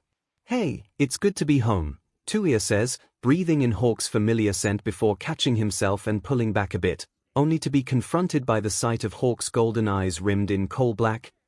Are you wearing eyeliner? Yeah, Honda showed me how to do it right, Hawk says with a big grin, standing back and flicking his ear that Touya just noticed now have earrings on them, and look. The piercings healed up just in time for the concert. Are those my earrings? Touya asks, looking at the silver rings among the gold Hawks has and pointedly not thinking about how much he likes the thought of that. Hawks nods. 2 are. Don't worry, I sterilized them before I put them in. How do I look? Hot, he nearly blurts out before just barely managing to shove those words back. Great, really good, he manages to say, reaching out a hand to touch Hawks' ear before holding himself back. It really suits you. Hawks flushes with a pleased smile on his face. Thanks, and oh my god, Touya, what are you wearing? He plucks at Touya's t-shirt. You can't wear that. You'll get eaten alive at the concert. Fine, fine, Touya sighs, opening his drawer and stripping off his Blast t-shirt, although really, if they can't handle the truth that Blast is just better, definitely making you eat your words before the night is done, Hawk says, grabbing a black t-shirt out of Touya's drawer and tugging it over Touya's head. You're going to see that. Wait, is that a hickey? Goddamn it had faded, but Hawks was too close. Touya tugs the t-shirt down, knocking Hawks' jabbing hands away. Maybe. Anyway, we better get going. Who did you make out with? Hawks demands, his eyes narrowed and wings flapping erratically. Are you going out with someone now? Why do you always think I'm going out with someone? Touya asks, placing a hand on his neck. No, look, it was just some guy from 2A, we were just messing around, blowing off steam. You know how it is. Oh, Hawk says, looking down. I mean, I haven't before, so I don't really know. Hawks looks upset. Is Hawks jealous that he's made out with a guy while Hawks hasn't? That's an easy problem to rectify, like he would be more than happy to give Hawks some experience. That is such a sleazy thought, that's terrible.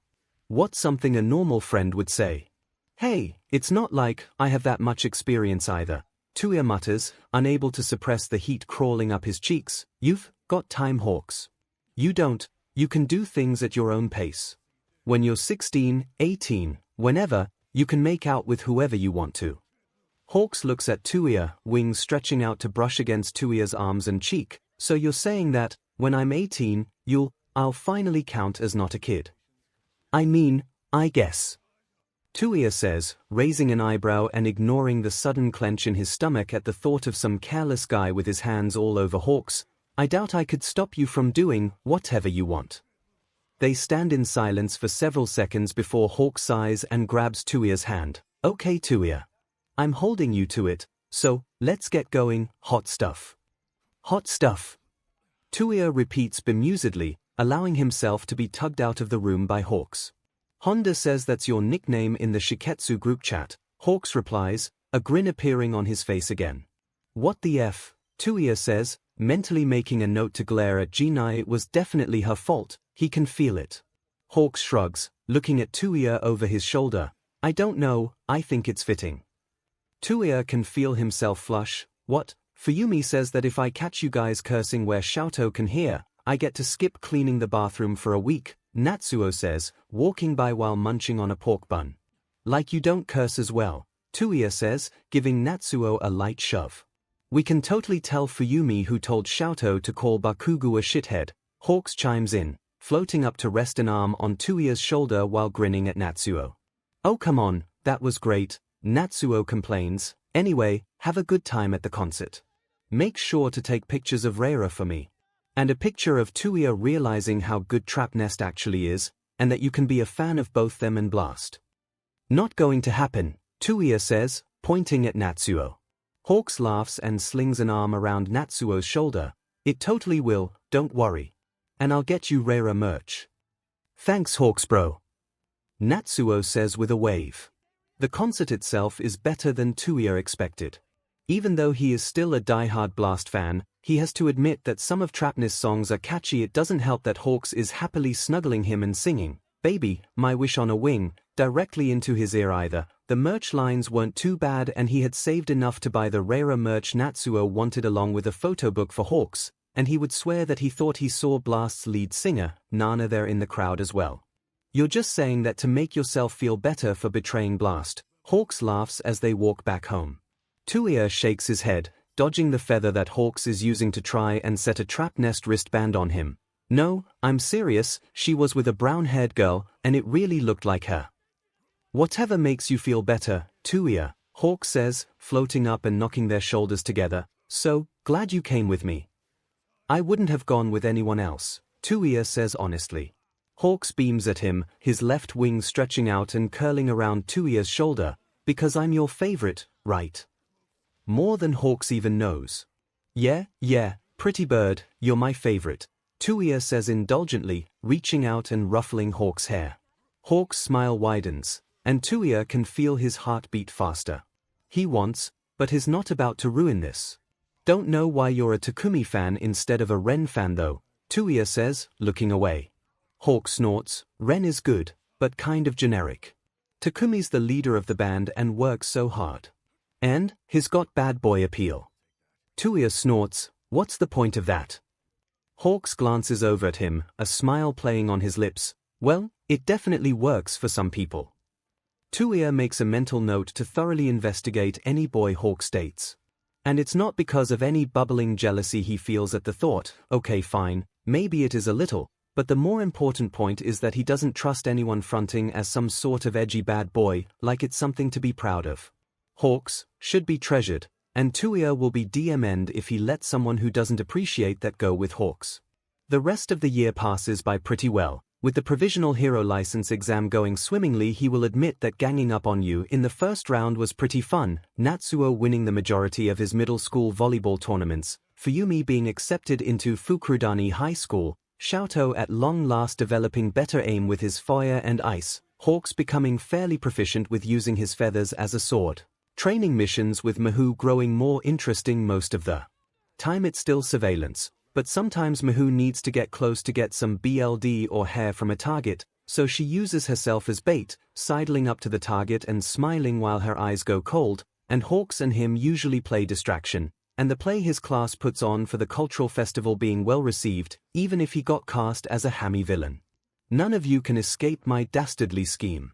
Long have I toiled and created a mad bouquet of darkness, who wrote this? I told you Ginna-chan was going to punish you. Cheer up, I'm sure Honda-senpai has a good costume for you. Honda and Hawks of course love it, with Honda essentially making him wear a male version of the Demon Evelyn cosplay costume she had created, and Hawks taking far too many pictures and posing with Touya by dramatically flinging himself across his chest. Why am I not wearing a shirt under this jacket? Touya asks, plucking at the plunging opening of the black jacket he had on. Fan service, Honda replies, not even bothering to look up from her tablet where she was recalibrating the flame grenades for the play. Didn't you say fan service armor was dumb? Fan service armor in actual combat situations is dumb. Fan service at a cultural festival play is just good for business. Plus, it's a chance to show off my new and improved cooling system with just the jacket. Don't complain, you're wearing more than I usually wear when I cosplay Demon Evelyn, Honda says, glancing over at Hawks. Hawks, tell him he looks hot so he stops messing with my design. You look hot, Touya, Hawks says obligingly with a gleam in his eyes as he runs a finger down the edge of Touya's collar, and Touya wills himself to not shiver under Hawks' touch.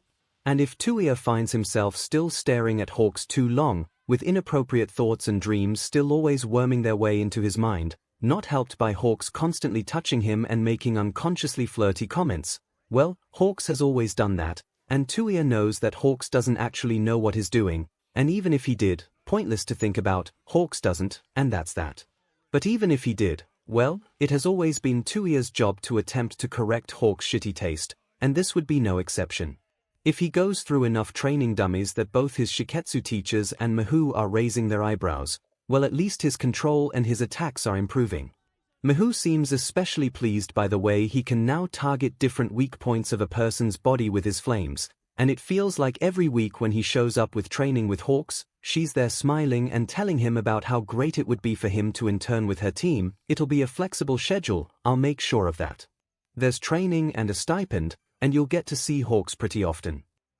He has to admit that it's not a bad offer, the pay is competitive and by that he means actually existent, which is rare. Miho has always been an attentive if brisk teacher, and it would be nice to be able to keep an eye on Hawks.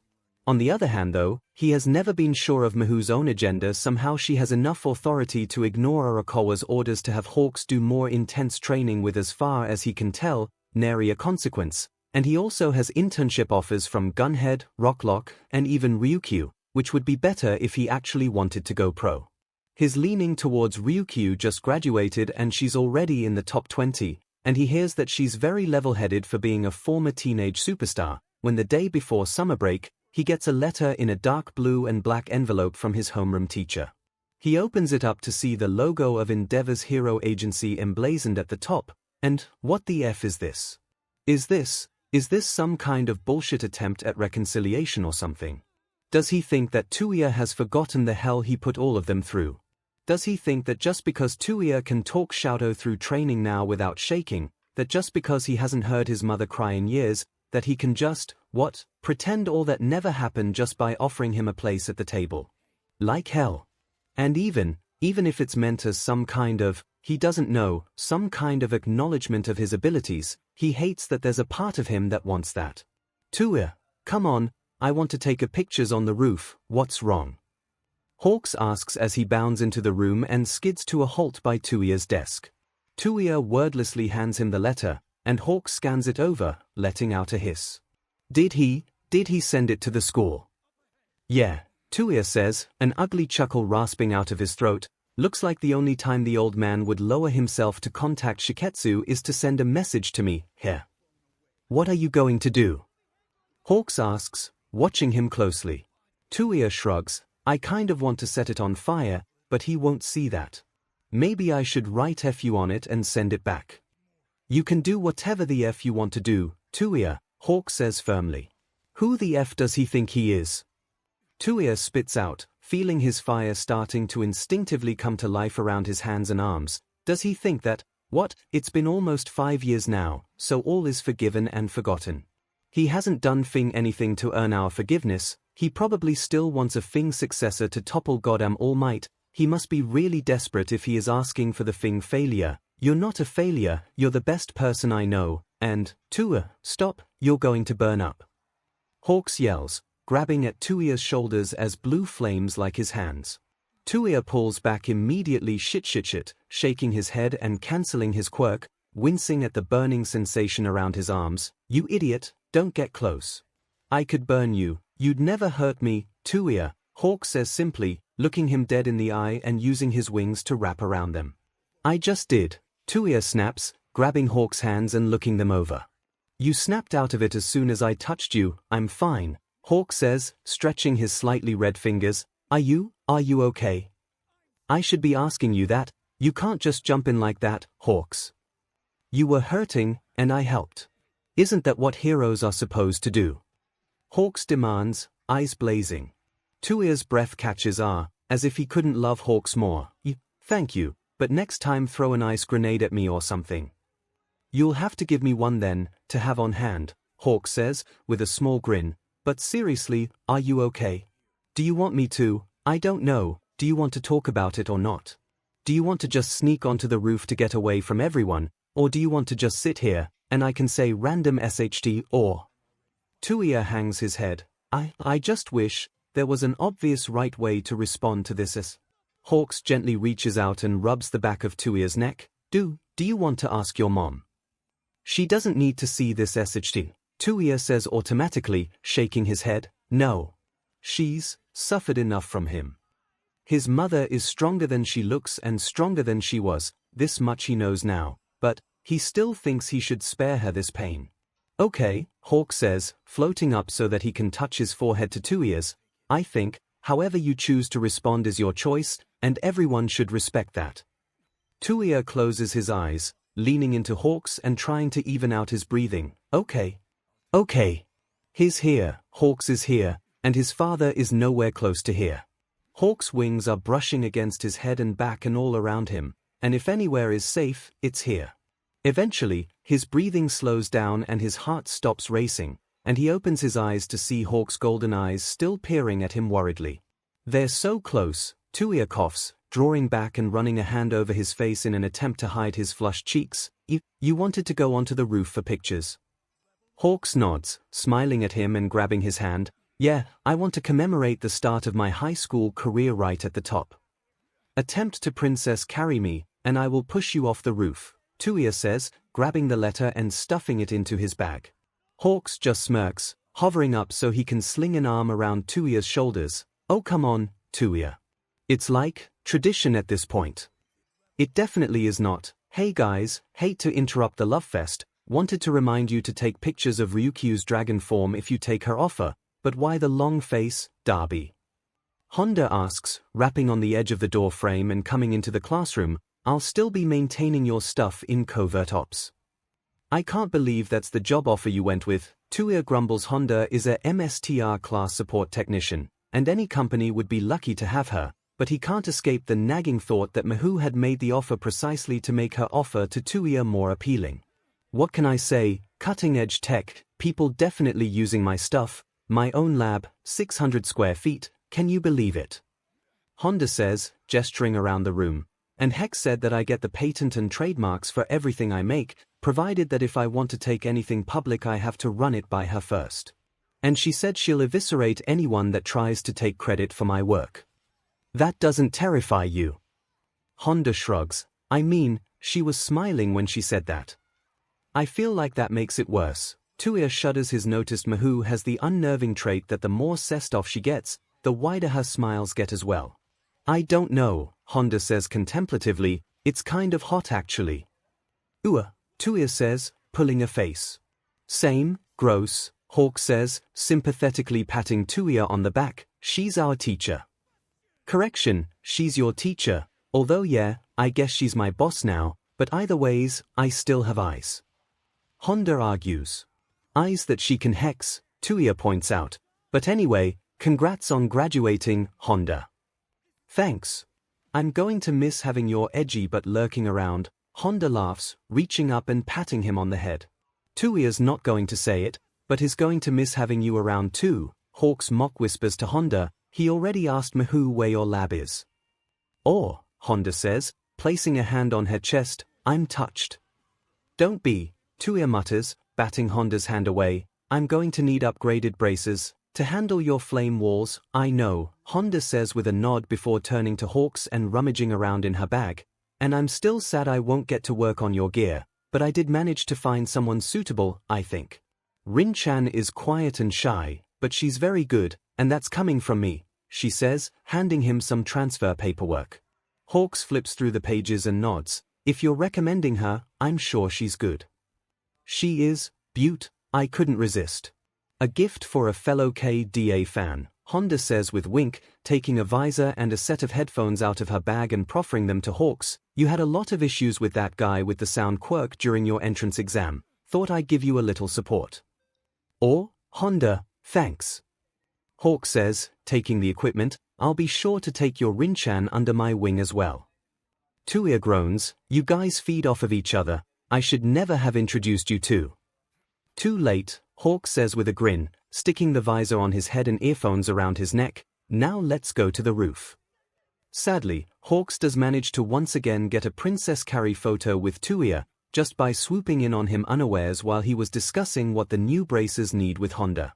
Given what happened last time, after he has burned a giant FOFF on the Endeavor offer letter and posted it, Touya checks Hawk's middle school uniform that night, but all the buttons are still there, including his own, still stitched in neatly.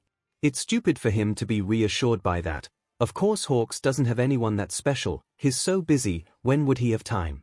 He quickly folds up Hawk's uniform and sets it back in the drawer before he can run his fingers across the stitches and act even more like some lovelorn shoujo manga protagonist. The internship with Ryukyu is, well, to be completely honest, it's kind of a bust. It's not Ryukyu's fault, she's perfectly nice and welcoming, calmly directing him in both training and in battle, rising up like an avenging angel in her dragon form when any villain dares to hurt any of her sidekicks, and only occasionally distracted by shiny things. It's just that, outside of patrols and battles and investigation, there's also the commercial side of pro-hero work that Ryukyu has to frequently attend to. As a rising star, she's constantly in demand for ads, modeling work, sponsorships, and interviews, and that wouldn't be so bad if it weren't for the fact that the 2 weeks she takes off from all that work to thoroughly investigate an orphanage that's rumored to be abusive, she falls from the top 20, and her manager tells her to get back in the public eye and do a modeling job or something. It leaves a bad taste in Touya's mouth. He has always known that appearances count for a lot in hero work, but shouldn't the work count more? A bright point during that mess is that Hawks is a hit at Shiketsu, just like Touya expected. He is already the subject of shouting matches and hair-pulling in the management department, and Hakamata Rin gets a lot of glares from the support department for managing to poach Hawks. He's not sure how that girl is holding up in that hostile environment given that she seems about as timid as she is brilliant, squeaking and hiding behind her own inventions every time he stops by to see Hawks. She's just intimidated by you, Hawks says, waving his hand. I think it's the piercings. You have them too, Touya points out, flicking one of the silver earrings in Hawk's ear and ignoring the satisfied feeling it gives him. Yeah, but I didn't follow it up with a nose piercing like you, Hawk says, reaching out and poking at Touya's nose. What are you even going to do during flu season? Take it out and hope for the best, Touya replies, batting Hawk's fingers away. But hold on, if she's intimidated by me, how is she even dealing with her department? Well, I can't say her classmates are nice to her, but I think they do cut her some slack since she is Best Jeanist niece. Hawk says. Best Jeanist is going to sue you for copyright if you show up in an all-jean costume, Touya warns. Hawks motions Touya closer before mock-whispering. It's a secret, but she thinks jeans are lame. No, Touya gasps just to see Hawk's grin. Has she been disowned? I don't think she's told her uncle yet, Hawk says, holding up a warm-looking coffee-colored coat, although the bird's going to be out of the bag soon. Look, she made this fluffy flame-proof coat for me, it's great. You going to be in a lot of fire? Touya asks, running a hand over the coat. It's really soft. I spar with you all the time, don't I? Thought I'd let you go more all out, Hawks replies easily, placing the coat on the back of his chair. So, Miho's been asking how your internship with Ryukyu went. What do you want me to tell her? Touya sighs, bracing his palms against the desk and leaning forward. I don't know, he admits. I feel like I didn't like it, but maybe I just didn't give it enough of a chance. It's not good that her manager made her drop that investigation though, Hawks argues, that's pretty shitty. Yeah, Touya sighs, reaching out a hand and touching Hawks' head, make sure you pick out a decent manager, Hawks. I'll wait until they stop mobbing me every time they see me, Hawks says with a roll of his eyes, smiling up at Touya, but, seriously Touya. Do you want to do the whole ranked hero thing? That's what the heroics course is mostly all about, and that's what he's been training for this whole time. But, he could help people in other ways with this same training, can't he? He doesn't have to play the game if he doesn't want to. Honestly, I'm not into it, Touya admits, like, no one can deny that All Might deserves his position, I guess, but others aren't as deserving. And optics is everything. And with enough money and power, you can make the optics fit whatever story you want, like with his father. Yeah, but 𝐒𝐻's team wouldn't have that, Hawks says. That's true, but 𝐒𝐻's team consists of her son Kyoko, the unflappable medic who goes by Rogue and is about as equally terrifying as 𝐒𝐻, Honda, a support guy from you whose name is Fujioka Ken but who Honda affectionately calls by his gamer handle Immortal Sign, and Kubo Katsu who is technically in charge, but just seems to RBB stamp whatever 𝐒𝐻 puts in front of him and call it a day. Kubo couldn't care less about anything that doesn't have to do with golf, so the push to expand the team must be coming from 𝐒𝐻, but for what? She's argued that she needs someone with long-range abilities, but then why has all her recruiting efforts been directed at him and not at all at Hawks? 𝐒𝐻 has her own agenda with her team, and I still don't know what it is, Touya replies. Hawks frowns, I still think you're being a bit paranoid, but maybe, I don't know. She plays her cards close to her chest. More like, none of us even know if she's playing cards or chess. Still, she's got a more involved mission she wants both of us on soon. I don't know, maybe she'll give us an idea of what she's planning, Touya says, drawing back and sitting on Hawk's chair. Yeah, you think we'll have to run distraction again? Ooh, or maybe this time she'll let us be the bait. Hawk suggests, as he perches on his desk and kicks his legs back and forth. Touya shakes his head. No way, she's been pretty consistent about making sure she's the only one the targets pin their interest on. Although, I don't know why they can't see the murder in her eyes. Probably because they're not looking at her eyes, Hawk says dryly, but yeah, I think she's trying to look out for us, in her own way. Maybe you should ask her about it. She'll definitely use it as a chance for another sales pitch, Touya groans, as if I don't already know most of it. Better pay, possibly more flexible hours, and the chance to make a difference in circumstances that aren't glamorous enough for pro heroes to look at. Hawks looks down, wings quietly curling around him. Yeah. You don't think that it's dumb or selfish of me to try and become a ranked hero? What? Touya frowns, leaning forward to try and catch Hawk's eye. No, I didn't mean you. You actually genuinely do care about helping people, and you're definitely going to be ranked hero, pretty bird, and you deserve the title more than anyone. Hawks bites his lip. Thanks, but would that really count as my own effort? The Hero Commission has always been in charge of my training, and they're already talking about marketing and funding something for me, and they should, Touya says fiercely, placing a hand on Hawk's shoulder. Yeah, you're going to get a boost from them, but if you need some support to help others, there's no shame in that. Besides, without your own efforts, it wouldn't work anyway. Hawks looks up, placing his hand over Touya's. You say that, but they say I was meant to be a hero. If anyone is, it's Hawks. That's one point that he has never disagreed with the Hero Commission on. And that bothers you. I don't, I feel like I'm faking it most of the time, Hawk says quietly, pulling his legs up so that he can curl in on himself, just acting the way I think a hero is supposed to act. I feel like that's how all heroes are, Touya says, standing up. To draw closer to Hawk's real heroes. They try their best to be kind and generous, and in the end, they just are. Hawks tilts his head. You really think that, Touya? I think that you have always tried so hard, and I doubt that's going to change, Touya says, running his other hand through Hawk's wing. I believe in you. Always have, and always will, and if there is anything Touya is sure of, it's that Hawks will always work too hard and move too fast in order to try and help as many people in as many ways as he can. And you'll be with me the whole way? Hawks asks, looking up at Touya through his lashes. It would be so easy, wouldn't it, to just lean forward and kiss Hawk's worries away. That's dumb, that wouldn't calm him down, that would freak him out. It's unfair how good Hawks looks when he isn't even trying. Hawks had teased him about how handsome he was in that one ad he did with Ryukyu for some board game where she turned into a dragon and he provided the flames and had to pose in the background as one of her henchmen, with him saying that everyone was going to buy the game just for the mysterious hot guy in the corner. However, Touya is as sure that no one is buying the game for him as he is sure Hawks is going to have ad agencies fighting tooth and nail for him, much like the Shiketsu manager students are currently busy doing.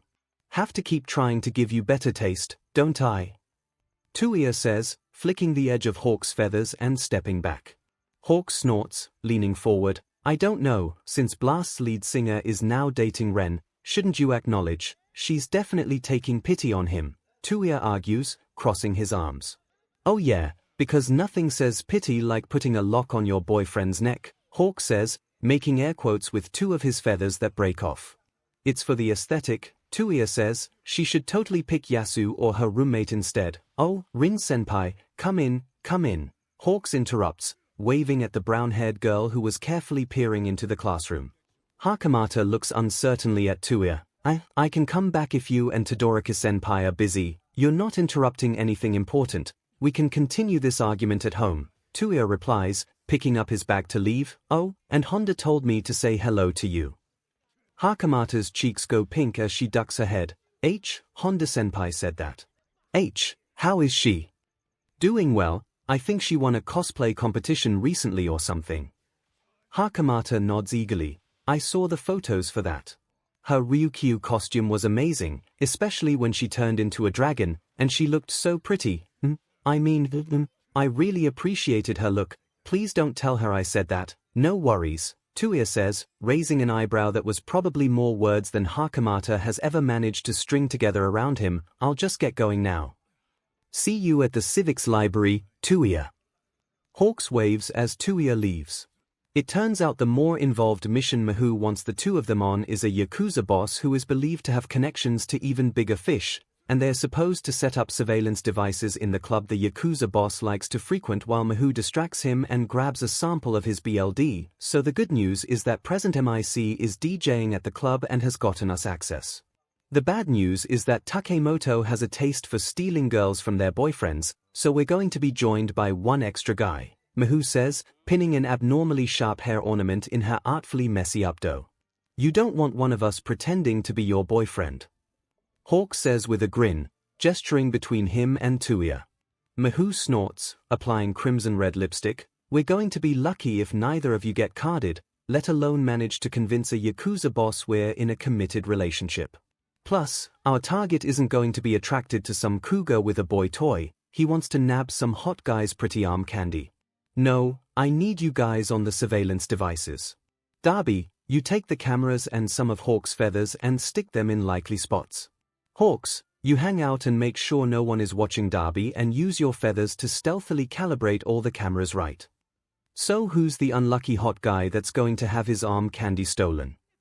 Touya asks.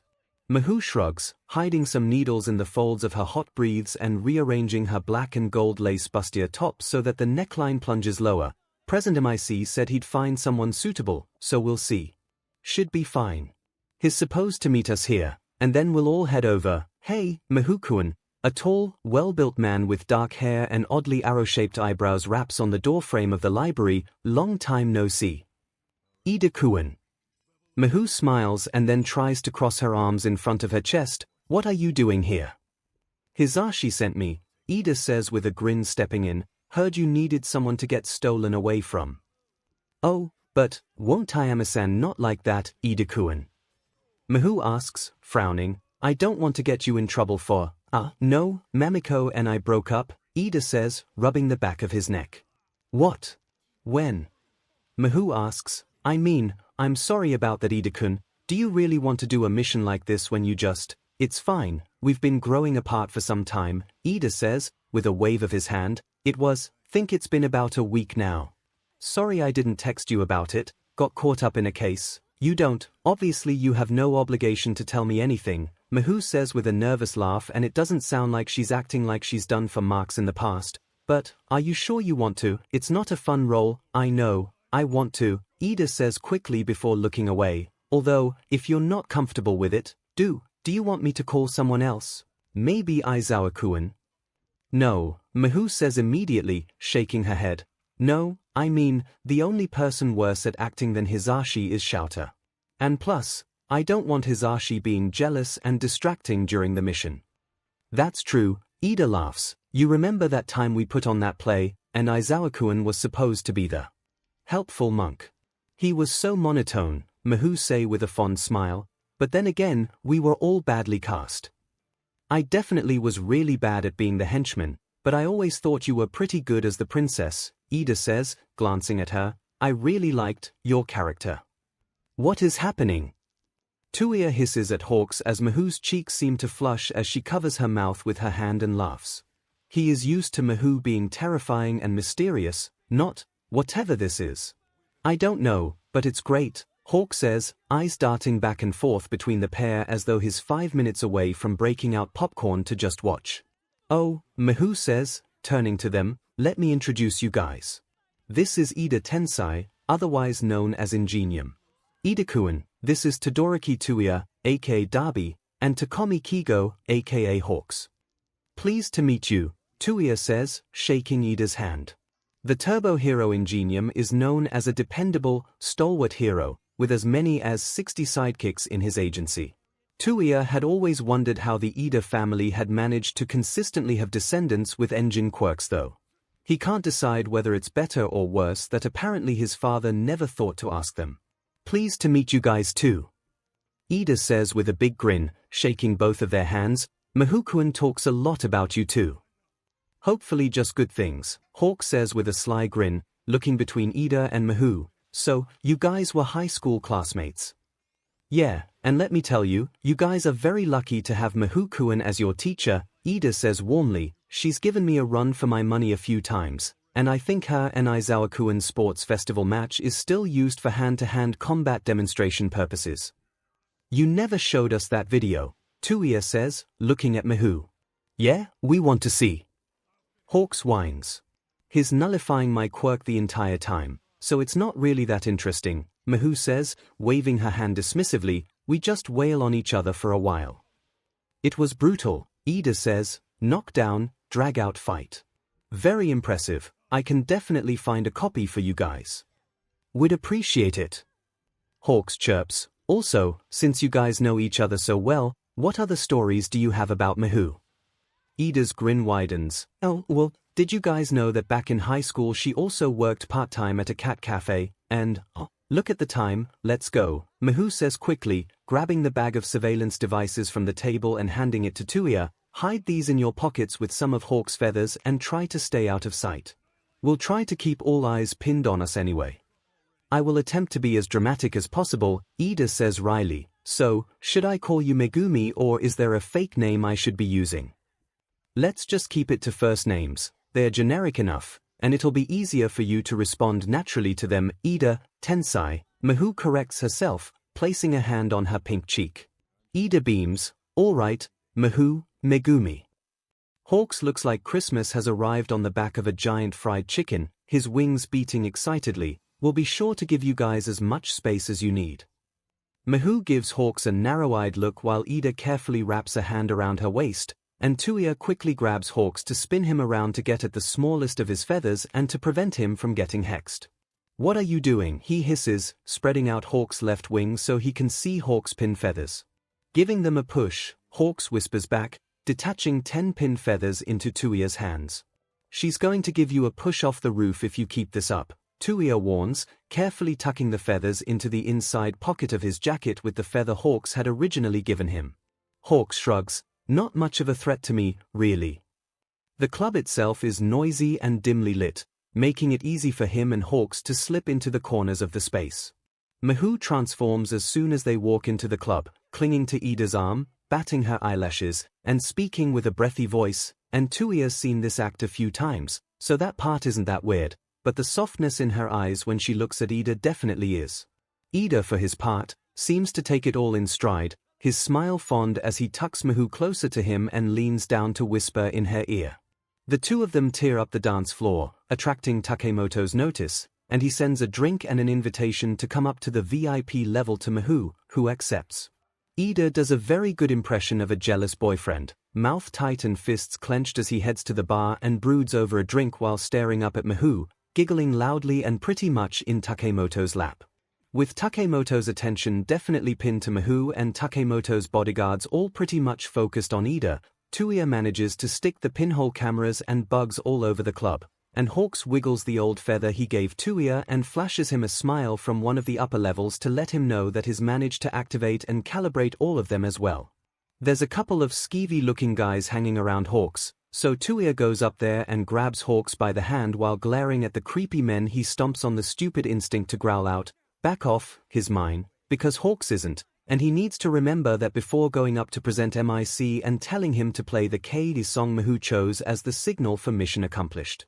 𝐻 is extremely cheerful, swinging their hands back and forth and managing to get an autograph from present MIC before the two of them head over to the alleyway 𝐻 told them to meet up at.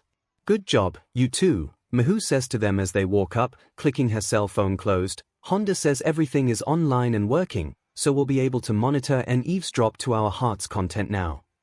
Touya nods, "Everything good on your end?"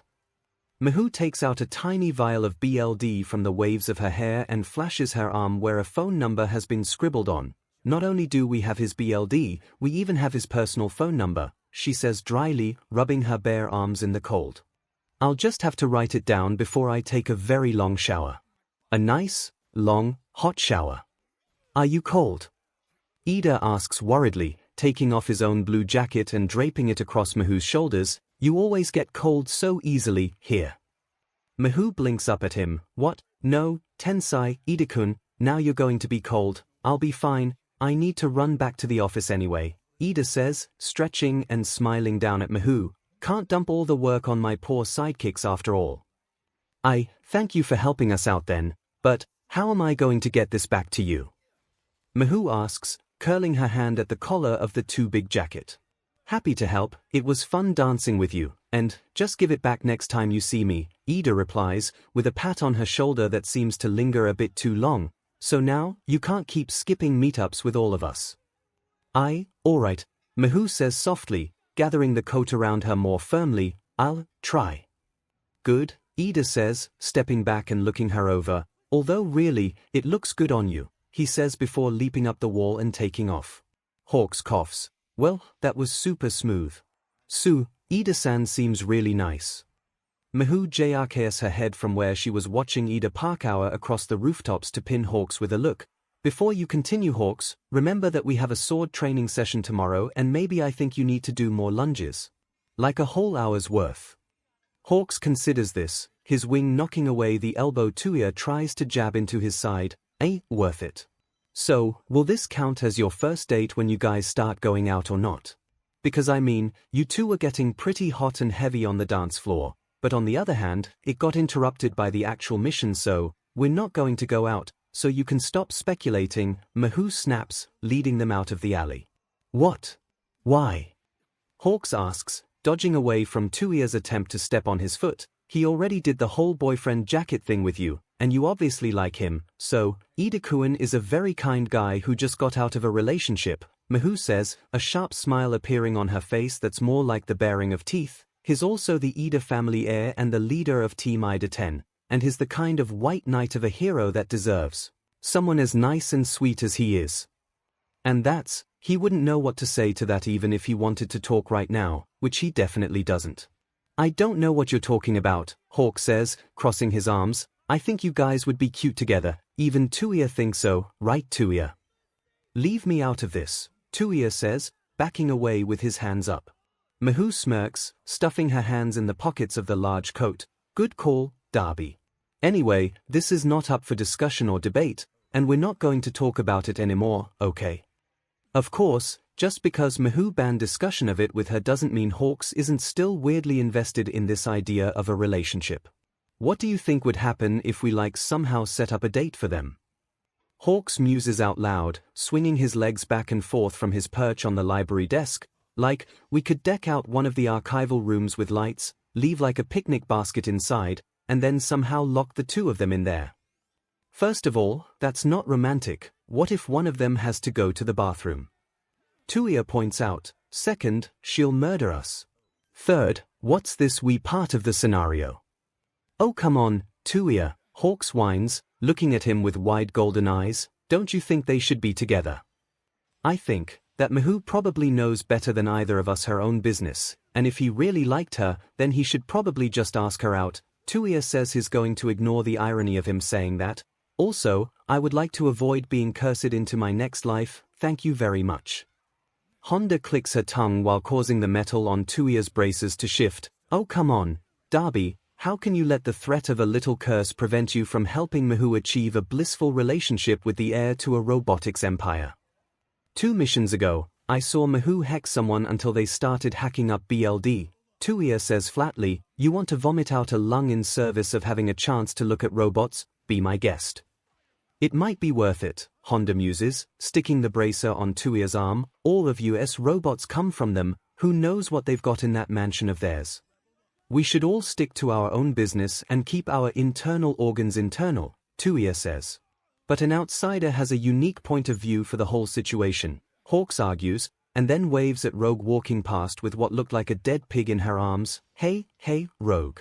Have a question for you. Rogue turns to look at them, the dead pig's eyes now facing them. Yeah. What do you know about Ida Tensai? Besides all the official Ingenium stuff, Hawk says, unperturbed. Ingenium? Oh, isn't he that guy Megumi is always texting? Rogue says, a cut on her cheek closing up and reappearing on the pig's cheek. Why don't you ask her? Because she's banned me from talking about how they should be together, Hawk says, leaning back and stretching his wings out. Rogue frowns, tossing her head to flick her silver hair out of her eyes. Doesn't he have a girlfriend? They broke up. Ida-san even pretended to be 𝐒𝐻u's boyfriend for that last mission we went on. He's single now.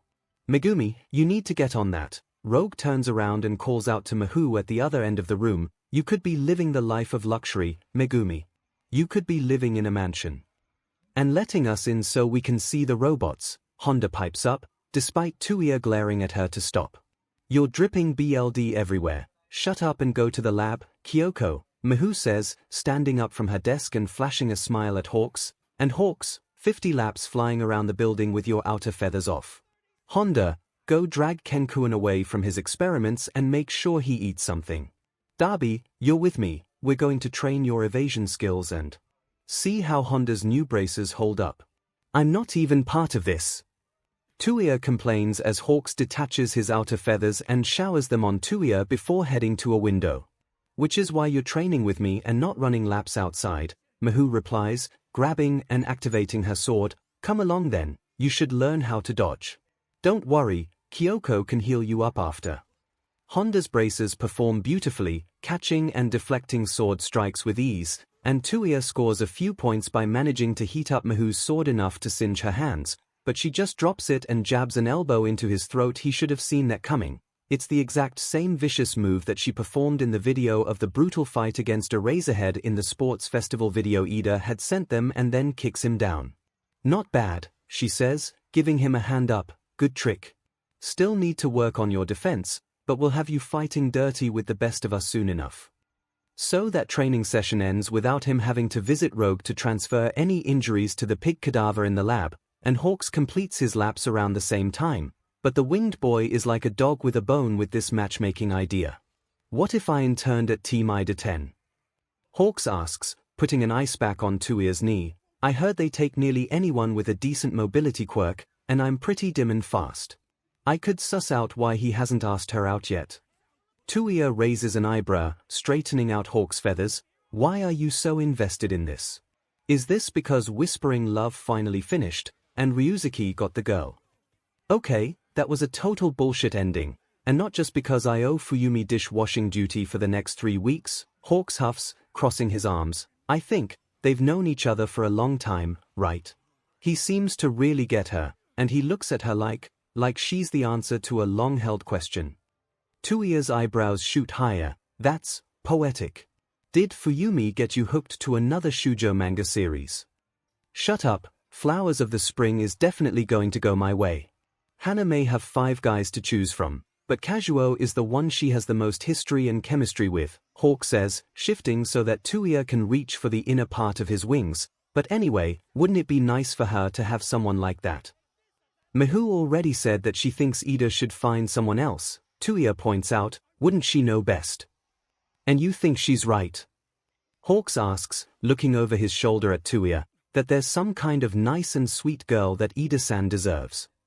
𝐼𝐻 is a menacing, inscrutable woman who has no mercy for their targets, smiles wider when she moves in for the kill, and whatever she did as a Black Ops agent is enough that her supposed department head gives her free rein. At the same time though, their targets are usually lecherous men that Touya would also like to beat into a paste. Touya also hasn't had to worry about any creepy missions the Hero Commission wants to stick Hawks on or trainers pushing Hawks to a breaking point ever since 𝐻 took over, since she has never let any of their targets spend much attention on them, and she always pushes him hard but never to the point of injury or complete exhaustion. Even with his own training with her, there have been very few times that Rogue has had to be called in to heal him. So maybe 𝐻 is nicer than she talks, but she's definitely not sweet. She's not wrong that the Ida family cares about its reputation, Touya says carefully. Any pro-hero family would have to have kept up the name for so long, and she's not wrong that maybe a hero like that does deserve someone who is also the best. Ingenium is not nearly as flashy as Hawks will be, but Touya does see 𝐻's reasoning. If you can only pull down the person you love, why would you shackle them to you? What kind of bullshit is that? Hawks demands, glaring at Touya. 𝐻 is the best in spy stuff, and if she's also scary, maybe Ida-san likes scary. Maybe he likes edgy badasses who have a soft spot for them. Touya shifts on his bed. Are they arguing about 𝐻 or Hawk's own taste in bad boys? Maybe he shouldn't though. Maybe she's doing what's best for him. Maybe she shouldn't condescend to know what's best for him, Hawk snaps, slumping back so that the edge of his wing whops Touya in the nose. Have you met 𝐻? She always thinks she knows what's best, Touya says dryly, shoving Hawk's wing out of the way and smoothing the feathers down. Yeah, that's true, Hawks admits, rearranging himself so he has pretty much crawled into Touya's lap, but in this case, she's definitely wrong.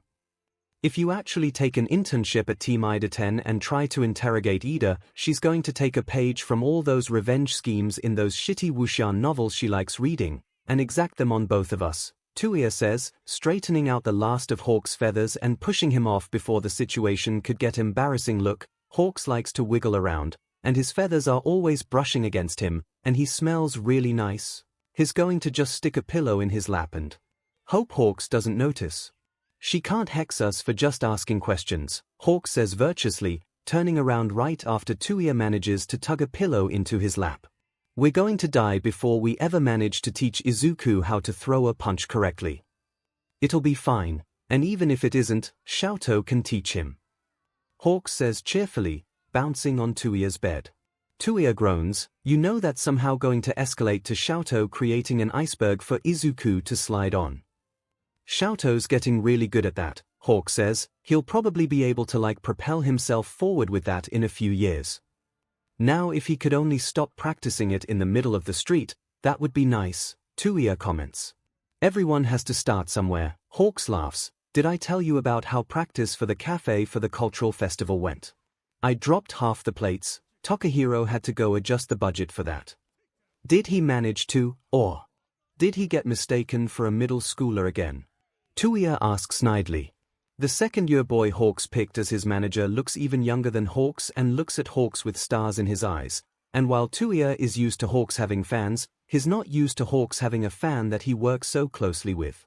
It's stupid to be jealous, he knows. After all, isn't it good that Hawks' manager is enthusiastic about his job? But he just can't really warm up to Takahiro, all the same. Hey, Takahiro can't help his baby face, Hawk says, knocking their shoulders together. Anyway, when you come to our store, I'll be sure to give you VIP treatment. Oh, and ignore your clamoring fans. They can deal, you're my #1 fan after all, right? Hawks asks, leaning in. Touya swallows, clutching the pillow tighter to himself. Yeah, pretty bird. I am, he manages to get out in a low voice. Good, Hawk says, curling up at Touya's side, feathers tickling his neck and arms. And I can't wait to go through your class haunted house. Honda's doing your makeup, right? She's getting really good at costume makeup. I saw her latest cosplay of a half-elf black dragon sorcerer from some show. Yeah, Touya says, giving in and moving his shoulder so that Hawk's head can more comfortably rest on it. She's excited. Hawk snorts, like you aren't, you edgelord. How did you get Ginai-senpai to go for a haunted house? Sonozaki wanted an excuse to display the plant monsters he can create now. It was either this or a timed obstacle course maze, and Hebi cast the deciding vote for the haunted house because she didn't want to run. Well, hot stuff, think my class can wow yours. Hawk smirks up at Touya. Touya smirks back, bring it on, pretty bird. If I can get Ginai-senpai to admit you guys should have done a cafe, I'm taking a picture of you in a trap nest shirt, Hawk says as one of his feathers lifts up a trap nest shirt from his drawer. Good luck getting Ginai to admit anything. Can't wait for you to admit defeat and be in a blast shirt, Touya shoots back. In retrospect, he should have known better than to bet against Hawks. The section of the cafeteria Hawk's class has taken over has been transformed into a dazzling cafe filled with mirrors and light. Someone with an illusion quirk has set up a light show. One girl twirls from mirror to mirror guiding customers in, and at the center of it all is Hawks, a whirl of crimson feathers bringing dishes and menus all around him while he smiles and takes orders from the guests. Wow, Sonozaki said, lowering the hood he is wearing in his role as the plant sorcerer, this looks really nice. That's true, Ginai nods, zipping from one end of the room to the other before appearing next to them again. It's so pretty. And they've got someone with a cake quirk. Oh my god, that is amazing.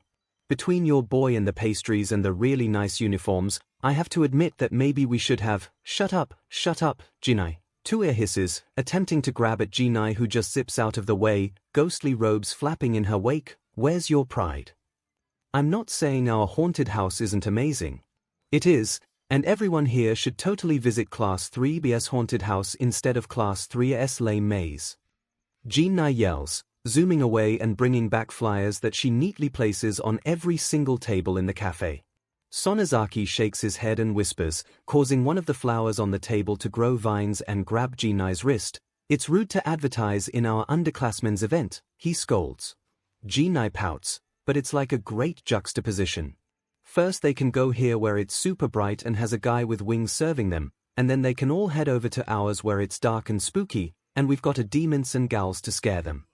Yeah, it's fine, you guys can definitely advertise here, Ginai-senpai, as long as you admit that you're mad you didn't have the idea yourself, Hawk says with a giant SHT-ting grin as he glides over, and Touya can't even complain about half the customers and Takahiro looking besotted behind him because Hawks look so good. His usually messy blonde hair is slicked back, his gold and silver earrings glint under the light, his crimson wings flare dramatically across his shoulders, and his sleek waiter's uniform accentuates his wiry but muscled frame. I mean, yeah, I'm kind of sad we never got to do this, but on the other hand, we don't have a single person with a decent food-related quirk in our class, Ginai says. Still, this is super cute. And given the chance, I would have loved to dress everyone up in maid and butler costumes. Hawks grins at them, drawing closer to Touya. You hear that, Touya? Ginai-senpai just admitted, wow, your hair, and you even dyed your eyebrows, and your makeup looks amazing. Those almost look like real staples. Honda must have gone all out. You look so cool. Touya narrows his eyes at Hawks, batting away Hawks' jabbing hands at the fake burn scars and staples that Honda had applied over him. Thanks, but come by later to see the whole setup, it's pretty cool. And that doesn't count as her admitting anything. It totally does. Hawks argues, she said you guys should have done a cafe. She said that if we had the people, we could have done the cafe. Touya says, not the same thing. Close enough, and you're going to look so good in that trap nest shirt. I feel like it's in enough of a gray area that both of you should wear the rival band's shirt, Sonozaki interrupts contemplatively. Yeah, like I'm in awe, but it's not like I regret getting us to do a haunted house. Ginai says, zooming around in a crackle of blue lightning, and now there's a flyer on every chair. Anyway, Hawks, do we get the VIP treatment here, or what? Of course. Hawk smiles, as he sidles up to Touya while his feathers guide 𝐺𝐻𝐼 and Sonozaki to a well-lit table next to a corner table where 𝐒𝐻u is enjoying a slice of dark chocolate and pomegranate pie, Rogue is just drinking coffee, and Honda is eating a cream puff and complimenting a blushing Rin on her maid costume. "How would you like me to service you, Touya?" he asks, looking up at Touya through his eyelashes, voice strangely breathy. What's with that wording? Is he imitating 𝐒𝐻u's honeypot act? He has to admit that he can suddenly see why 𝐒𝐻u's targets are distracted, but more importantly, has he been using that voice on everyone? What are you doing? Touya asks as Hawks moves behind him and wraps his arms around him. "Relax, I'm just taking your jacket for you," Hawk says into his ear, warm breath against his cheek as he unbuttons Touya's black jacket. "It's all part of the VIP treatment." "Don't see you doing this to 𝐺𝐻𝐼 or Sonozaki," Touya comments, standing ramrod straight to avoid the temptation of leaning into Hawk's chest and glancing over at the pair where 𝐺𝐻𝐼 is unabashedly filming them on her phone and Sonozaki is just calmly asking 𝐒𝐻u about the pie she is eating. "Because you're not just a VIP, you're my most important person." Hawks beams, folding the coat over his arm and ushering Touya forward personally, hand on Touya's shoulder. "You want to try the almond biscotti I made? It's pretty great, or that pie 𝐒𝐻u is eating has been our bestseller so far." "I'm getting that," Sonozaki calls out. "You can try some of mine if you like." "Great." 𝐺𝐻𝐼 smiles, placing her phone down and flipping through her menu. "Then I don't have to order one." "Not you, you're a black hole, you'll inhale it all," Sonozaki says. "I need the calories." 𝐺𝐻𝐼 complains, glancing back down at the menu. "Well fine, since Sonozaki-kun won't share, I want a whole dark chocolate pomegranate pie and a whole 𝐭𝐝 for myself." "Got it. And Touya, the almond biscotti?" Hawks asks, pulling out Touya's chair for him. "Yeah, sounds good," Touya replies, sitting down and trying not stare at the way Hawks' hair and eyes seem to glow in the lights. Hawks leans in. "Do you want me to hand feed them to you?" That's a cutesy couple thing that he had always thought was dumb until just now. "You've got other customers coming in, and that can't be sanitary," Touya replies, fighting off the flush that he knows is climbing up his neck, but is going to win because 𝐵𝐻𝐼 has her phone out again, and 𝐒𝐻u's group are all sipping their drinks and watching them with amused looks too. Hawks pouts. "Well, fine. I'll get your order out ASAP." As Hawks leaves, with his feathers neatly bringing over 3 glasses of water, 𝐺𝐻𝐼 sips her water and says contemplatively, "You know, I can't decide if I feel worse for you or for Hawks. Probably Hawks." "I don't know what you're talking about," Touya says, taking a long drink of his water. "Definitely Hawks," 𝐺𝐻𝐼 sighs. "I wonder, oh, Todoroki-senpai." Takahiro says, stopping and bowing as he scurries by with a clipboard. "𝐺𝐻𝐼-senpai, Sonozaki-senpai, we're so grateful that you would stop by. How could we miss the only event Todoroki-kun cares about more than our own?" 𝐺𝐻𝐼 asks, propping her head up with her hand as she leans forward with a grin. "Possibly more than our own," Sonozaki muses. 𝐺𝐻𝐼 gasps and looks at Touya. "No, our event is still the most important, right, Todoroki-kun? I've been putting 110% to scaring the living daylights out of every single person that comes into our haunted house," Touya says dryly before turning to Takahiro. "How has Hawks been doing?" "He's been doing really great," Takahiro says with a big smile. "All the customers really like him, and he hasn't broken anything all day. He just had one accident where he spilled some coffee on Kaio-senpai's shirt." 𝐺𝐻𝐼 smirks as Sonozaki chuckles and Touya frowns at both of them. "That's weird, we practiced a lot with him carrying cups and stuff around." "Oh, I know, Hawks-kun mentioned that, but I suppose there were just a lot of customers around. Kaio-senpai was very nice about it, and we gave him a full refund." Takahiro rushes to say, "Whatever, I bet he whipped off his shirt to try and get people to come to his class maze," 𝐺𝐻𝐼 says darkly before looking at Sonozaki and Touya. "Hey guys, maybe you should." "No," both him and Sonozaki say. "Besides, who wants to see a shirtless zombie Frankenstein?" Touya adds, gesturing at the makeup on his face. "Oh, I definitely know one guy, but he's already coming to the haunted house anyway, so I guess that's a wash," 𝐔𝐬𝐽 pouts and then zips away, reappearing in another flash of blue lightning. Okay, so far, we've gotten more people into the haunted house than Class A has gotten into their maze, so we just need to keep up the good work after lunch, and we will have managed to crush Class A underfoot. Yes, we'll beat them, eat your cake, Sonozaki says placidly as feathers spiral down and deliver their desserts, and Hawks personally presents the plate of biscotti to Touya. You sure you don't want me to help you out a little with that? Give you something a little sweet? Hawks asks, brushing his fingers across Touya's sleeve, his voice dropping again to something that seemed aimed on driving Touya insane. It's going to be a sorry day when I can't feed myself, and if you don't go help Fuyumi right now, you'll never hear the end of it, Touya replies, moving his arm away and gesturing at his mother and his siblings also waiting at the entrance of the cafe. Oh, right. Your mom has to try the Earl Grey pie, Fuyumi should too. Natsu and Xiaotou should get the cream puffs, I'll let them know. I'll get them situated and come right back. Hawk says, giving Touya a pat on the back and moving toward the entrance. My god, that's painful, 𝐔𝐬𝐽 comments before taking a bite of her pie 𝐼𝐻𝐼𝐻, and that is amazing. It is pretty good, Sonozaki affirms as 𝐔𝐬𝐽 speed eats the rest of the pie and starts on her towering croquembouche. All the desserts are really good, and once Hawks gets his family situated at the table, he comes back to hover at Touya's side and recommend tea selections by draping himself over Touya's back to reach around and point out the different teas and coffee on the menu. Touya tries to not let his breath catch and just roll with it. He cannot read anything into this. Hawks is, okay, he's not usually this flirty, but if he wants to try out something new, better it be with Touya than anyone else, even if it hurts a little to just be practice. The haunted house is fun. He manages to snap to life all the flames in his section and leap out of a wall, causing Fuyumi to shriek and blast him with her ice that he is immune to, and thankfully she recognizes him before she can detonate the sparks in them, although she does punch his arm, although his mother and Izuku's mom have to leave midway, hiding a smile behind their hands as they attempt to calm down a bawling Xiaotou and Izuku. They had insisted they were old enough to go in, but 𝐔𝐬𝐽's lightning ghost had apparently been the last straw. Hawks is definitely pretending when he shrieks and throws himself into Touya's arms. He sighs and lets Hawks cuddle with him because Hawks points his piteously wide golden eyes at him until he caves and leads them through, and Natsuo gets a prize at the end, a shiny Shiketsu pin for just happily walking through with some good-humored yelling but no actual screams. So did Miho's group.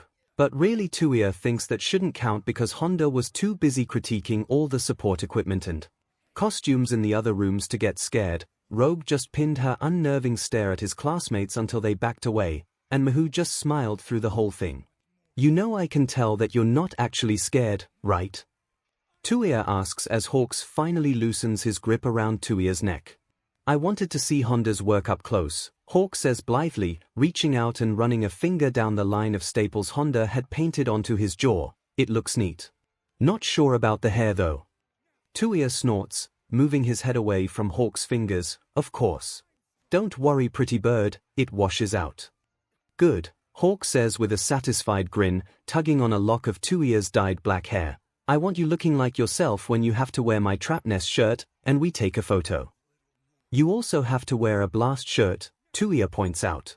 Hawk shrugs, I'm kind of okay with that. The point was to get you in a trap nest shirt. Touya rolls his eyes. Cutting off your nose to spite your face there, Hawks. Nope, my nose is completely intact, and I get exactly what I want. Hawks chirps happily. It turns out that not only should Touya have not bet against Hawks, he had not thought through what putting Hawks in Touya's own blast t-shirt would do to him. It's too big on Hawks, so its collar hangs loose at Hawks' neck, revealing far more collarbone than is good for Touya's peace of mind. The slits cut in the back to let Hawk's wings out also tease with slivers of Hawk's muscled back, and just the image of Hawks grinning in one of Touya's own favorite shirts. He's glad that he can blame the redness on his face in the photo on him being forced into the black and green trap nest shirt Hawks shoved over his head because the truth is far more sordid. He does shamefully keep the photo tucked into his wallet though, even though he doesn't really need to since Hawks has claimed the shirt as a nightshirt and likes to now wear it all the time. So he may have converted Hawks at the cost of his own peace of mind and at least 20 practice dummies. Great. 𝐼𝐻 had decided that the best test of their growing stealth skills was to attempt to grab various objects around the civics library without the owner knowing, with each object being worth a certain number of points. They had already managed to nab Kubo's approval stamp easy and worth a paltry 10 points. Honda's newest claw gauntlets are not too hard, 25 points, since Touya just pretended that he wanted to try them out. Fujioka's handheld gaming device a slightly more difficult, 35 points, but not too bad since Fujioka has at least 5 different ones. And Rogue's second favorite scalpel, 50 points, only earned by Hawks purposefully getting caught trying to steal Rogue's favorite scalpel, and Touya sneaking away. The second favorite, while Rogue grabs Hawks and threatens him with helping her haul pig carcasses up to her lab the next time she catches him, so the only item that is left is 𝐻's own sword tassel and jade pendant, worth a whopping 500 points.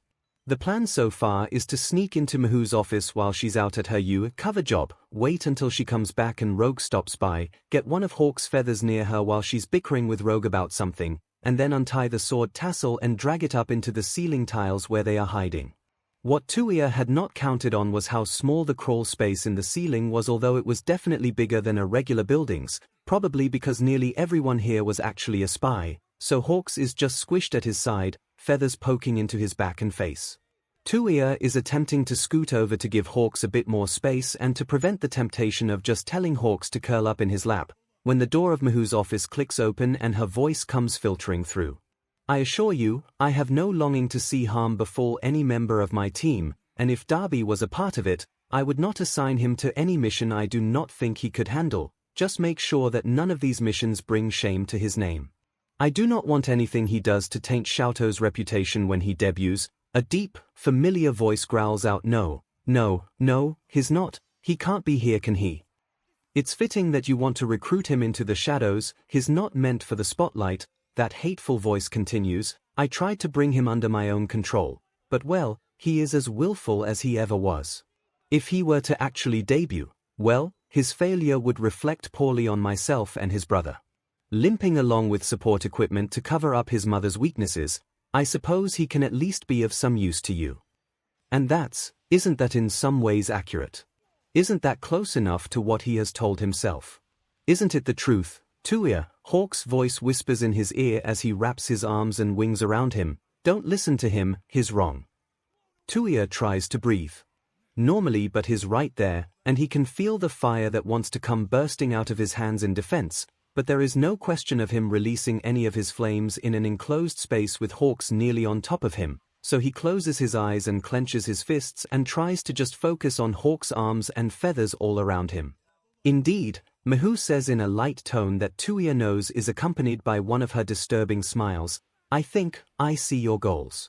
Although, you are quite confident in the abilities of your youngest son, given that I believe you haven't seen him since he was, 3?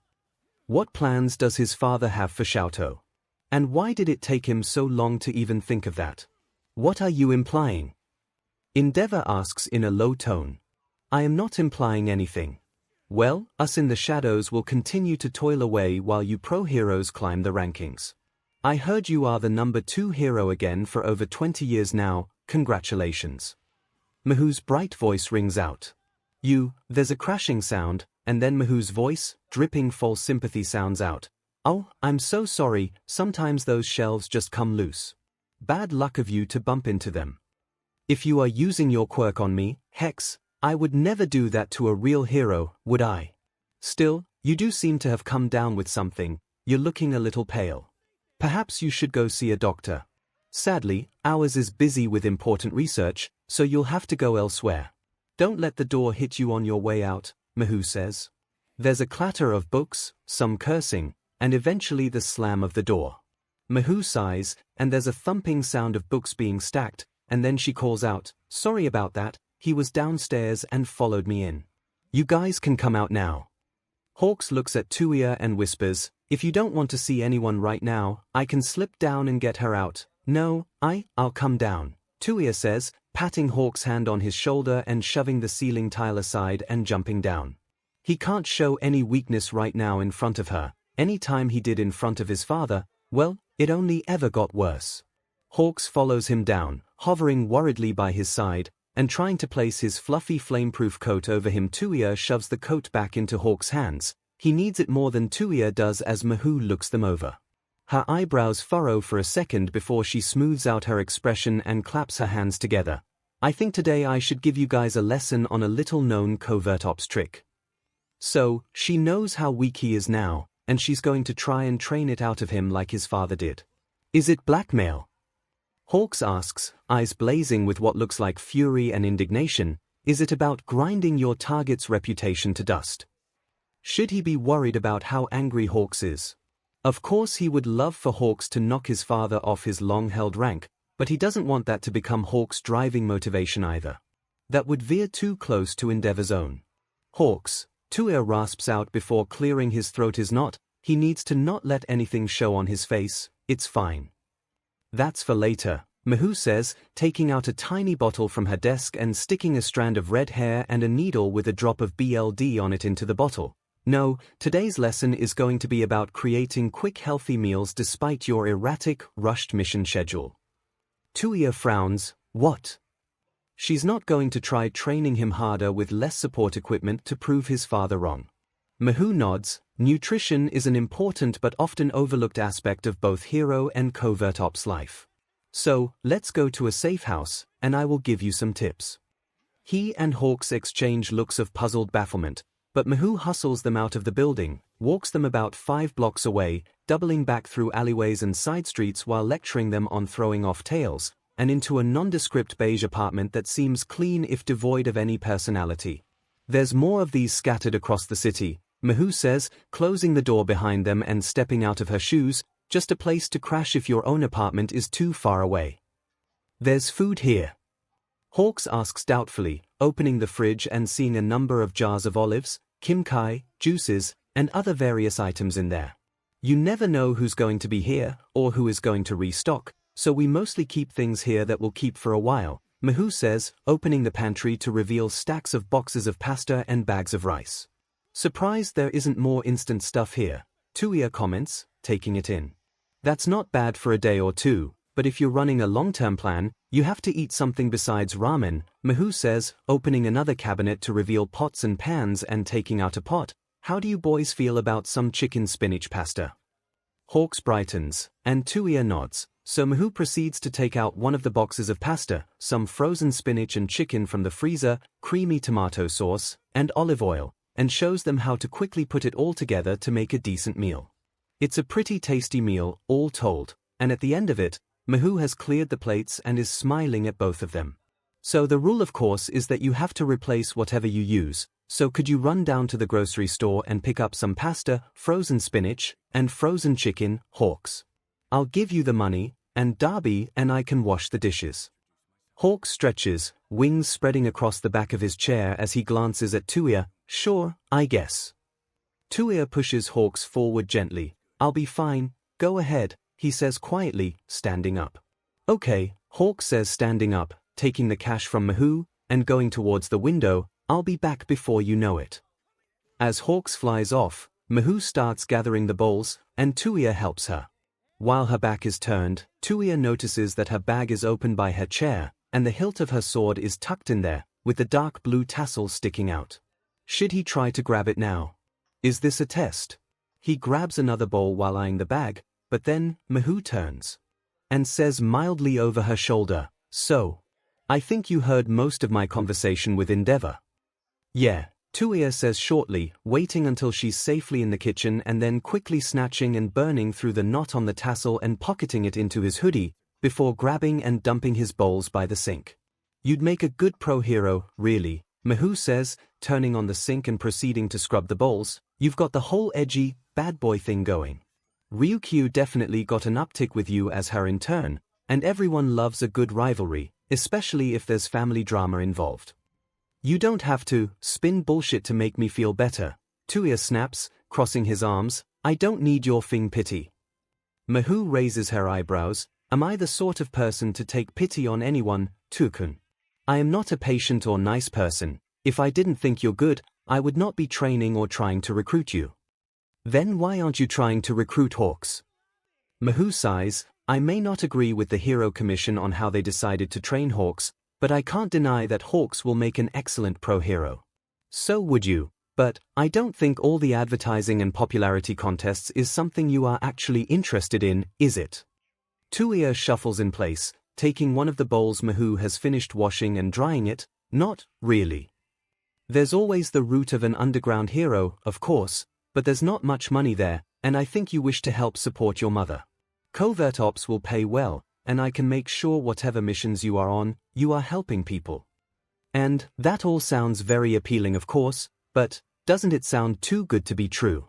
He knows covert ops is a dirty business. Both 𝐼 and Rogue have skill sets and fighting styles that scream it. He can't imagine that every mission they get is purely altruistic, so either 𝐼 is lying or she's carefully screening all the missions they go on. It could be the latter. None of 𝐼's missions that they have gone on have involved more than they can handle, but still. Why are you spending so much effort on me? Touya asks, looking at 𝐼, what are you getting out of all of this? Maybe I want someone with a ranged quirk on my team that I can trust to watch my back. 𝐼 says evenly, looking straight back at Touya, maybe I want to look out for someone the way someone should have looked out for me when I was a green recruit. Maybe I think that something is rotten in the heart of the organization, and I need people I trust to help me root it out. Now that's, Touya will admit, that speaks to him on a fundamental level. Didn't he always wish someone would go and reveal the corruption at the center of his own house? But what does that really entail coming from a spy? When you say something rotten, what do you mean? He asks carefully. There's the usual baseline corruption, of course. The politicians taking kickbacks from corporations and lobbyists, and that's not great, but there's worse to hunt. 𝐼 says, her mouth a straight hard line. There's the people with power who like to prey on pretty new recruits, and then there's the people in power who take money to look the other way and cover up for, well, a variety of people, but a disturbing number of ranked pro-heroes are in the midst. I'm aware, Touya says shortly. There is his father, of course, but he had always wondered if the problem extended further than that. So, what? You're going to clean out the trash and attempt a coup? I know secrets that they would rather not reveal, and I know where the bodies are buried, 𝐼 says steadily, a disturbing smile appearing on her face. But if you aim at the king, you best not miss, 𝐻M. I don't have enough to bury the worst of them, yet. And at the end of it, you'll be in charge. Probably that would be better for a little while, but how long would that last? I don't really want to be, 𝐼 says, the smile vanishing off her face. I'd rather find someone else to have that responsibility, but we'll see. If you're worried about me becoming as bad as them, well, just release all the stuff in the charm of the sword tassel you have in your pocket, and I'll be ruined as well. Touya's eyes widen as he takes the sword tassel out of his pocket and looks at the jade charm attached to it that now on closer examination he realizes is some kind of data drive. What is on here? My earlier missions were, well, what I suppose what you would expect to happen when you have unscrupulous handlers and a pretty teenager with a quirk that requires biological material, 𝐼 says, looking away and scrubbing the dishes harder with a rictus grin dragging up her mouth. That's the only copy left, as far as I know. And you trust me to only use it as a last resort. You're a good kid, Touya-kun. Intense, but you want to help people as best you can, I think, 𝐼 says, her grin relaxing to something that looks a little more natural. Also, what would Hawk say if you did try to use it for nefarious purposes? That is true, but whatever is on here isn't good, and she's trusting him with all that. But you're trusting, you trust me, endeavors F up who is maybe a few minutes away from immolation without support equipment, with this. 𝐼's eyes sharpen. Okay, first off, everyone uses support equipment. I wouldn't be able to do my job without support equipment, and even Endeavor uses support equipment. You guys can still use your quirks without support equipment though, Touya argues. You can still fight. So can you? 𝐼 replies, you can just fight more effectively with support equipment, which is really the same as me. Without my sword, armor, and boots, I'm stuck just trying to punch people anyway. And secondly, Endeavor has the bad habit of underestimating people, and in your case, he's just flat out wrong. You're the top of your class, Touya-kun, and you've been running B-class missions with ease. Like I said before, I wouldn't be offering you a place if I didn't think you were good. He doesn't. Hawks and 𝐼 both say that Endeavor is wrong, but he can't quite shake the idea. That is right. Still, his father has been wrong about many things, why not this one? And at the very least, why not join a team where the leader seems to care and knows well enough where power can lead you? If I join your team, you're going to make sure none of those perverts who like pretty new recruits get anywhere close to Hawks or my baby brother. Touya says finally, closing his hand over the jade charm, you need to also make sure that Endeavor never gets to train 𝐿𝐴𝐷. Was already going to do that, and I will do my best to stonewall Endeavor, 𝐼 says, proffering a hand out. Keep that pendant safe, you can tell Hawks whatever you want, he'd probably just bat his eyes at you, and you would tell anyway, and welcome to the team, Touya-kun. Touya shakes her hand. So, as an official part of your team, could I ask you to maybe hex Endeavor when he's on live TV? 𝐼 laughs, turning back and washing the rest of the bowls. Maybe, we'll see. What if I got Hawks to back off on the whole Ingenium thing? If you could do that, I would be both very surprised and very indebted, 𝐼 says dryly, wiping her hands on a washcloth. 𝐸𝐴𝐷 is doing very well and does not need any complications besmirching him. I think you're nicer than you give yourself credit for, Touya says awkwardly, shoving his hands in his pockets. 𝐼 smiles, that's sweet, but I'm really not. And he deserves much better than that, and that is the last I'm going to say about the subject unless you want your first official team surveillance job to be over at the landfill. Haven't even officially started, and I'm being threatened, Touya grumbles. Threatened over what? Hawks asks, coming through the balcony with a bag of groceries in his hands. Oh, are we talking about 𝐸𝐷-san? Did I mention that I sent in an application to Team 𝐸𝐷-tan's internship program? 𝐼 shoots Touya a look as she takes the bag of groceries from Hawks. Hawks, tomorrow you get to go 10 rounds with Honda's prototype sword-fighting dummy. Darby, you're on paperwork duty, we have to get you ready for the most regular part of the job. Hawks turns to look at Touya. Oh, so you finally wore him down, 𝐼. Darby will be an excellent addition to our team, and Kyoko owes me lunch because she didn't think I would be able to convince you until after graduation, 𝐼 says with a smirk. Hawks beams at Touya, you're going to be the most badass spy. Thanks, pretty bird. Later, when they're at home, and after he's recounted what 𝐼 has told him, Hawks looks pensive, moving the jade pendant back and forth in the light. So, I guess she's always been playing chess then, he comments. Seems that way, Touya says, taking the pendant back and placing it in the same box he has carefully stored a signed Blast CD Hawks had gotten him for his birthday and his favorite ex-Japan CD. You're okay with all of this? As long as you found somewhere you want to work for, I'm happy for you, Hawks says firmly, sitting on Touya's bed. Just, be careful. Wow, how the tables turn, Touya teases, sitting next to Hawks. Hawks shoves his shoulder. I'm serious, but those people are dangerous, I think. Yeah, Touya says quietly, I know. But, at least I do have a team. That's true, Hawks says, leaning against Touya, they've got your back, and you have theirs. And, you can just leave it to me to knock Endeavor out of his rank. Touya glances down at Hawks. Don't worry about that, just focus on doing your best, and I will, but still, he doesn't deserve that rank, and I'm going to take it from him, Hawks says determinedly, looking up at Touya, his golden eyes a blaze of indignation. I'll keep him distracted, and you pull him down and show everyone who he really is. There has never been a moment that Touya wants to just press his mouth against Hawks and bear him down on his bed more than right now. But, well, he's had a lot of practice by now restraining himself from doing rash things like that. You really are going to be the best hero they've ever seen, Touya says softly, running a finger down one of Hawks' feathers. Hawks pinks. Well, I have you with me, right? That's why. And what could he say to that? They spend a few minutes with Touya just smoothing out Hawks' feathers before Hawks, staring at Touya's desk, says, whatever is on there is probably why she keeps saying she shouldn't be with 𝐸𝐷-san here. Touya groans, slumping down in his bed. If you actually take an internship with Team 𝐸𝐷-10, you're going to be flying laps for days while I get buried in paperwork. Stop messing with it.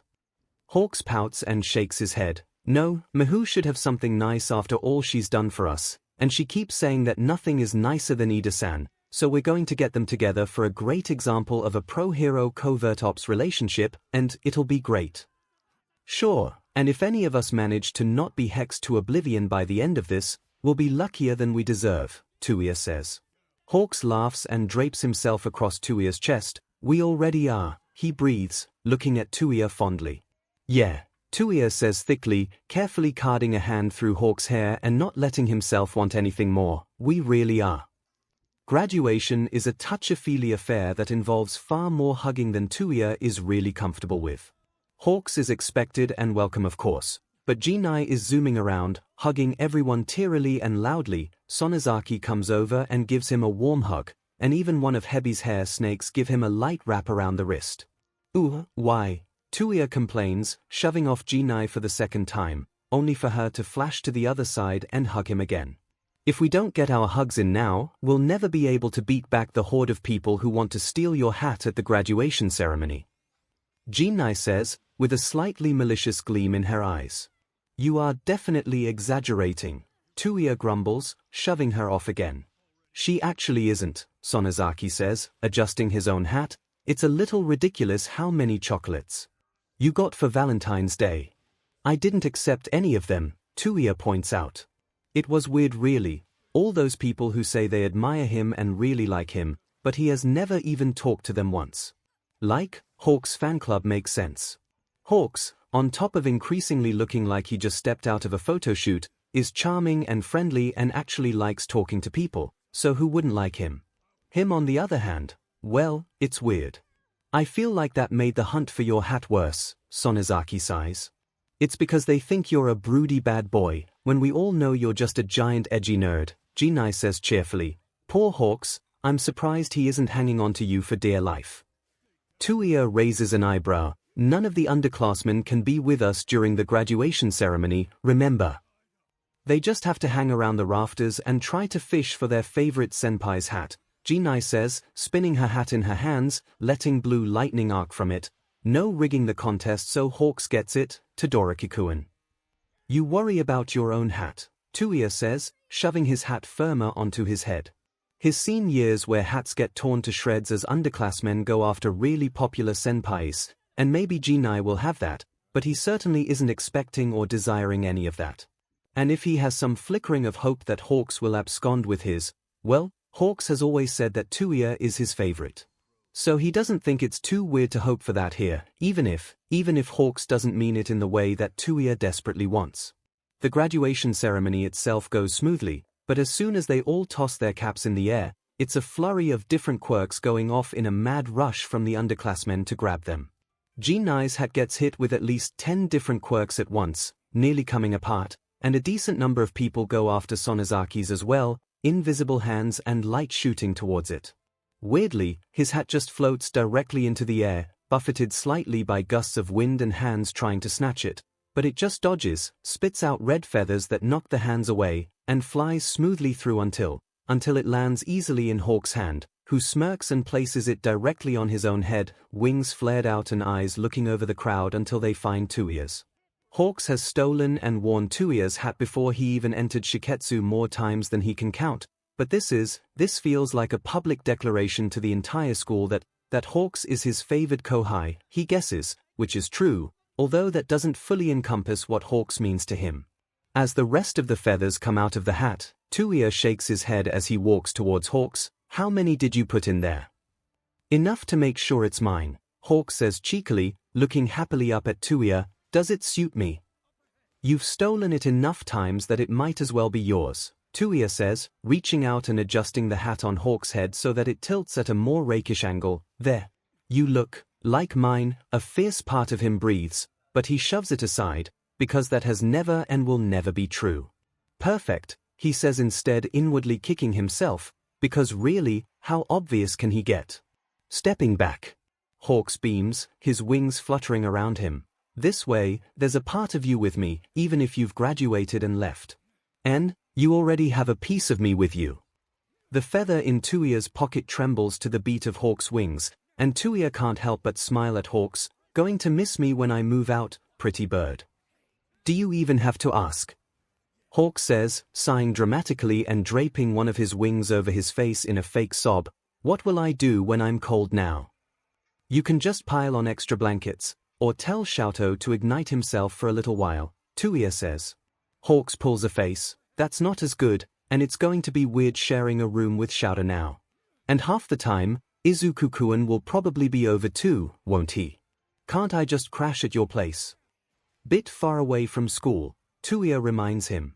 I can fly, 𝐒𝐿𝐵 says stubbornly, besides, won't you miss me?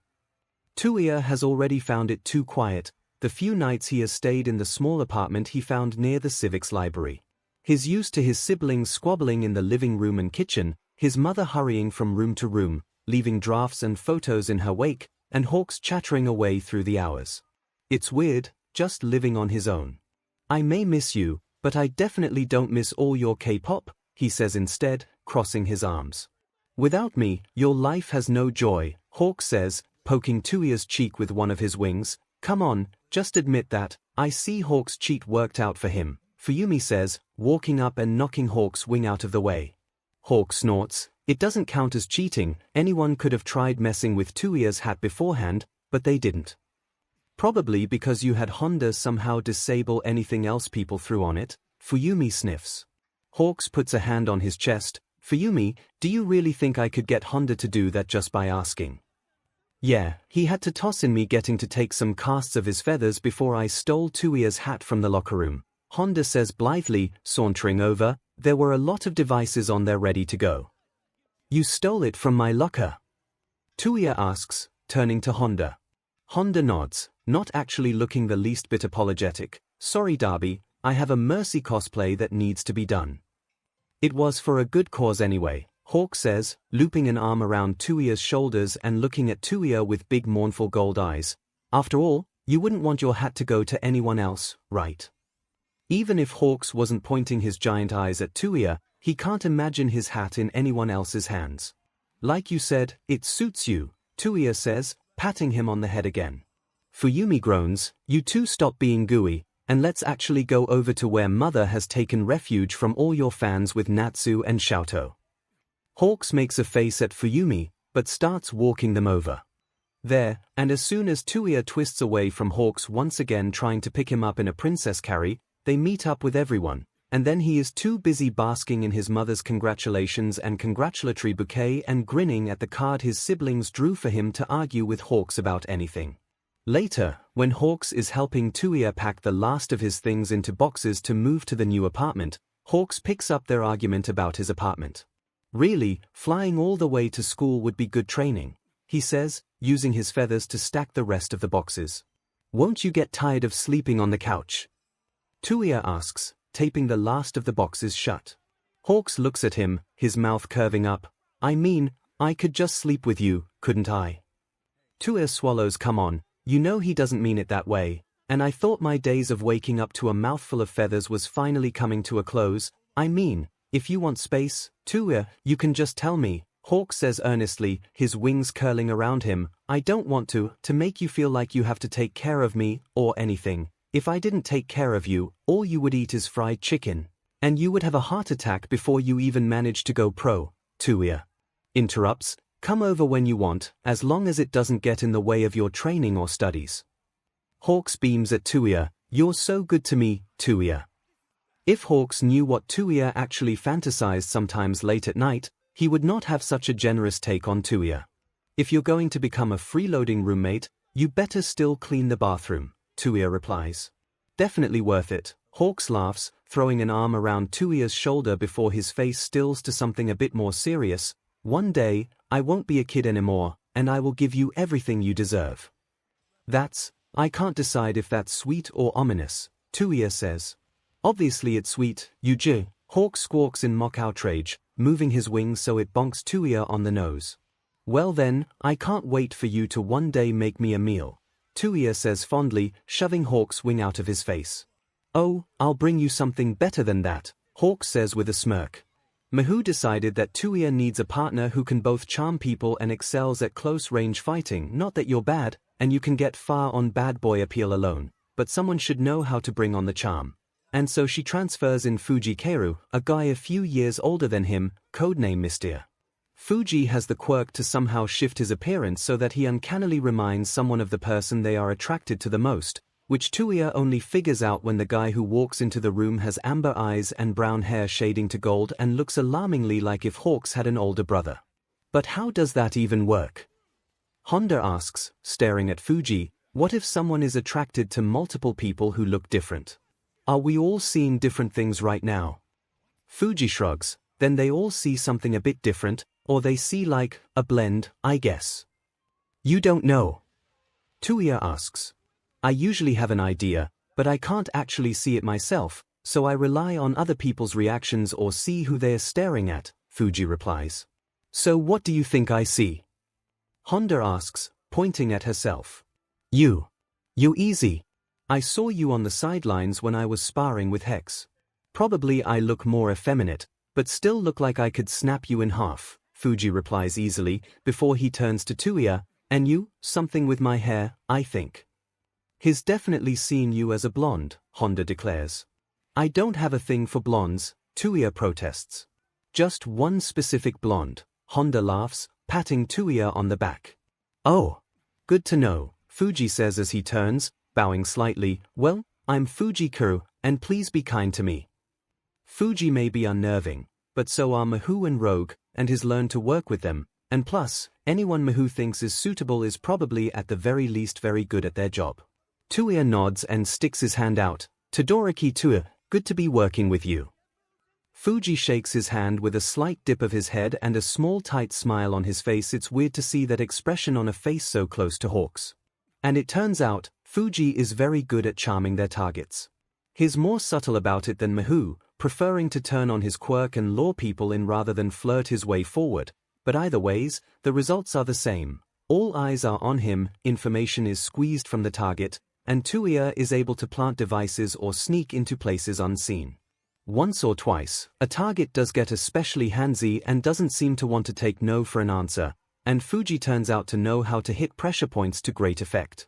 Unfortunately, one time there's a target whose skin turns to metal, and Touya has to intervene, sending quick blasts of fire at the Yakuza member's joints and eyes, causing enough pain for the guy to let Fuji go. Fuji, however, seems astounded at the act, eyes widened and arms crossed as they reconvene in an alleyway. What was that? He asks. You compromised the mission. I'm sorry, did you want to go with that guy? Touya demands, also crossing his arms. No, but now we'll have to find another member of the Shy Hasaikai to monitor, Fuji replies. It's going to take more time and resources. I guess so, but what was I supposed to do, just leave you there? That's usually how it goes for me, Fuji says quietly. Maybe there was another reason Mahou had decided to transfer Fuji onto her team. Well, that's not how we do it, Touya says firmly. You're my partner, and I'll get you out of any situations you don't want to be in. Fuji stares at him for a while before breaking into a smile that is uncomfortably close to the one Hawk sports when he's happily surprised most recently by Xiaotou actually managing to make a sword out of ice that doesn't shatter on first impact. I guess Hex is right about you. What did she say? Mostly that you're pretty green, but your heart's in the right place, Fuji replies with a slight shrug. Not always a stellar quality in covert ops, but Hex is trying something new, and I don't have anything better to do, so I suppose I can go along with all this. Besides, how can I not join a team headed by Hex and Rogue? You wanted to be on a team with the two most terrifying women I've ever met. Touya asks, raising an eyebrow. He has the highest of respect for both women. But come on, he's seen Rogue slice up her arm before transferring the mess to her opponent with barely a change in expression, and Mahou has demonstrated a nightmarish array of things that can just randomly go wrong in the human body from sheer bad luck. Of course. They were the shock troops sent in to clear villain HQs in their Black Ops days, and they say Hex and Rogue always have a plan, Fuji says easily. Good to know, Touya says. I have your back, and you have mine. Fuji inclines his head. Help me out of situations I can't charm my way out of, and I'll back you up and distract people who don't know you're taken. Touya frowns. What? I'm not taken. Fuji chuckles a bit and pats him on the shoulder. You're possibly one of the most taken people I've met, Darby. Tell your boyfriend not to worry, I'll make sure people don't flirt with you. There are so many things wrong with that statement, But it doesn't seem to matter what Touya says. Fuji just raises an eyebrow and tells him that while it's admirable to try and keep his personal business private, his whole job is reading people, so it's useless to try and hide things from him. Touya decides to attempt to keep Hawks and Fuji separated as much as possible. God knows what Fuji will say, which actually seems fine by Hawks, who weirdly does not seem to like Fuji very much. His always using his quirk, isn't that a little weird? Hawks argues. Touya shrugs. Is it weirder than Rogue always hauling around pig corpses or Fujioka blowing up something that smells disgusting again? Yes, because those things are actually part of their jobs. Maybe he just turns it on when he arrives for work, I don't know. Touya says, why are you so freaked out by it? What do you see? Someone with blue eyes. Couldn't be anyone specific, right? He would know if someone had caught Hawks' attention, wouldn't he? Hawks flushes and bites his lip. Something like that, yeah. The more important question is, what does Miho see? Touya rolls his eyes. You haven't even managed to broach the subject with Ida-san yet, just leave it well alone. I was busy getting my hero license, and then they thought it'd be great to ramp up some promotion on the internship. Hawks protests. Tokuhiro's been essentially kidnapped by the Hero Commission, Rin's been working non-stop, and I've got a ton of cameras following me. Yeah, I heard from Ginai, Touya says with a grin. So when can we expect that Hero Monthly article about up-and-coming interns to come out and for you to get recognized everywhere we go? Haha, who reads that section anyway? Hawk says, rubbing the back of his neck. It's kind of weird, really. How so? It feels like, I don't know, it feels like I'm some kind of thing, product maybe, getting marketed around. Hawk says, his wings flapping uneasily at his side. It's not like I've actually helped anyone. You helped that guy not get run over by a truck, Touya points out, sitting at Hawk's side, and Ginai sent me a photo of you rescuing a cat out of a tree. You know what I mean. I'm not helping people the way you are, Hawk says, running a hand through his hair. I'm not exactly helping people every day either, Touya points out. It's mostly been trying to pin down the connections of the Yakuza and anyone they've got on the inside, while also saving a couple of people from getting beaten up or murdered. Come on, Touya, Hawk says, you're actually doing stuff while I'm stuck doing fluff. Fluff that's essential if you want to be a ranked hero. Touya interrupts, you know that. Hawk sighs, slumping into Touya's side. I know. I want to help people. I know you do, Touya says, petting Hawk's head, and you are, and you will. Besides, I thought you liked Team Ida 10. Yeah, it's really friendly, Hawk says, kicking his feet up so he can rest his head against Touya's shoulder while lying down on the couch. Everyone's very supportive, and Ida-san is really patient. No job is too small, and he doesn't seem to be as invested in the rankings so much as the work. Touya hums, that's good. Ginai says she's having fun there too. Hawks laughs, she definitely is. She can outspeed Ida-san most of the time, but she can't do half the parkour moves he can. Touya groans, Ginai with parkour is going to give Sonozaki an ulcer. Probably, Hawks grins before narrowing his eyes. What does Sonozaki-senpai think of your partner? Little surprised when he first met him, but you know Sonozaki, he gets along with him fine. We've been working with him more than I expected, Touya says. Yeah, he mentioned that when he came to visit Ginai-senpai, Hawk says, stretching his wings out so that they lie against Touya's arms. Although sadly, Ginai-senpai was a bit busy with her fan club at the time.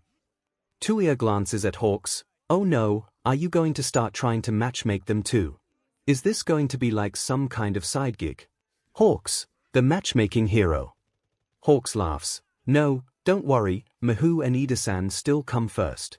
Sonozaki-senpai can take care of himself, I think. He'll have to because Miho is totally going to find a skyscraper to throw you off of, Touya warns. Again, not much of a threat, Hawks points out, using his wing to jab Touya in the side. Haven't you considered that it's been a really long time, and that if Ida-san really wanted to ask Miho out, he already could have? Touya asks. Hawks shakes his head. Maybe he's waiting to become a more established pro hero first. What? Does he want an even 100 sidekicks?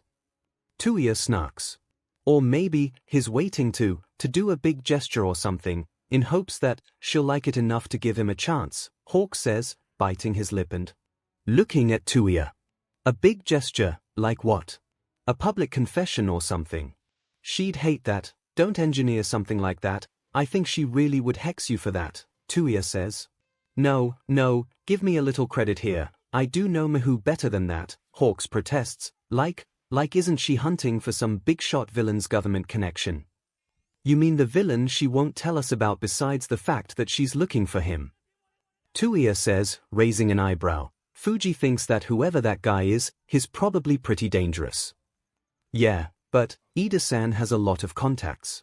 Maybe he could help a little bit, give her some leads or something, Hawk suggests. What? Are you going to leak confidential information to him just to try and push them together? Touya asks, pushing himself up so he can look Hawks in the eye. Nothing that extreme, maybe just drop a few hints and have him put the pieces together himself. Hawk suggests, fanning out his feathers so that they brush against his own face. Touya snorts, you really think he's going to put in that much effort just from a few hints? For 𝐿? Yeah, I'm pretty sure, Hawks grins. He always asks after her when I come by after training sessions with her, and he sure drops by the 𝐸 library to ask her for help on research a lot when really he has at least 10 sidekicks for that. Touya sighs, it's your head I guess if 𝐿 catches wind of it. I'll just tell her that you thought it was a good idea, Hawk smirks, you're her favorite, she won't do anything too bad to you. Such a brat, Touya mutters, giving a light shove to Hawks, there's no way this ends well. It definitely will, Hawk says confidently. Whatever Ida is doing with Hawk's hint, 𝐿 doesn't seem to know about it, since life goes on much as it has. The Hero Monthly article comes out, and his mother buys up at least 10 copies, and if Touya has a copy squirreled away in his own apartment too, well he's allowed to be proud also. It's a really good picture of Hawks, backlit by the sun, flying through the air. Hawk's class puts on a karaoke bar at the cultural festival that involves Hawk strutting around in leather breathes so tight that Touya cannot believe Shiketsu didn't ban him for lewdness. He still manages to have a blast versus trap nest sing-off against Hawks that manages to attract about as much of an audience as the K-Day ensemble Hawks does with him singing Evelyn's lines, Fuyumi singing the Ari parts, Hakamata managing to rap out Akali's parts pretty decently, and Honda decked out in a full Kaisa costume. Natsuo's volleyball team wins so many matches that he makes it to the regional championships and is getting scouted by the Nekoma team. Xiaoto finally MS's Touya's sweeping kick and learns some basic sword fighting techniques from Hawks that Izuku diligently takes down in his ever-present notebook and manages to keep said notebook away from Bakugo by squarely punching him in the stomach despite Fuyumi scolding him. Touya is very proud of the tiny green-haired boy, Fuyumi. Easily gets elected to class representative again. Touya bakes a strawberry cake for her, Hawks helps him decorate it with fruit, Natsu and Xiaoto create a banner for her, and their mother gifts her with an engraved fountain pen, and their mother wins an award for the series of articles she did on Ryuken's. They have a big fancy dinner on Touya's paycheck first, and later Izuku's and Bakugo's mothers takes their mother out for celebratory drinks. Hawks crashes at Touya's tiny apartment for so many nights per week that he has a drawer and a spare uniform stored in Touya's closet. Most days, Touya just gives Hawks his bed. Honestly, he's spending so little time in it, it might as well be called Hawks' bed, and crashes on the sofa. But in the winter, Hawks insists that his apartment has shitty insulation, and even if Touya is cold-proof, Hawks isn't, so they end up sharing Touya's bed anyway. Well, obviously Touya can't exactly say he doesn't like it, he likes it too much, that's the problem. But while the nights are obviously a problem, with his back against the wall trying to think unsexy thoughts, worms, bugs, rogues, creepy walk-in freezer of cadavers, the funk of Fujioka's workroom after a gaming marathon while Hawks buries his face in the crook of Touya's neck, it's actually mornings that are worse, with the light streaming through the blinds, haloing Hawks' messy hair in glowing gold, and just for a minute, Touya can admire Hawks in his bed, blast shirt hanging awkwardly off his shoulder, and pretend that, his being gross, he needs to go for a long run, and Hawks needs to get up for school. He's still in high school, my god. Work is pretty good, with most of the missions involving Yakuza members that all seem to be crawling out of the woodwork suddenly. They break up a trafficking ring being run out of casino, uncover evidence of several heroes' gambling addictions and the Hero Commission members in charge of covering that up, and rescue some dumb kids being shaken down by loan sharks for getting way in over their heads at a few shady pachinko parlors. Fuji is still somewhat of an enigma, and he only manages to see the other man's true appearance when they get called in to look into a low-level criminal who seem to have shy Hasaikai connections. They are told that it seems the guy can make copies of himself, and said copies had been running around committing minor crimes, so Fuji hides some darts in his sleeves, and Touya goes ahead and activates his braces and keeps a careful hand curled at his side when they walk up to the door of Ɓuɓigawa Jin's apartment. Even before they get to the door, there's the muffled sound of a lot of people arguing, loud crashing sounds, and some dull thumps that sound like someone hitting flesh. Touya holds up a hand and frowns. I think someone's gotten here before us. Fuji pps his head and nods. You want to kick down the door while I go through the window? Let's. Touya slips on his mask, cracks his knuckles and slams his combat boot into the side of the door with the keyhole. The door caves in, and there is a scene of carnage awaiting them. There is blood spattered across the walls, broken furniture littering the entire room, weird goop lying in piles across the floor, and a man tied to a chair in the center of the room with a bloody gash on his head, bound, fled and gagged, trembling and choking for breath. Touya scans quickly around the apartment, but it's not that big, and it's obvious there is no one here besides him, the guy in the chair, and Fuji slipping in through the window and calmly taking in the scene. Fuji pokes at the tan goop on the floor with the toe of his boot. Either he has a secondary quirk to turn people into goo, or these are Ɓuɓigawa's duplicates. You think so? Then did someone break in here and get the jump on all of them? No signs of forced entry though, Touya says, glancing at the window and back at the door he had just kicked in. So, what, all the duplicates just attacked each other? Seems like it, Fuji says, walking towards the man in the chair, carefully crouching down next to him. Still, we've got one survivor, so that's good. Yeah, but should you knock him out first? Touya suggests as the man struggles against his bindings. Maybe we should take him back to HQ and ask him questions there. No need, Fuji says, undoing the blndfld on Ɓuɓigawa. I can calm him down. Ɓuɓigawa's frantic eyes fix on Fuji, before blinking in surprise, and he stops struggling in the chair, murmuring a name through the GG. Touya isn't sure what Ɓuɓigawa is seeing, but from his point of view, Fuji has on the same soft smile that Hawks uses to gently encourage Izuku to kick the punching bag. That's right, it's okay, Fuji says, removing the GG. Now, isn't that better? Why are you here? Ɓuɓigawa gasps out, before frowning. You're not, how could I not come? Fuji says softly, his fingers lingering at the side of Ɓuɓigawa's jaw. I was so worried. What happened here? I lost control. We all started arguing. They were too much like me. The side of Ɓuɓigawa's face starts bubbling. Start, give me my mask, I'm splitting, cover me up. Fuji doesn't take his eyes off of Ɓuɓigawa, sharply gesturing at Touya. Darby, give him part of your coat. Seriously? Touya sighs, grabbing the edge of his coat and examining where he could best rip it without Honda yelling at him about how hard it is to repair. Now would be a good time. Fuji snaps as a weird lump starts appearing on Ɓuɓigawa's head, and Touya swears, rips off a section from the ragged edge, and hands it grudgingly over to him. Fuji quickly wraps it around Ɓuɓigawa's face, and the man slumps back into the chair. Okay, thank you, but not actually, you should have been faster. Fuji raises an eyebrow. I see. Well, still, do you feel better now? Not at all, right as rain. Ɓuɓigawa says, both frowning and attempting to hold up a thumbs up. I think we need to get him to Rogue, or a hospital. There's something wrong with him, Touya says. There's definitely nothing wrong with me. There's something very wrong with me. No, there's not. I'm the real one. I'm a clone. The original is dead. We don't know that. Hey, Fuji says, as Ɓuɓigawa starts thrashing around in his chair. Look at me. You can see through those holes, right?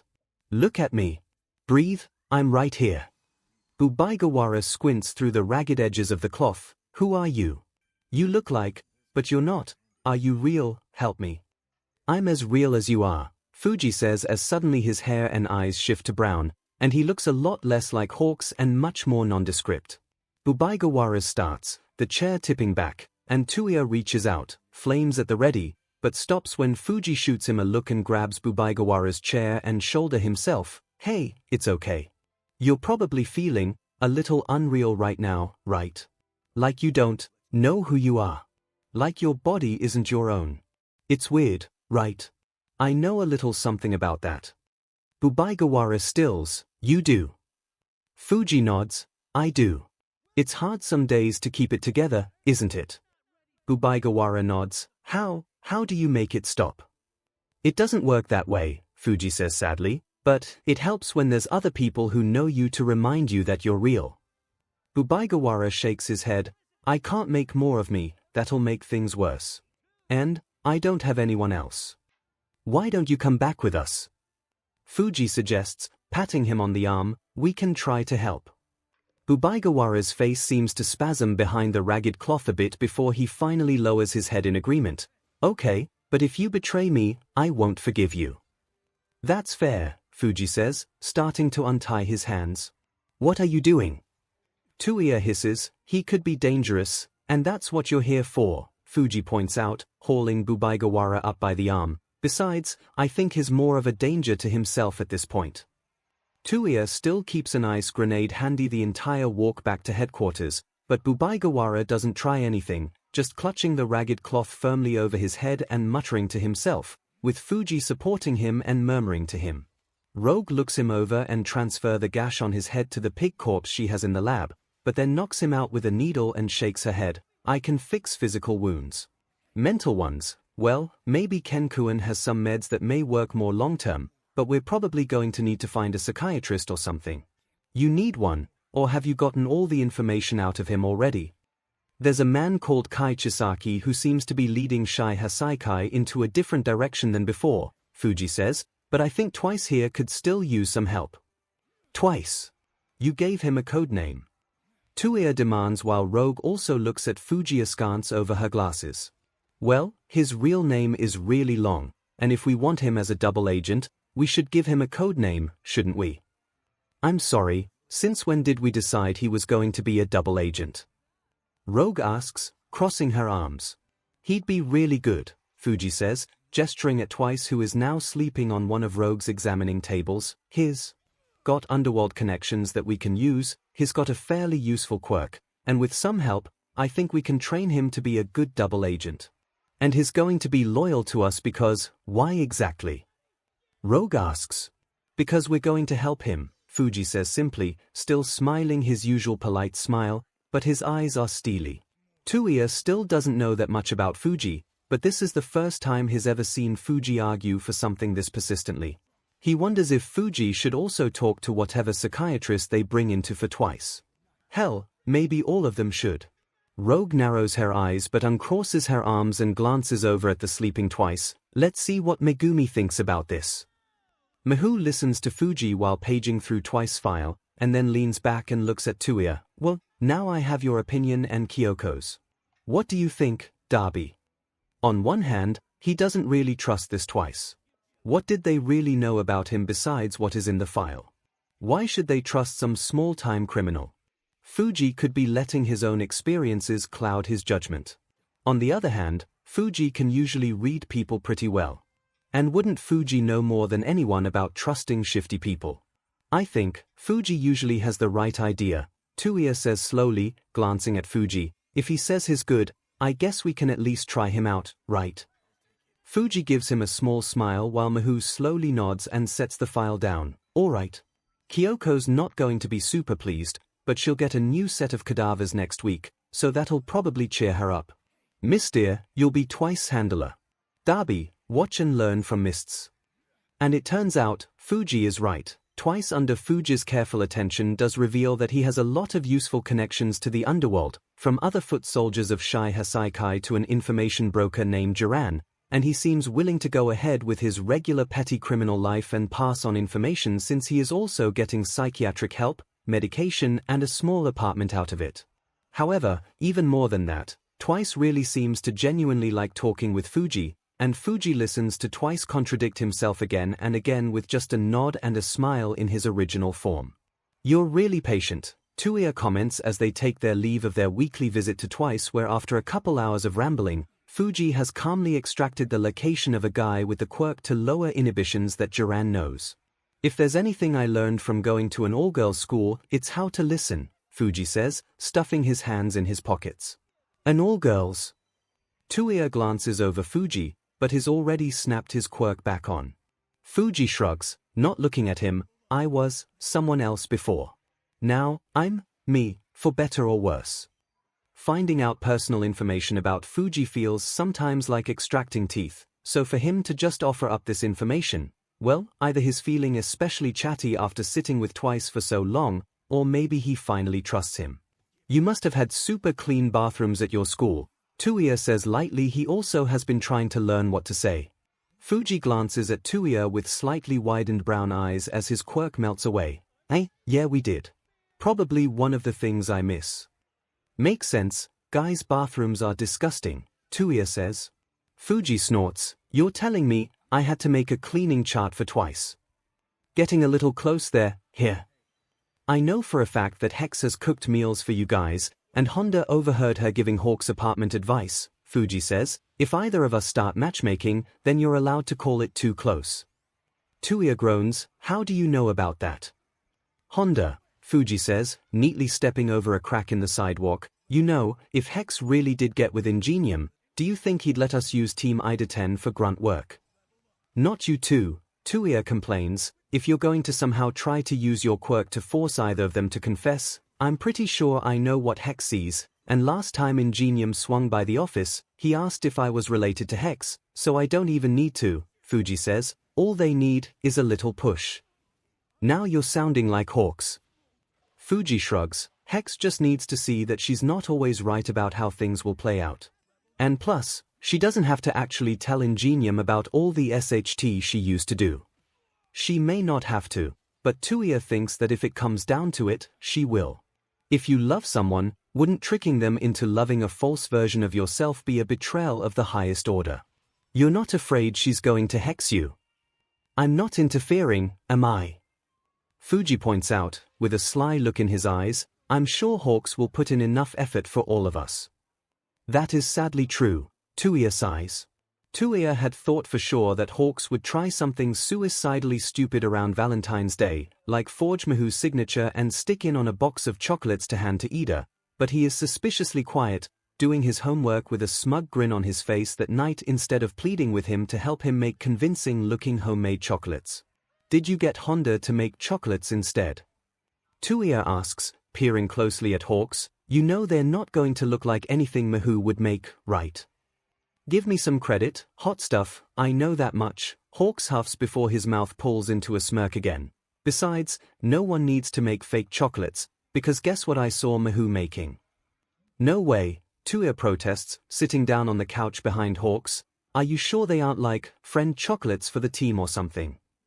You wish, Hawks says, pointing his pencil at him. It was premium chocolate I saw. The stuff 𝐴𝐺 uses for really fancy chocolate desserts. White and dark chocolate, a blue box, and an unsigned note. Were you snooping around in her office? Touya asks, not quite able to keep the horror out of his voice. No, I ran out of snacks and went to one of the safe houses that 𝐒𝐴𝐺 stashes snacks in, and I saw her in the kitchen, Hawks says with a grin. Did she throw you out? She tried to act like she was doing it for a friend, but there's no way, Hawks relishes with satisfaction. She had 𝐒𝐵 molds. Our hints worked. You said the note's unsigned though, Touya points out. Doesn't that mean she's going to just dump it in the pile of chocolates people probably send to 𝐒𝐵? She probably doesn't even want 𝐒𝐵-san to know. Although why after so long? Maybe that was the point. That after so long, with 𝐒𝐵 stopping by week after week to supposedly consult her on some bat villain, she just wanted to do something. Hawks shrugs. Easy enough to just point out that specific box to 𝐒𝐵-san then. You're going to be doing laps around the library for days, Touya sighs, flicking Hawks' feathers out of his face. It's going to be so worth it, Hawks gloats, leaning against Touya's leg. So Touya is prepared the next day for Hawks to be stuck in training hell along with perhaps himself. 𝐒𝐴𝐺 will definitely question why Touya didn't try to stop Hawks, and, well, he just thinks that a gift should be acknowledged when it comes from the heart, but 𝐒𝐴𝐺 just flips through reports, jokes with Hawks as she fences with him, good-naturedly bickers with Rogue about what new wuxia novels to try, spars against both him and Fuji, and examines Honda's new anti-gravity boots as usual. Did you finally gain some common sense and not tell Ida-san? Touya asks Hawks later, the two of them sprawled on his couch. Hawks smiles and holds up a finger. Oh, I definitely told him. You should have seen his face when he opened the box to see cookies and cream ingenium helmet chocolates. He looked like someone who got handed a box of jewels. Oh, and he wouldn't even let me or Jinai-senpai or any of his sidekicks try one. Just wait until White Day. He's going to wait until White Day. Touya asks disbelievingly. I mean, he's a traditional guy, right? I'm sure he'll get her something amazing for White Day, Hawk says. Or maybe he just wants to be friends with her. Or maybe he's just been waiting a long time for a sign and doesn't want to mess up his one shot with her. Hawks glares at him over his shoulder. Again, that feeling that they're having two separate conversations at once, and if they are, does Hawks relate to Ida the way Touya relates to Miho? What does that make them? Touya shifts uncomfortably. I don't think there's anything he can really get her to change her mind. You also thought she'd never give him chocolate, so obviously I'm better at predicting what they're going to do than you are, Hawk says, sticking out his tongue. Touya laughs and reaches out and ruffles Hawk's hair. All right, pretty bird. I bow to your matchmaking expertise. Dimon right. Hawks beams up at him, twisting around and settling his arms on Touya's knees. Just watch and see on White Day.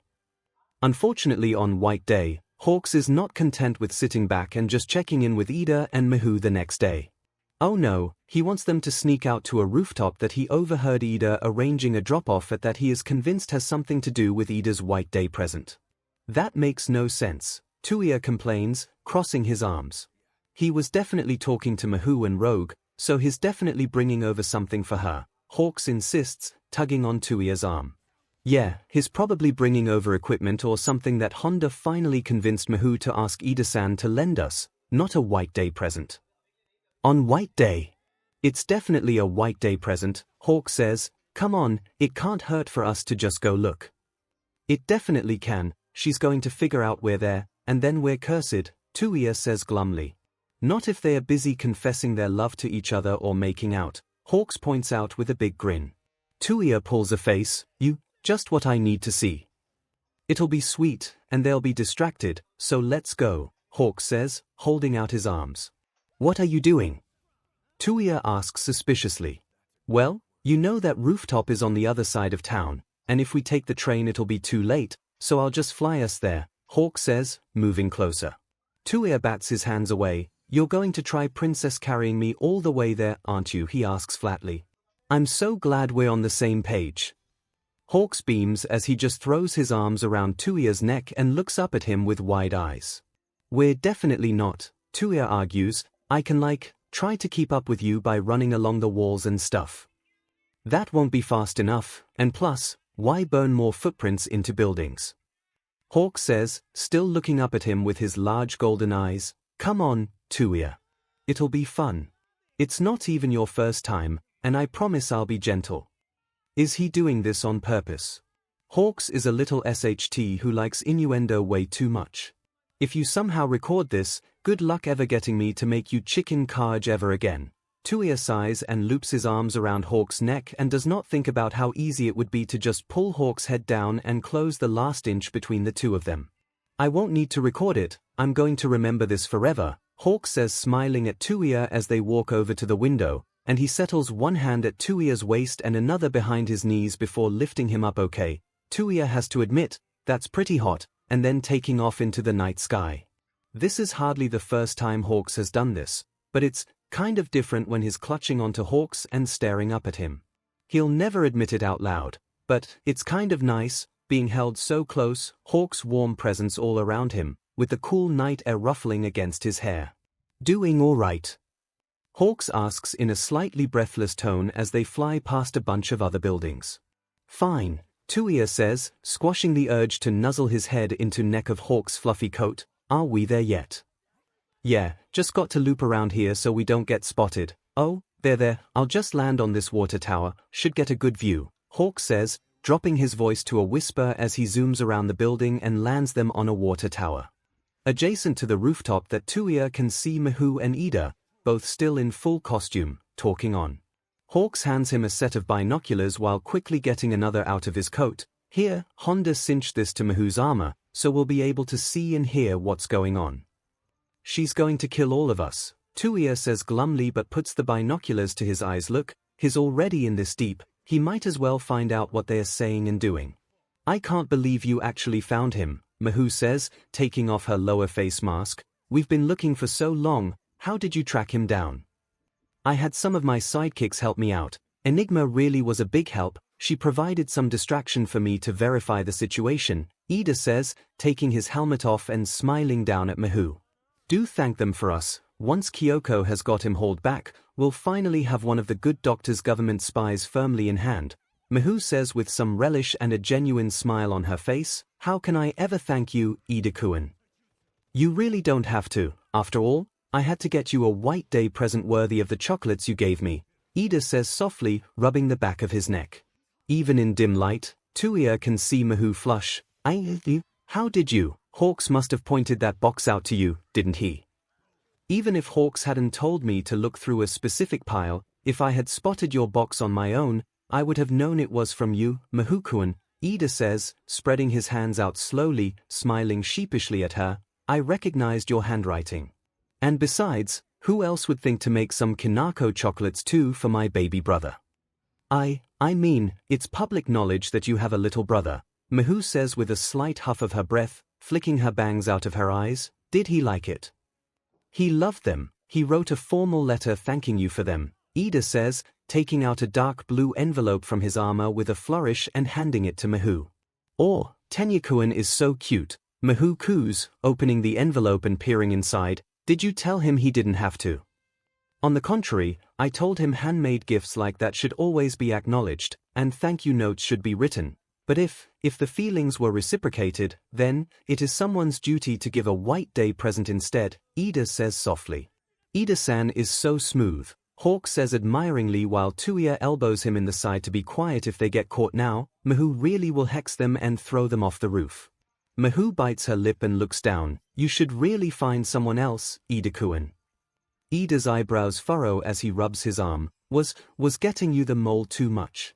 Or, I know you can do your job, Miho-kun, that's not at all what I was implying. Should I have gotten you a wuxia novel box set instead maybe? Your gift was perfect, Miho cuts in, looking back up at him. I can't tell you how much I appreciate it, but you should find someone else with a better background, with a better job. Miho-kun, Ida hesitates, takes a breath, and keeps going. You don't have to make excuses or anything, Miho-kun. If I have misinterpreted your gift, tell me that you have no feelings for me, and I swear, Miho-kun, I will not bother you with mine anymore, but tell the truth.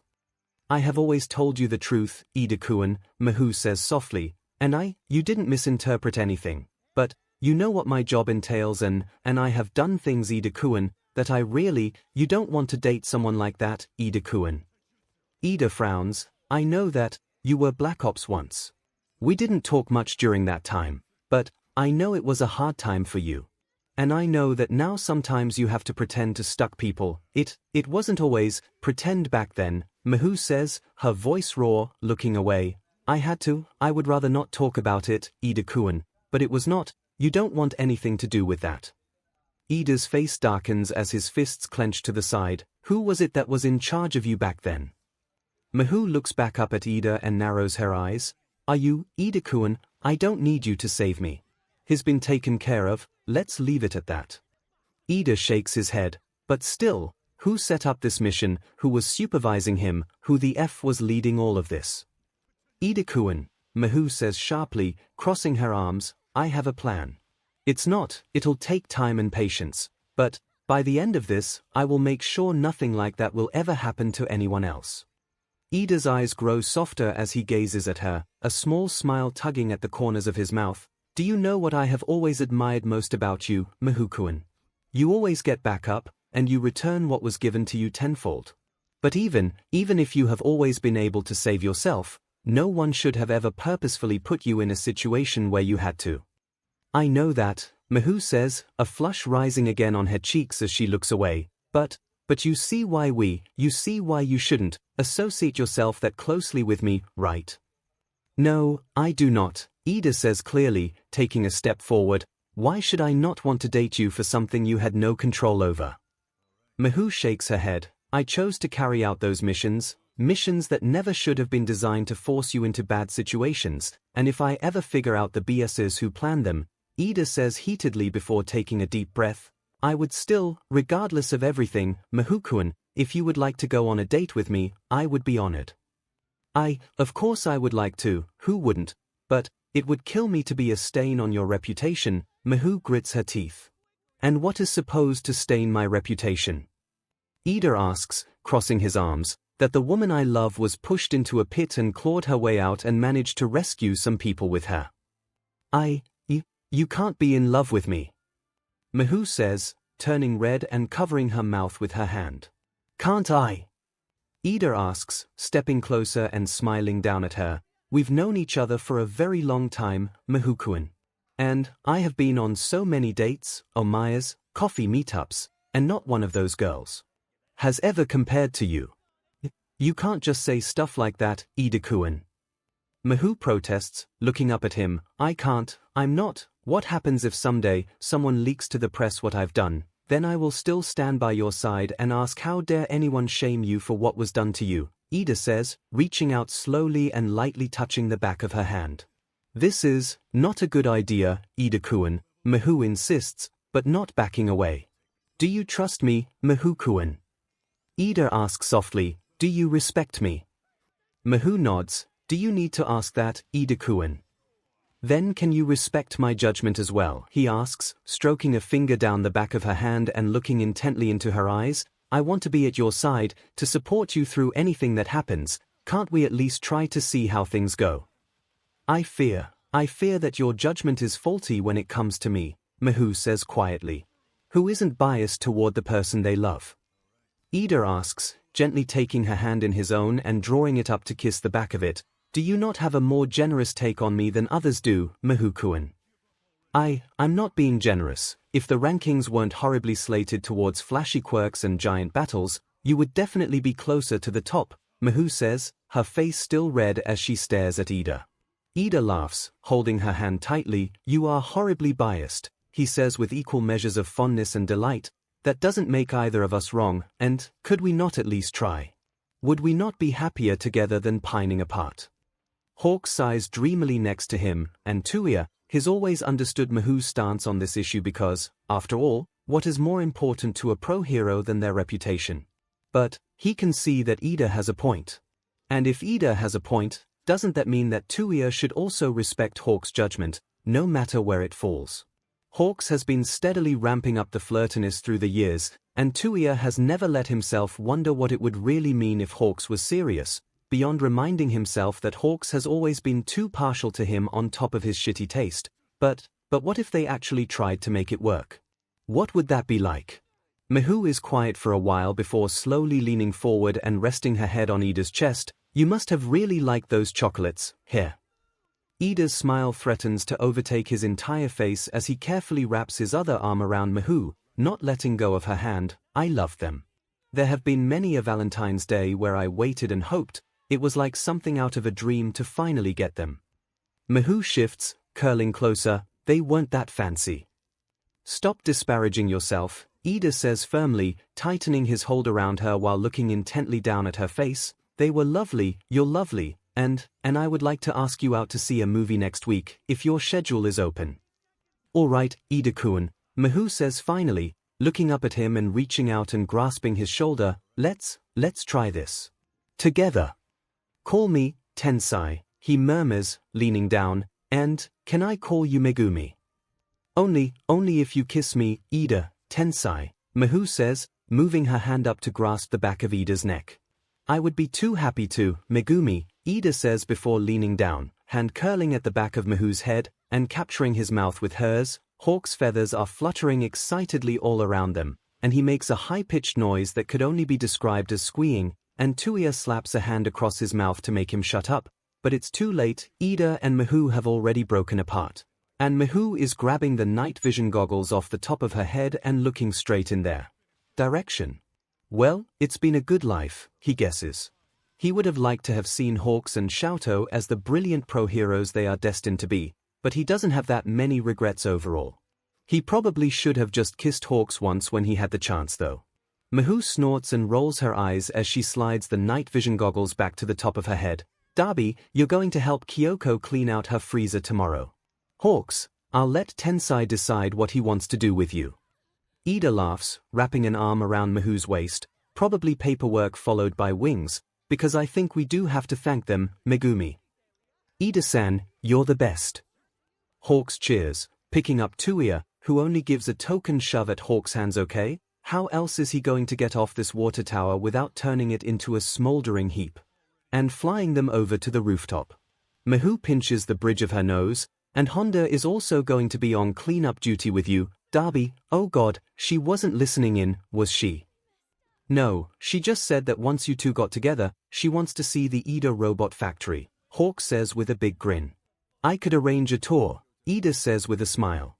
𝐼 shakes her head, looking up at Ida. My team is going to take advantage of you so much. As long as their incredible boss is happy, I am happy to be of service, Ida says, dropping a kiss on the top of 𝐼's head as Hawks coos. You're going to regret that when Honda decides that what she really wants to do is a Gundam cosplay, Touya comments.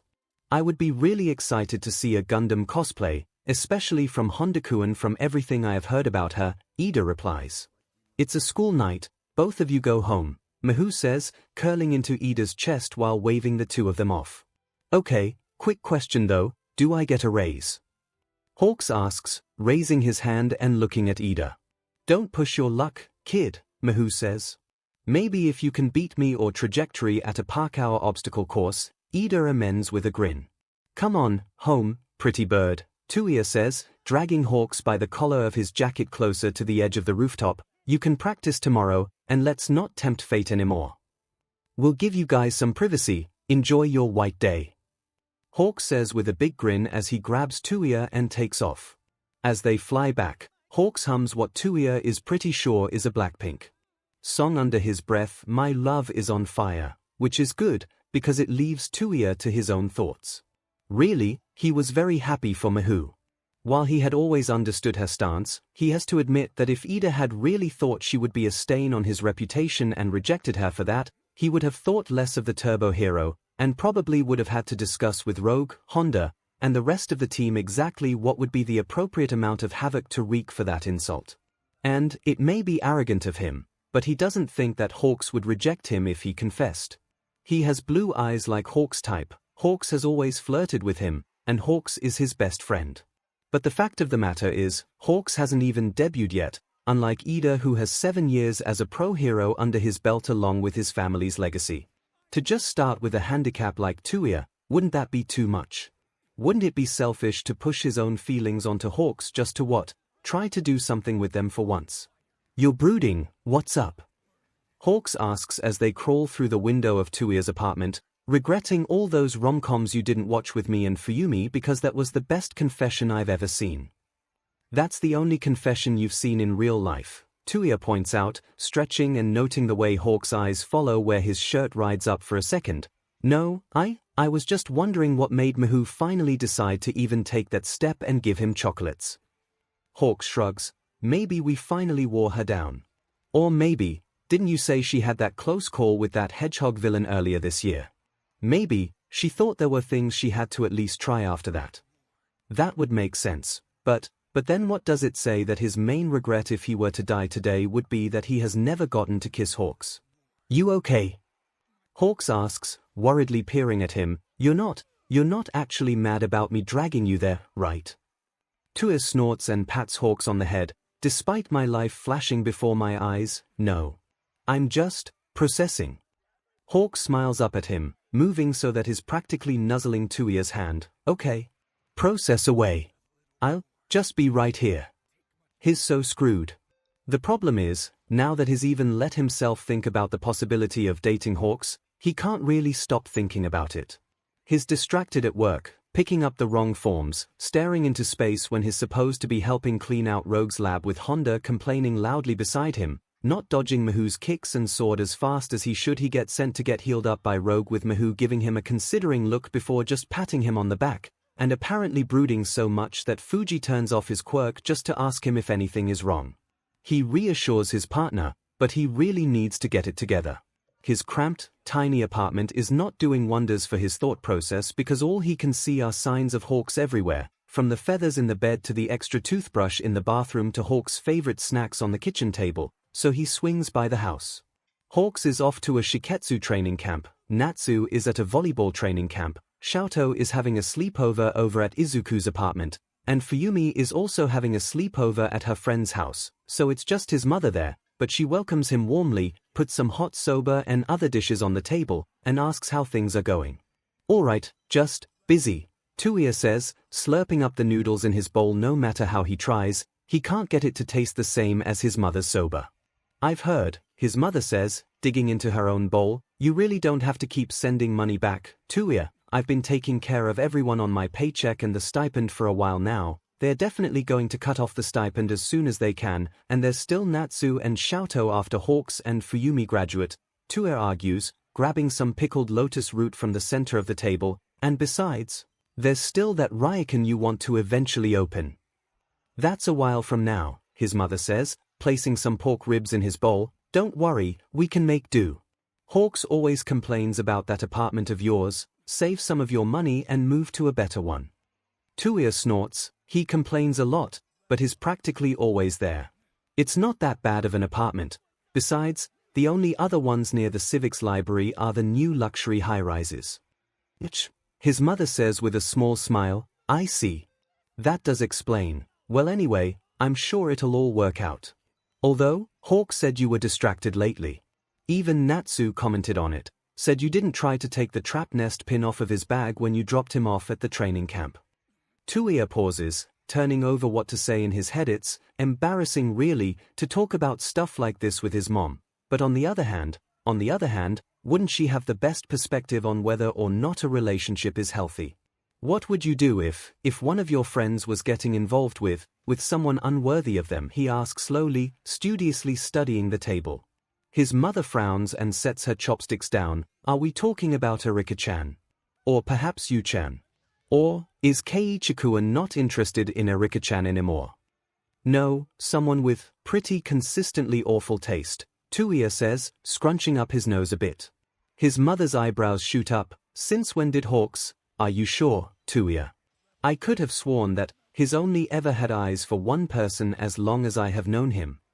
Touya feels his heart freezes in his chest.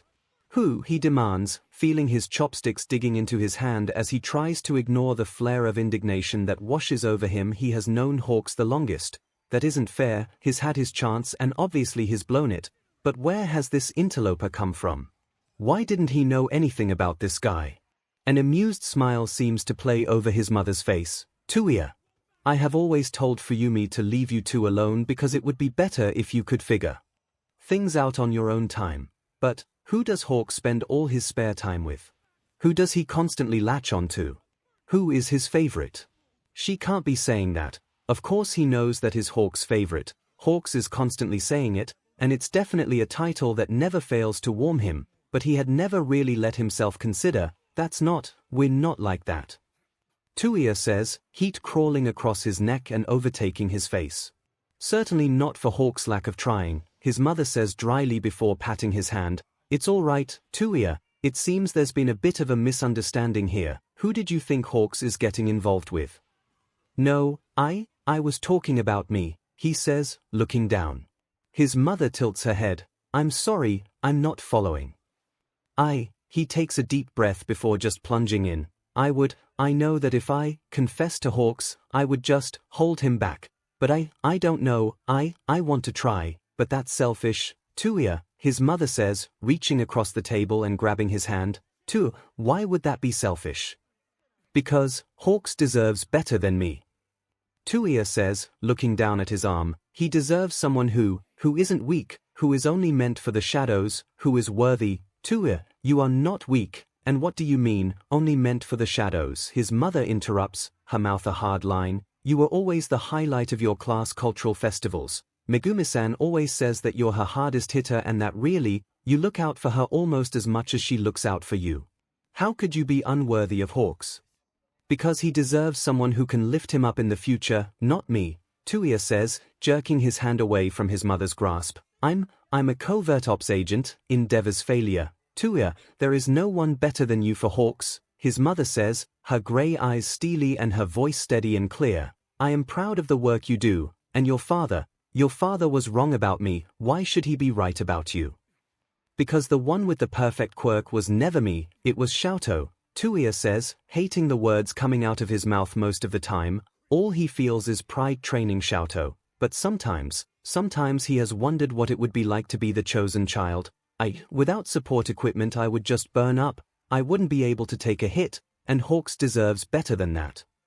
His mother is quiet for several seconds before slowly saying, Touya, without you, I think that 𝐤𝐻𝐻 would not be, I don't think he'd be as well adjusted as he is, to say nothing of what Hawks would be like without you. They are both that way because of you, Touya points out, looking up, because you decided to divorce him, and you decided to take Hawks in. I decided to divorce your father because I didn't want to be too late to stop him torturing 𝐤𝐻𝐻 the way I was for you, and I took in Hawks, partially because I was trying to make up for not saving you sooner, his mother says quietly, looking him in the eye. You give yourself too little credit, Touya. All of your siblings look up to you, and Hawks has been in love with you for as long as we have known him. Do you think they would admire a failure? And wasn't that what Ida had argued to Miho?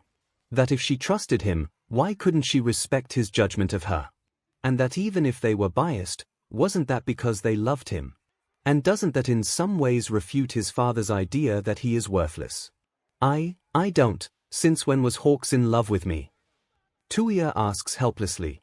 His mother smiles, gets up, and walks over to his side. Touya, she chuckles as she wraps her arms around him. I wouldn't be surprised to find out that he's been planning a wedding with you ever since you met him.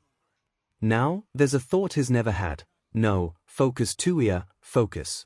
And no one thought to maybe tell me about it, he protests.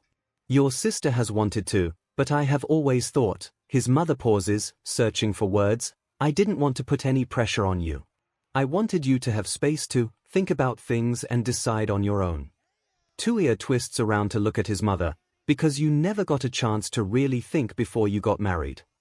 His mother sighs. I wanted you to have the time that I did not to really get to know someone and yourself. Not that of course, I think Hawks is like your father, or that you are like me, or the reverse. I do get angry, sometimes. Everyone gets angry, Touya, his mother says firmly. Sometimes it's even for good reason, sometimes it even gets us out of bad situations. And you have never used your anger on anyone that you have loved. And all of that is true, but he's still in high school, Touya argues, he's about to debut. He's graduating in a few months, and it's not like you're that far out of high school yourself, Touya, his mother says calmly. And if Hawks doesn't climb into the top 10 within the first year with the amount of work he has put in, well, I feel like a journalistic expose would be in order. You would have way too much fun with that, Touya says, but, yeah. He needs to eat better. I swear he's just gorging on fast food during patrols. His mother laughs and kisses his cheek before standing up again. Whatever you decide to do, Touya, know that I support you and love you. Both of you. So you really think I should just go for it? He asks, staring at his mother. I think that I have never seen you look at anyone the way you look at Hawks, and I think that Hawks is always happiest at your side, his mother says gently, reaching up and patting him on the head. I also think that you should do whatever makes sense for you, Touya. If you want to confess now, if you want to confess later, Hawks will wait for you, I know that. Just make sure he gets some sleep, 𝐒𝐻𝐻𝐻. He's looking a little ragged these days. Needs to stop eating junk food and stop staying up late juggling his internship, setting up that obstacle course for the cultural festival and matchmaking schemes, Touya mutters, crossing his arms. His mother shakes her head with a smile. Well, I know you'll take good care of him. And of course he will, and if that means waiting until Hawks has graduated and properly debuted, then he can wait. Wait and plan how to do this without making a fool of himself. But God, he's definitely sleeping on the couch until then. For once in his life, Touya is lucky and things get super busy, so he does not have time to dwell on when and how exactly he's going to confess to Hawks. It's terrifying when he does think about it. He still does not think that Hawks will say no because when did Hawks ever do the smart thing? But if he says yes, it's weird to feel both exhilarated and nauseous with worry at the exact same time. Still, between trying to track down an awful guy who is assaulting people with his quirk to lower inhibitions, the villain's victims all report to have seen a flash of green before suddenly being caught in a haze where it seemed like they were drunk and they could do whatever they wanted, and whatever the man suggested sounded great, and trying to sort out fact from fiction from the government mole eater gifted to Mahou. It doesn't leave a lot of time for him to ponder on his own problems. He even misses Shiketsu's cultural festival because he, Fuji, and Rogue get sent up north to track down reports of a man with some kind of warp quirk. Mahou is extremely apologetic and promises to assist Honda and his mother in recording as much of it as they can. Hawks is obviously disappointed, but puts up a good front, saying that Touya better call him every day and bring him back some regional snacks. "I'll make it up to you, I swear," Touya says, packing the rest of his socks into his duffel bag and checking that he has packed his charger. Hawks hands him a spare battery pack. "It's okay, Touya, it's for work, I know, but you'll let me blast the latest 𝐂𝐸 CD around your apartment." Touya winces but dips his head. "Fine." Hawks grins and clings to Touya's arm. "Or Touya, you really do love me." That has never been in question, has it? Touya can't help but reach out and ruffle Hawks' messy blonde hair. "Yeah, I do," he affirms. Hawks blinks up at him, eyes wide. Was that too much? He's told himself to wait, but sometimes he just can't help himself. Hawks likes his lips and moves Touya's hand gently so that it's resting against Hawks' cheek. "Touya," there's a sharp series of knocks on the door, and Touya quickly hikes his duffel bag up. Remember, Hawks needs to focus, and so does he. "That's probably Fuji, I better get going. Remember to actually sleep. You can't run a trippy Alice in the Wonderland maze if you're practically a zombie." "Touya," Hawks huffs, shooting a nasty glance at the door. "Well, you know I sleep better with you, but yeah, I'll try. Stay safe, and tell your partner that he better bring you back in one piece." "I'll be fine, we've got Rogue with us too," Touya reminds Hawks, reaching out and pulling him in for a hug if he breathes in to just catch the smell of home before he goes. "Well, it's not harming anyone, is it?" Hawks wraps his own arms around Touya, wings coming to rest around them. "Seriously, stay safe," he says, looking up so that he can look Touya directly in the eye. "I will, can't miss your debut after all, can I?" Touya says, tightening his grasp around Hawks' shoulders before letting go and stepping away.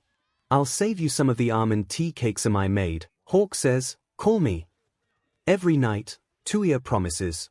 And he does, even with Fuji's knowing look and Rogue rolling her eyes every time he pulls out his phone to call Hawks. As for the mission, they don't manage to find the guy with the black mist warp gate quirk, but they do end up tracking down a relative with a similar quirk. Mirai Rigi is a boy around Xiaoto's age who can mark one place with his right hand and another with his left, and thereafter have the two be connected by a portal. A quirk like that is obviously desired by all, and Mirai probably would have already fallen into unsavory hands except that thankfully the boy's cousin, Inoue Chiyo, a girl of around Honda's age who has a strength quirk, packed the two of them up and went on the run. The only reason they managed to track the duo down is because while following a villain group that had been talking about warp quirks, they find Inoue fighting off those thugs who are trying to take Mirai. She's strong, but they brought a lot of people, so she is getting overwhelmed.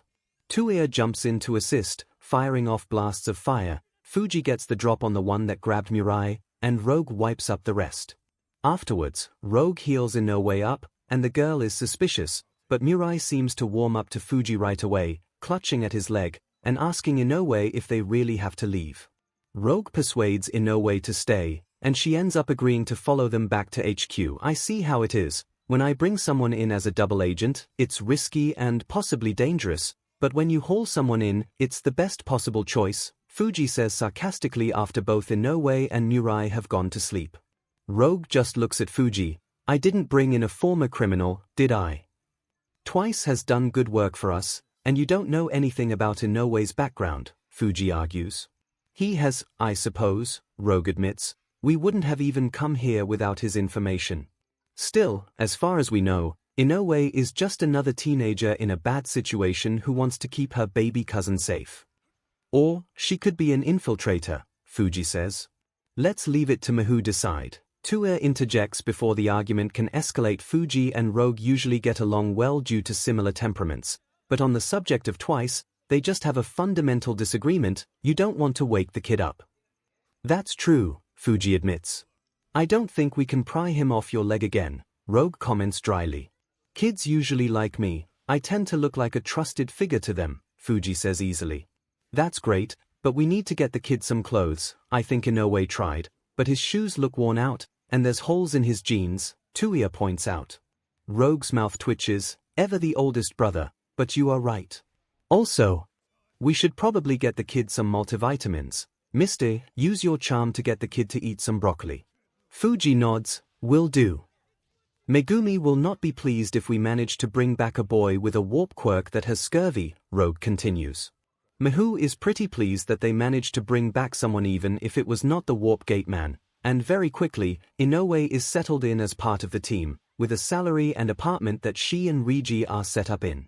It's agreed that Rigi's quirk will be kept a secret, and is sent to a nearby elementary school where he quickly makes friends and seems very happy. Really though, the happiest person at the new addition to their team seems to be Honda, who uses any and every excuse to watch Inoue work out in the weight room. Okay, this is starting to get creepy, Touya says flatly, as Honda jayakis from where she has been crouching for at least the past 10 minutes, supposedly wiping down the weights, but as far as he can tell, just ogling Inoue pumping iron. Okay, yeah, but come on, look at her, Honda says, gesturing over to where Inoue is grunting as she manages to bench press another 400 pounds, she's so fit and hot. Just ask her out or something and stop being a creeper, Touya says. Honda pouts, she's usually busy taking care of Rigi, but I am going to try and invite her and him to a convention next week. The one you're competing in? Touya asks as she nods, isn't that the one you and Hakamata were going to? Yeah, that's not an issue. Inoue-chan really likes Rin-chan, Honda says, may have to see if I can drag Fuji with me just to make sure Rigi-kun begs Inoue-chan to go. Touya opens his mouth to say something, but then shuts it again. Honda's love life is even less of his business than Miho's is. Rigi's enthusiasm for Fuji is both obvious and kind of adorable though. Fuji just good-naturedly pats Rigi on the head, accompanies him to things, and seems more amused than anything. That kid definitely has a crush on him, Hawks declares as Touya recounts the conversation to him. He's like 10, Touya says to Hawks as he straightens out Hawks' errant pin feathers. Hawks laughs. 10-year-olds can definitely develop crushes. Besides, what 10-year-old wouldn't fall in love with the guy that saved them? Really, now? Touya asks, looking at Hawks through half-lidded eyes. Hawks was 10 when they met. Has Hawks really been in love with him since then?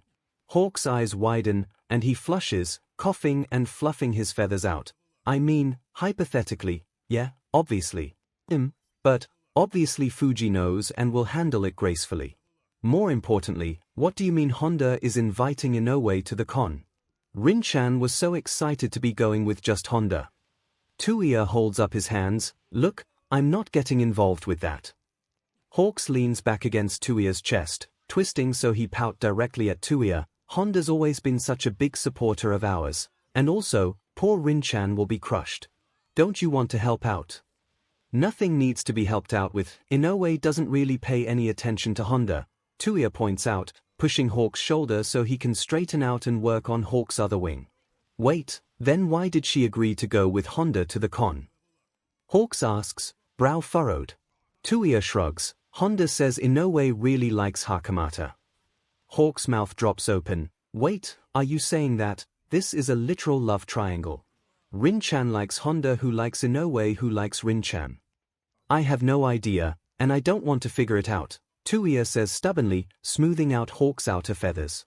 Oh come on, Touya, we have to make our favorite support staff happy. If they are not happy, Honda will go all in on a Ring Wraith cosplay instead of making equipment for you, and Rin-chan will cry, and no one wants that, Hawk says. Touya snorts, what, you thought getting Miho and Ida-san together was too easy, so now you want to somehow solve a love triangle? Or are you still mad about Flowers of the Spring? It's such bullshit. Even at the end Hana is still torn between Kazuo and Hayato, and Kazuo and Hayato still hate each other. Hawks grumbles, what kind of relationship is that? You and Hakamata don't even have time to be worrying about that, Touya points out. How's preparations for your hero agency going? Pretty good, although if I had known how much paperwork was going to be involved, maybe I wouldn't have agreed to it. Hawk sighs, his wings drooping a bit. It's a lot of work. You'll be great, Touya says, scratching at where Hawk's wings meet his back. Didn't Kagami already sign on with you? And I hear that Jinai is seriously thinking about transferring over to you. Yeah, that part's pretty cool. But, I don't know, it's kind of nerve-wracking, Hawks admits, curling closer to Touya. I don't know if, do you think I'll be a good boss, or just a figurehead? Touya moves his legs so that Hawks can settle in more comfortably. Who's the one who made your class Alice in the Wonderland-themed obstacle course the highlight of the Shiketsu Cultural Festival? You've always been a good leader. You're going to be inundated with applications once everything gets properly started. Hawk smiles up at him. You know, I really wanted to see you make your way through the Tulgi Woods part. You would have kicked butt. Also, I bet you could have had the record time. I even planned a special reward for you. Yeah. What was it? Touya asks, glancing at Hawk's lips. Hawks likes his lips. It's too late, you'll have to find out some other time, he says breezily. Well, now I'm really disappointed I missed it, Touya says, running his fingers through Hawk's hair. Still, it's nice that Fuyumi managed to get first place. Hawks laughs. Yeah, she really wanted that white chocolate mousse tiered cake from Amai. So no one managed to get a special reward from you? Touya teases. No, it was only for you, Hawk says in a low voice, snuggling closer to Touya. Good, I'm glad, Touya says honestly as feathers brush against his shoulders and back. Hawks takes a deep breath and says hesitantly, hey, do you want to maybe, hey, Touya, Hawks bro. Natsuo greets them, coming through the door, stepping out of his shoes, and dropping his duffel bag on the floor. Thanks for letting me crash here. It's so much closer to where the tournament is going to be. Pick your stuff up and store it properly, Touya says, disentangling himself from Hawks and standing up. Have you eaten? Yeah, but I could always eat more. I'm a growing boy after all, Natsuo says with a big grin, picking his duffel bag back up again, hooking an arm around Touya's shoulders, and leaning down.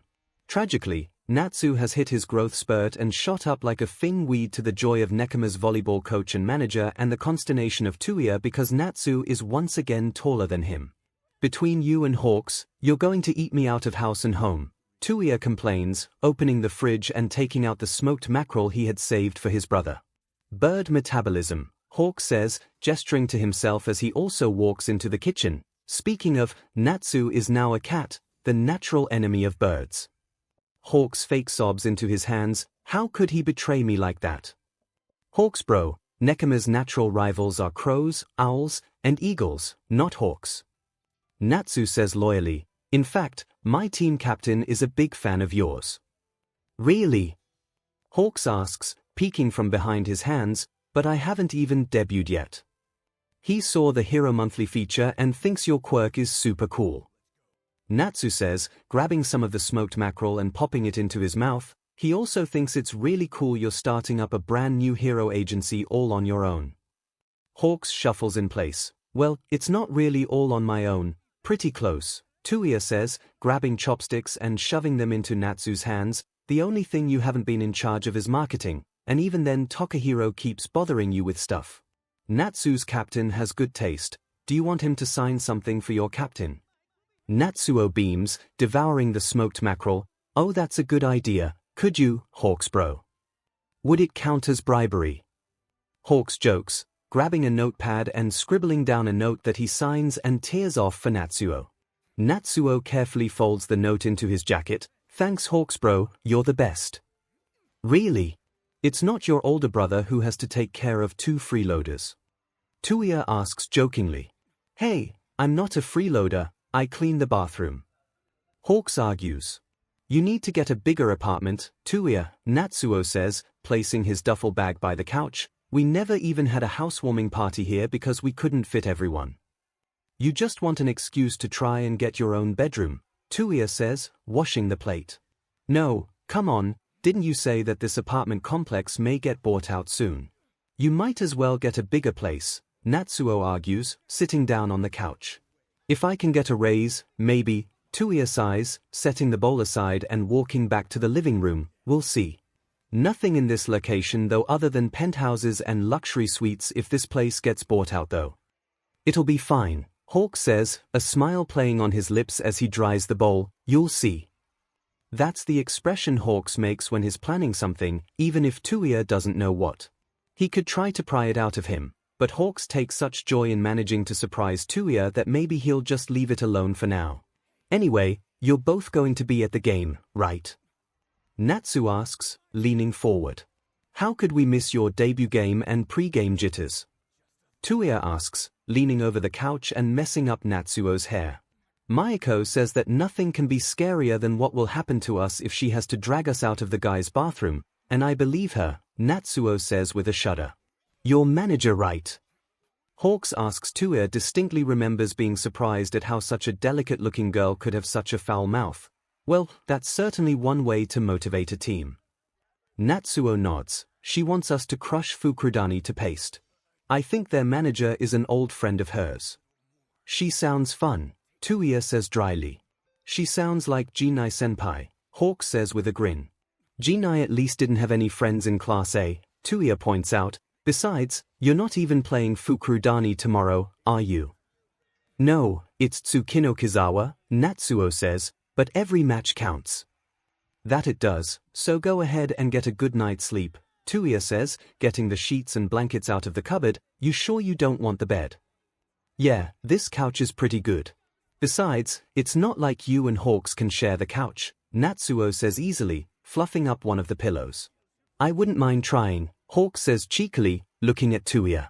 You would within an hour when your wings cramp up, Touya retorts. 𝐻𝐿𝐵 needs all the sleep he can get, and if Touya has to wake up early to awkwardly make his way to the bathroom before 𝐻𝐿𝐵 wakes up, so be it. You guys are such a shoujo manga trope, Natsuo says cheerfully, pulling the sheets over the couch. Anyway, good night. Night, sleep well, Touya says, patting Natsuo on the shoulder before walking to his bedroom. Natsu's debut game does go very well, with him still being a little jittery with nerves when they walk into the gym, but calming down once joined by his team. Touya and 𝐻𝐿𝐵 join Fuyumi, Xiaoto, Izuku, and their mother and Izuku's mother in the stands, and they all cheer when Natsu manages to slam down some winning spikes. After Nekoma's victory, they walk over to the team, and the captain is delighted to meet 𝐻𝐿𝐵 in person, although Fuyumi is less pleased to have Mayuko's expletive-laden praises anywhere near Xiaoto and Izuku. 𝐻𝐿𝐵 comes out of graduation with a surprisingly intact hat. It's been through so much with you and me, I wanted to keep it, 𝐻𝐿𝐵 says with a shrug that belies the flush on his cheeks, and Touya can't say he isn't pleased, and basically moves into Touya's apartment, not that he's there that often anymore. 𝐻𝐿𝐵's hit the ground running with his hero agency, spending so much time crashing at his office that Touya strong-arms Takahiro into buying a small cot and a fridge for meals that Touya cooks and leaves there. Still, his efforts are definitely paying off, with multiple high-profile villains caught within the span of a few months, a lot of basic street-level good deeds done to solidify a solid presence in the city, sidekick applications soaring, and lots of interview requests and media coverage coming in. And if the summer feels kind of quiet without 𝐻𝐿𝐵 lounging around and surprising him with popsicles, well, he can always just buy his own popsicles, and 𝐻𝐿𝐵 is making a name for himself. And the times that 𝐻𝐿𝐵 does manage to stumble back into what Touya is slowly starting to call their apartment, he's even clingier than usual, collapsing into Touya's arms and draping himself across his back even while he's cooking. You're so good to me, Touya, he murmurs as he inhales the chicken curry and pickled cucumber that Touya places in front of him. What would I do without you? You'll never have to find out, Touya says easily, digging into his own bowl. 𝐻𝐿𝐵 beams at him. You promise? All my life, Touya says steadily, looking him in the eye. As long as 𝐻𝐿𝐵 wants him. 𝐻𝐿𝐵's wings flutter around him as he gapes at him and then looks down at his own hands and nervously laughs. That's a lot of work, hot stuff, you sure? Yeah, I'm sure, Touya says, taking 𝐻𝐿𝐵's empty bowl. Now go shower, you're starting to smell like Fujioka after a tournament. What? No way. 𝐻𝐿𝐵 protests, sniffing at his shirt and then recoiling a bit. Okay, it's not great, but it's not as bad as Fujioka. That's true, but any worse and you're going to lose all your fans, Touya snarks. Go shower and toss your clothes in the laundry. Can't wait to get me out of my clothes, here. Hawks asks, glancing at him over his shoulder as he tosses his jacket in the washing machine and starts to take off his tank top.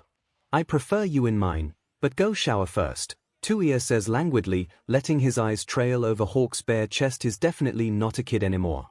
Hawks goes red, his wings curling to cover his face.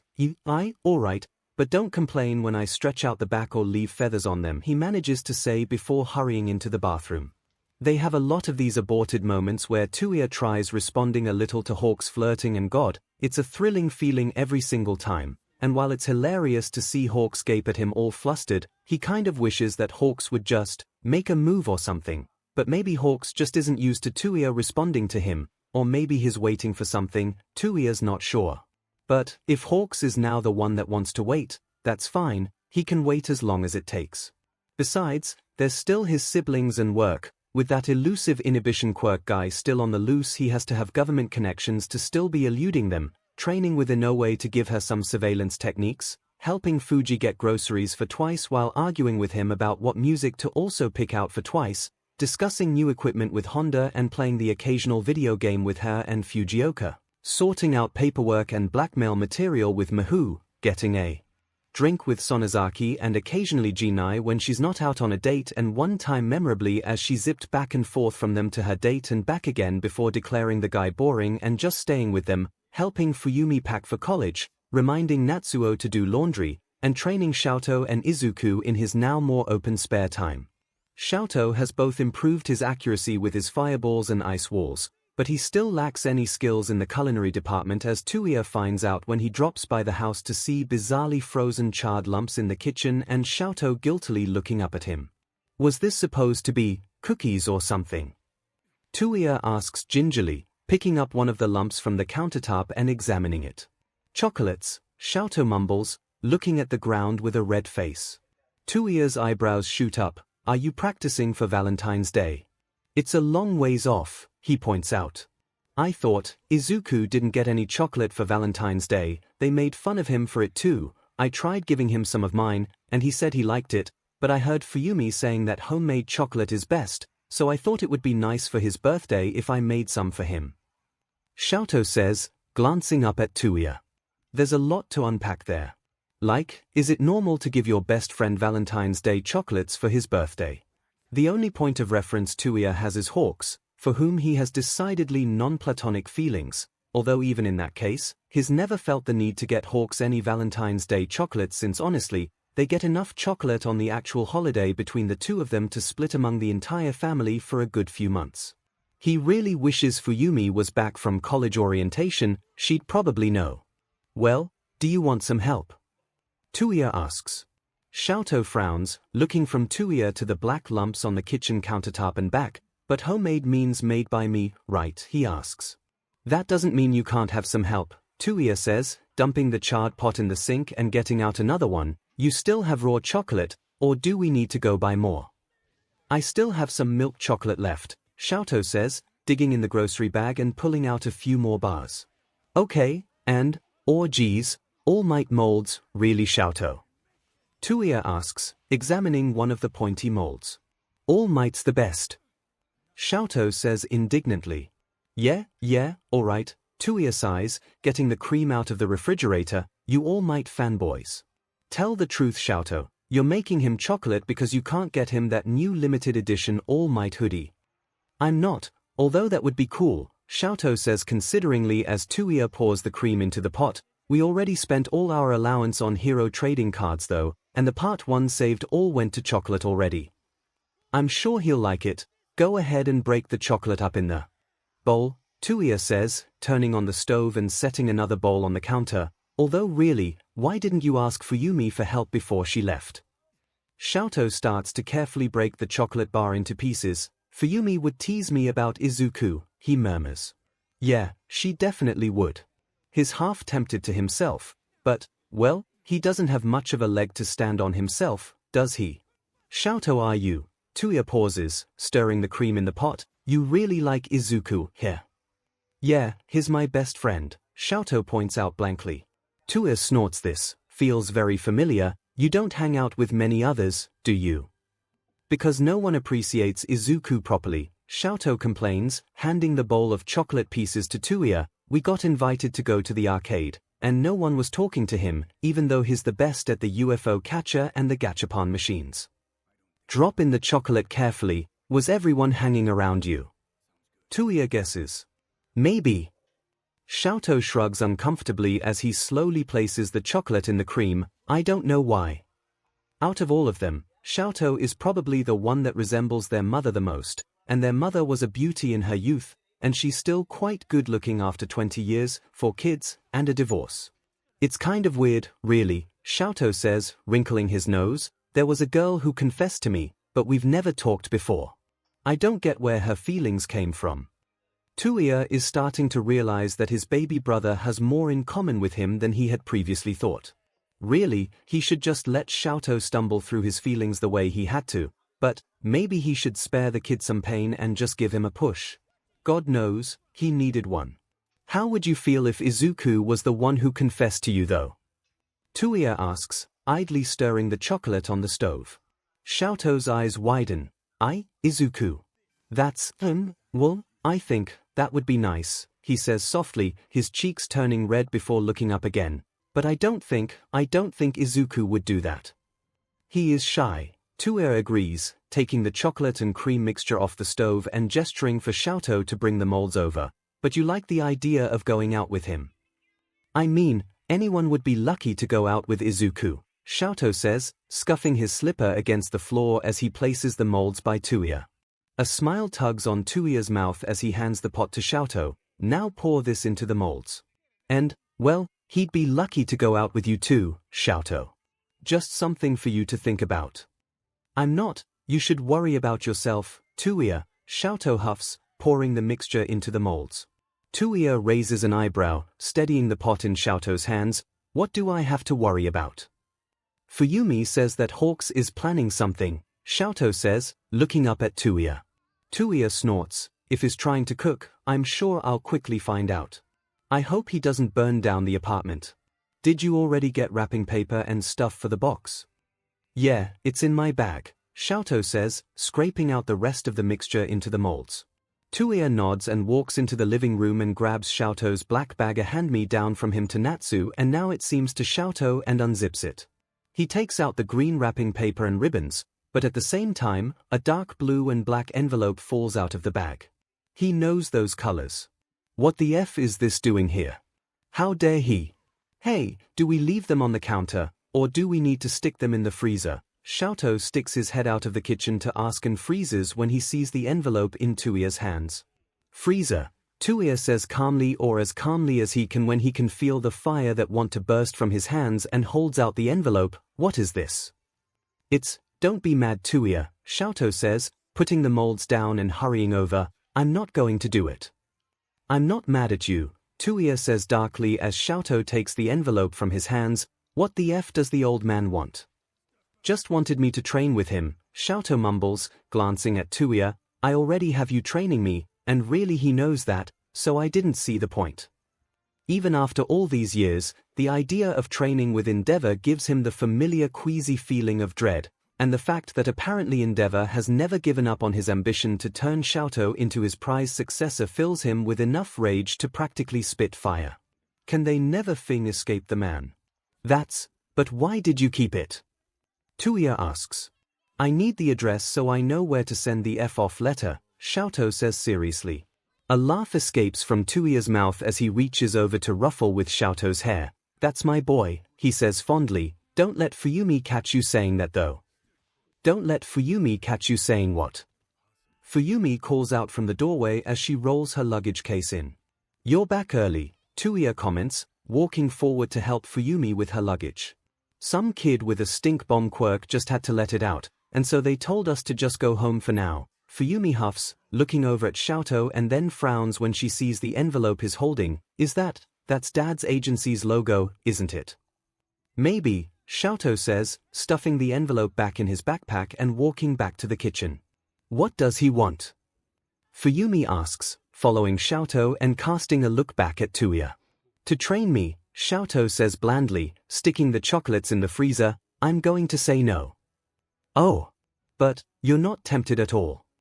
Fuyumi asks, glancing around the kitchen. He could probably give you some good advice. Have you forgotten why we left? Touya interrupts sharply, also striding into the kitchen. Maybe he's changed. Even if it has, does that change what he did to us? Touya asks, rolling up his sleeves to wash the pot and bowls.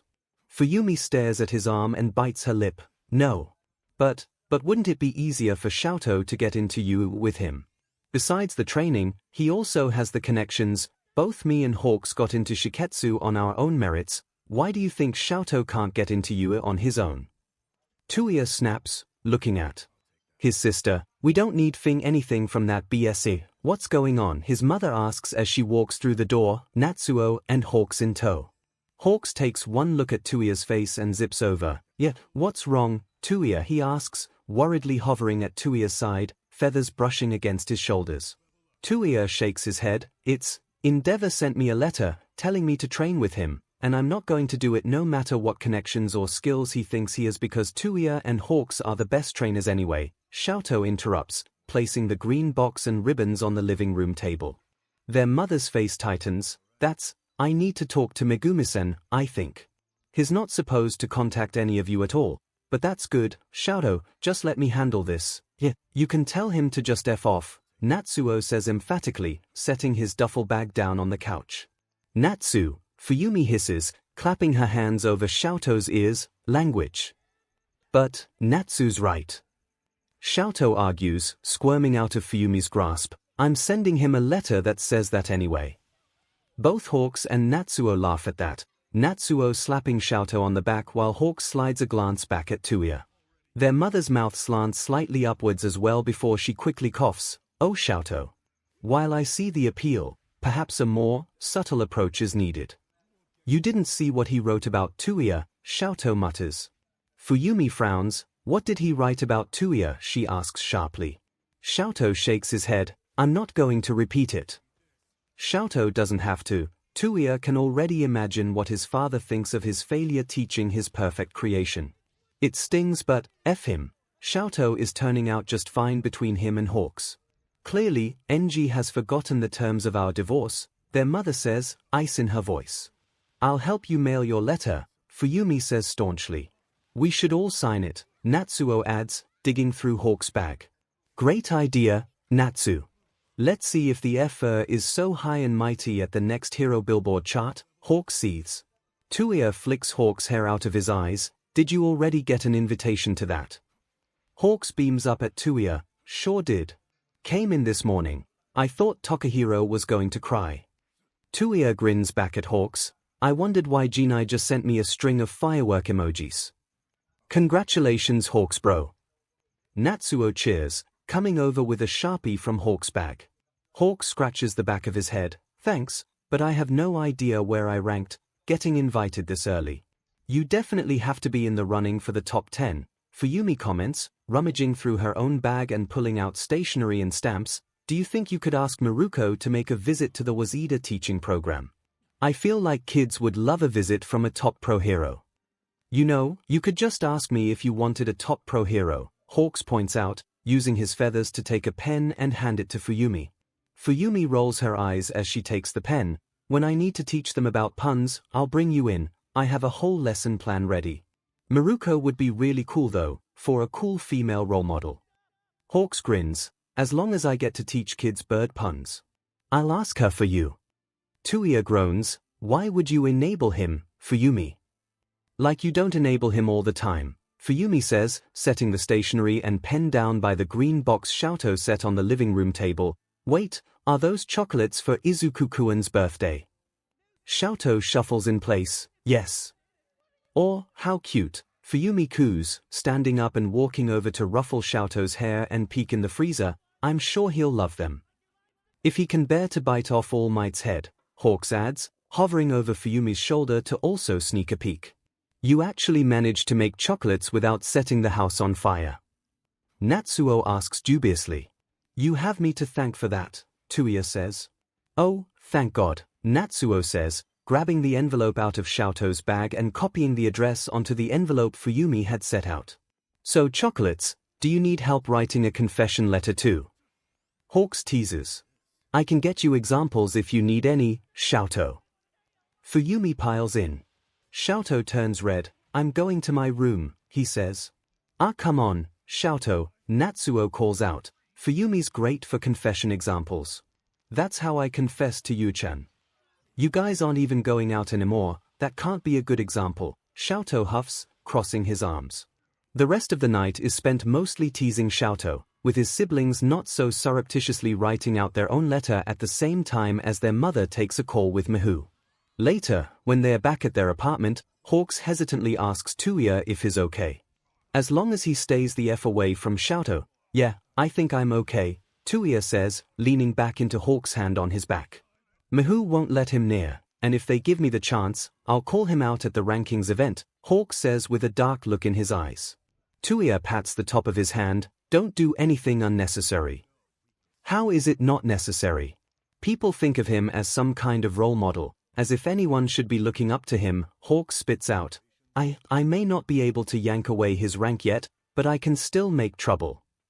God, he wants to kiss Hawks.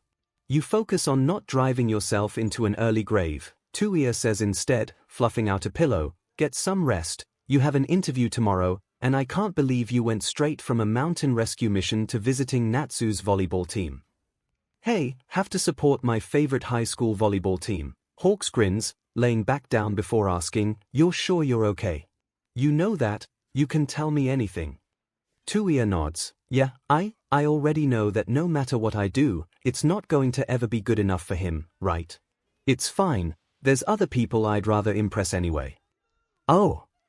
Hawks asks, like who? A sly smile curves up Touya's mouth. There's a certain bird who has recently flown to new heights, he says teasingly, running a hand down Hawks' wing. Do you think he'd be impressed by me? Hawks shivers under his hand and looks up at him, his eyes blown wide. I think he's always been impressed by you, he says hoarsely. Touya leans forward, hand coming up to cup the back of Hawks' head. But Hawks has an interview tomorrow, and besides that, Hawks looks exhausted. Dark circles under his eyes, patchy stubble, bedraggled sparse feathers, and smudged eyeliner. He wants to do this right, that's the least of what Hawks deserves. He can wait until Hawks is less tired and busy. He simply drops a kiss on Hawks' forehead and steps back. That's good to hear, he says. Hawks is blushing furiously, hand coming up to touch his forehead as his wings flutter around him. Are you going to sleep too? I still have reports to look through, Touya says apologetically. We still haven't found that inhibition guy, and Miho and Honda are going off to iExpo in a few weeks and leaving us on our own, so we still need to figure that out. Ooh, is Ida-san taking them? Hawks asks eagerly, sitting up. Touya shrugs. I think he got them the tickets. I haven't really asked much, and Honda's been too busy trying to figure out what costumes to pack and scrolling through all the different exhibitors and events. I bet he's going too, Hawks says smugly. I bet as soon as Honda runs off into tech heaven, Miho and Ida-san are going to have their romantic island getaway. Touya rolls his eyes, pushing Hawks back into the bed. Go to sleep, pretty bird. Night Touya, Hawks says, yawning and pulling the blanket over himself. You're the best. Good night, pretty bird, Touya says, patting him on the head before turning the lights out. Todoroki-kun, did you see Hawks' interview? Ginai asks, appearing in a burst of paperwork and lightning next to him. Touya leans out to snatch some of the papers out of the air. He can't believe Miho usually deals with all of this. Why are you here, Ginai? Ginai pouts, leaning forward on his desk. I can't come visit an old friend. At work? Touya asks, raising an eyebrow and reorganizing the paperwork. Shouldn't you be off on patrol? Hawks has been running himself ragged. Ginai waves a hand dismissively. Hawks is our fearless leader and our boss who has something to prove. Of course he has to work harder than any of us. Besides, I already ran my route twice, helped Team Ida 10 out a bit, and visited Sonozaki-kun. Yeah. Did he end up doing that Arboretum ad or not? Last time he came by he was still trying to figure out if they were going to let him have a free afternoon tea after shooting. They said yes, Ginai says before pausing and rapidly drumming her fingers on Touya's desk. Hey, Todoroki-kun, does Sonozaki-kun like me? Touya looks up from his paperwork at her. Why does he keep ending up in these situations? Somehow, it's Hawk's fault. What brought this on? He asks carefully. 𝐺𝐸's mouth twists. I was complaining about all the people I've been on dates on, and how hard it was to pick someone out for the hero billboard event. Because really, I have to find someone fun that photographs well too. Then I joked about like, why don't you and I go out, Sonozaki-kun? And he said no, so I asked why, and he said that he couldn't do anything casual with me. That it would have to be all or nothing. Sounds like Sonozaki, Touya comments. 𝐺𝐸 bites her lip, looking uncharacteristically troubled. You're not surprised. Touya shrugs. Should I be? Sonozaki's chill, but in the end, he's a steadfast guy. I didn't think he really could do anything casual. Not that, 𝐺𝐸 snaps. The part where he likes me. He's always liked you, Touya says. Why do you think he always looked disappointed at all the friend chocolates you were giving out? I thought he just didn't like chocolate. 𝐺𝐸 says, tugging her hair. And I tried through so many different kinds too, and he still looked sad at the end of the day, because he wanted romantic chocolates, not courtesy or friend chocolate. Touya interrupts. 𝐺𝐸 gapes at Touya. How do you, the most oblivious man on the planet, know all these things? No fair using your partner's quirk to figure it out. Hey, I might have some blind spots personally, but I do work for covert ops, Touya points out, and why would I need Fuji? Sonozaki's liked you since high school. He might refuse to share his lunch with you, but he always makes sure that you have bags of peanuts and cashews in the pockets of your costume. That's because he's a mom friend, the way you are with Hawks. Oh, 𝐺𝐸 pauses before pulling a face. Geez, that's embarrassing given how much I've ragged on you. You're embarrassed by that and not by that game show you did recently. Touya asks, raising an eyebrow. I see nothing wrong with doing the meow meow dance if it makes my fans happy, 𝐺𝐸 says glibly, leaning against Touya's desk, but I don't know if I'm ready to do a serious relationship. Yeah, Sonozaki knows that. That's why he's never asked you out. Oh my god, does Sonozaki-kun talk about me to you? 𝐺𝐸 asks, her voice shaded with delight. If he's had a long day, and we're on a mission together, yeah, Touya replies. 𝐺𝐸 zips around the room lost in thought for a while, which gives Touya the chance to fill out the rest of the arrest paperwork before she appears in front of his desk again. Do you think I should ask Sonozaki-kun out to the hero billboard party? Like he said, you shouldn't do anything if you don't want to at least try for something for the long haul, Touya replies. You sound like Hawks, 𝐺𝐸 grumbles. He got asked that question, what kind of person are you interested in? And he was like, oh, someone hardworking who supports me and I support them, 100%. Touya's mouth curves up. Hawks had winked flirtatiously at the camera during that interview and had said that if he really was with anyone, they would definitely be hot stuff. I mean, what's wrong with that? But anyway, do you even like Sonozaki that way? 𝐺𝐸 rubs her arm. That's not an issue. I really do like Sonozaki-kun. That's not it. It's just, I've never done a serious relationship before, Dates are easy, you just show your best self, and that's great, but something long-term, well, they'd really have to get to know all your sides, wouldn't they? Sonozaki has seen you get into a slap fight with Class A's class president. I'm pretty sure he's already seen every side of you, and that's changed nothing, Touya says. Okay, Nakamura-kun had it coming, accusing us of ripping off their play. 𝐺𝐸 huffs, as if we would rip off such a hack job. We wrote it all ourselves. Yes, I know, I had to read your villain lines, Touya reminds her. 𝐺𝐸 snickers, that was great. So, do you think I should take a page from Hawk's book and catch a villain for him or something? Hawks is catching a villain for someone. Touya asks, frowning. 𝐺𝐸 slaps a hand over her mouth. Oh man, can you pretend you didn't hear that from me? Touya narrows his eyes at 𝐺𝐸. Which villain? 𝐺𝐸 sighs and sits on his desk. Okay, look, don't freak out, Todoroki-kun. I've told Hawks that he doesn't need to do any big gesture. Lord knows you're head over heels for him anyway, but he thinks that given how long you've been brushing him off, he needs to do something, I don't know, splashy. Which villain, 𝐺𝐸? Touya repeats, leaning forward. I don't have a name, I just have a description, 𝐺𝐸 says, shaking her head. It's that inhibition guy you've been looking for. Hawks has been trawling through clubs trying to find him for you. Is that where he is right now? Touya demands, feeling as though there's ice in his veins. Hawks has no countermeasures. What the hell was he thinking? Yeah, I guess so. I think he was going to check out Club Infinity today. He'll be fine, Todoroki-kun, his Hawks, that's one of the few clubs they haven't checked yet, and yes, Touya knows exactly how capable Hawks is, but at the same time, this guy's a nasty piece of work, and Touya doesn't want Hawks anywhere near him. Fuji! Inoue! Touya yells, standing up and grabbing his black coat and armor. Let's roll. Fuji pops his head from one of the bookshelves, and Inoue also cranes her head out from the door of the training room. We got a lead. Need both of you there to prevent me from tossing a certain bird from a roof, Touya says darkly, putting on his coat. Oh, I'll just leave you to it, then, Jinai says, flashing away. Fuji's hair and eyes shift to gold. Did Hawks find the guy? No, he's just sticking his nose where it doesn't belong. Touya snaps, he's at Club Infinity. That's not too far, Inoue says quietly, stepping out of the training room and cracking her knuckles. Fuji hums, he must have taken the wrong lesson from Ingenium and Hex. Miho's going to throw away all his favorite snacks when she gets back, Touya mutters. I'm sure your boyfriend's fine, but can't hurt to check, I guess, Fuji says, patting Touya on the shoulder. He better be, Touya says. The club is busy, pulsing with music and light and filled with people yelling for drinks, dancing the night away, and making out with other people. Normally, all of this is fine, since the louder it is, and the more people around, the easier it is for both Fuji and him to do their jobs, but it's really annoying when he's searching for someone, even someone with giant red wings.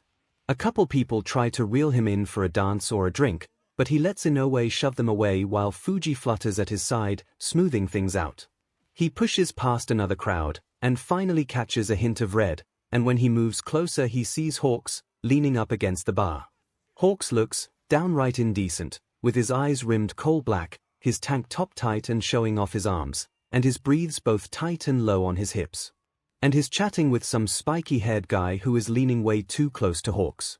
When the guy leans forward to touch Hawks' arm, his eyes flashing green. No, Touya sees red fuck, and the next thing he knows, he has a BLNDFLD strapped around the guy's face, his hand clenched around the guy's throat, and fire just begging to come bursting out of his fingertips.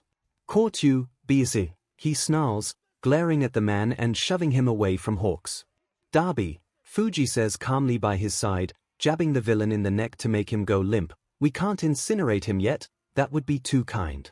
He should face the consequences of everything that he has done. Let us take him back to the cells. You deal with Hawks. Touya immediately turns around, shoving the villain into Inoue's hands, looking Hawks over. Hawks, are you okay? Touya. Hawks says with a happy, wide grin and immediately launches himself into Touya's arms. Touya, you're here. I'm so happy to see you. Yeah, pretty bird, Touya says as Hawks buries his face in the crook of Touya's neck and wraps his arms and wings around them. Happy to see you too, although, hell, that was so idiotically reckless of you. Do you know how worried I was? Hawks looks up at him, liking his lips. Are you going to punish me, Touya? He asks breathily, grinding their hips together. What the F, Hawks, Touya says carefully, trying to move away, but Hawks is hanging on like a limpet, hands hooked around the back of his neck. Hawks, you're not. Hawks, that villain definitely whammied you with something. Maybe, but you could whammy me with something if you're still obsessed about it, Hawks says, drifting up and liking at the shell of his ear where his earrings are. You're so hot, Touya. Both figuratively and literally. Hawks giggles. Like on one hand, it's tempting, it's so tempting to go with this. On the other, Hawks is very obviously not in his right mind right now, or he'd be more concerned about the villain. Fuji and Inoue are busy hauling away, and Touya's not going to do anything to Hawks when he's not fully aware of what's going on. So, okay, he needs to. If he brings Hawks to Rogue, wouldn't she just transfer this weirdness onto herself? He doesn't know what a no-inhibition Rogue would look like, but he imagines she wouldn't be in a hurry to get rid of it in that state, and even if Rogue in that state is suggestible, the only person who can really order around Rogue is Miho, who isn't here, so that's a no-go. At the very least, he needs to get them out of public. Okay, pretty bird, let's get you home, Touya says, jerking his head away as Hawks blows on his ear and hefts Hawks up. Or, do we have to? Oh, listen. They're playing our song. Hawks whines, obediently holding onto Touya's neck as he carries him out. Touya hears the synth-pop beat of Blackpink come out of the speakers and can't help but snort, "That's our song. It's the song that you let me play on your CD player when we first met." Hawks says, humming and singing along, "How about we leave this party, 'cause all I want is you up on me." That's okay, that gives him a nice warm feeling, but at the same time, that's their song. It should be the ex-Japan song that made you wander out on the balcony in the first place, Touya argues, finally managing to get out of the club with Hawks clinging to him like a koala. "Okay. Fly us home." "Home?" Hawks asks, looking at him with wide eyes. "Yeah, pretty bird, home," Touya repeats, frowning and brushing the hair out of his eyes. "Although, you're pretty fed up, let me go get a taxi." Hawks immediately releases his death grip on Touya in favor of grabbing him by the waist and thighs, not without 𝐔𝐬𝐵 his but though, he felt that, and taking off while Princess carrying him through the sky. "Seriously?" Touya complains, clutching Hawks' fluffy jacket. "Why can't we for once not do a princess carry?" Hawks laughs, feathers spiraling out to brush against Touya's cheeks. "But I like being able to be your hero." "You already are, there's no need, where are we?" Touya asks as Hawks lands them on the balcony of what looks like one of the penthouse apartments near his own apartment complex. "Are you tired? Did your wings cramp? Do you feel dizzy?" "You said home," Hawks says, lacing his fingers through Touya's and stepping them through the balcony door and into the apartment. "Welcome home." Touya glances nervously around the high-ceilinged, airy penthouse apartment. Anyone who can afford this probably also can afford pretty good security. "Hawks, I hate to break it to you, but this isn't home. Let me call Rogue." "No, it is, I bought it, it's ours," Hawks says, carelessly sliding Touya's jacket off of his shoulders and tossing it on one of the plush couches before stalking forward to wrap his arms around Touya's neck again. "Do you like it?" "What?"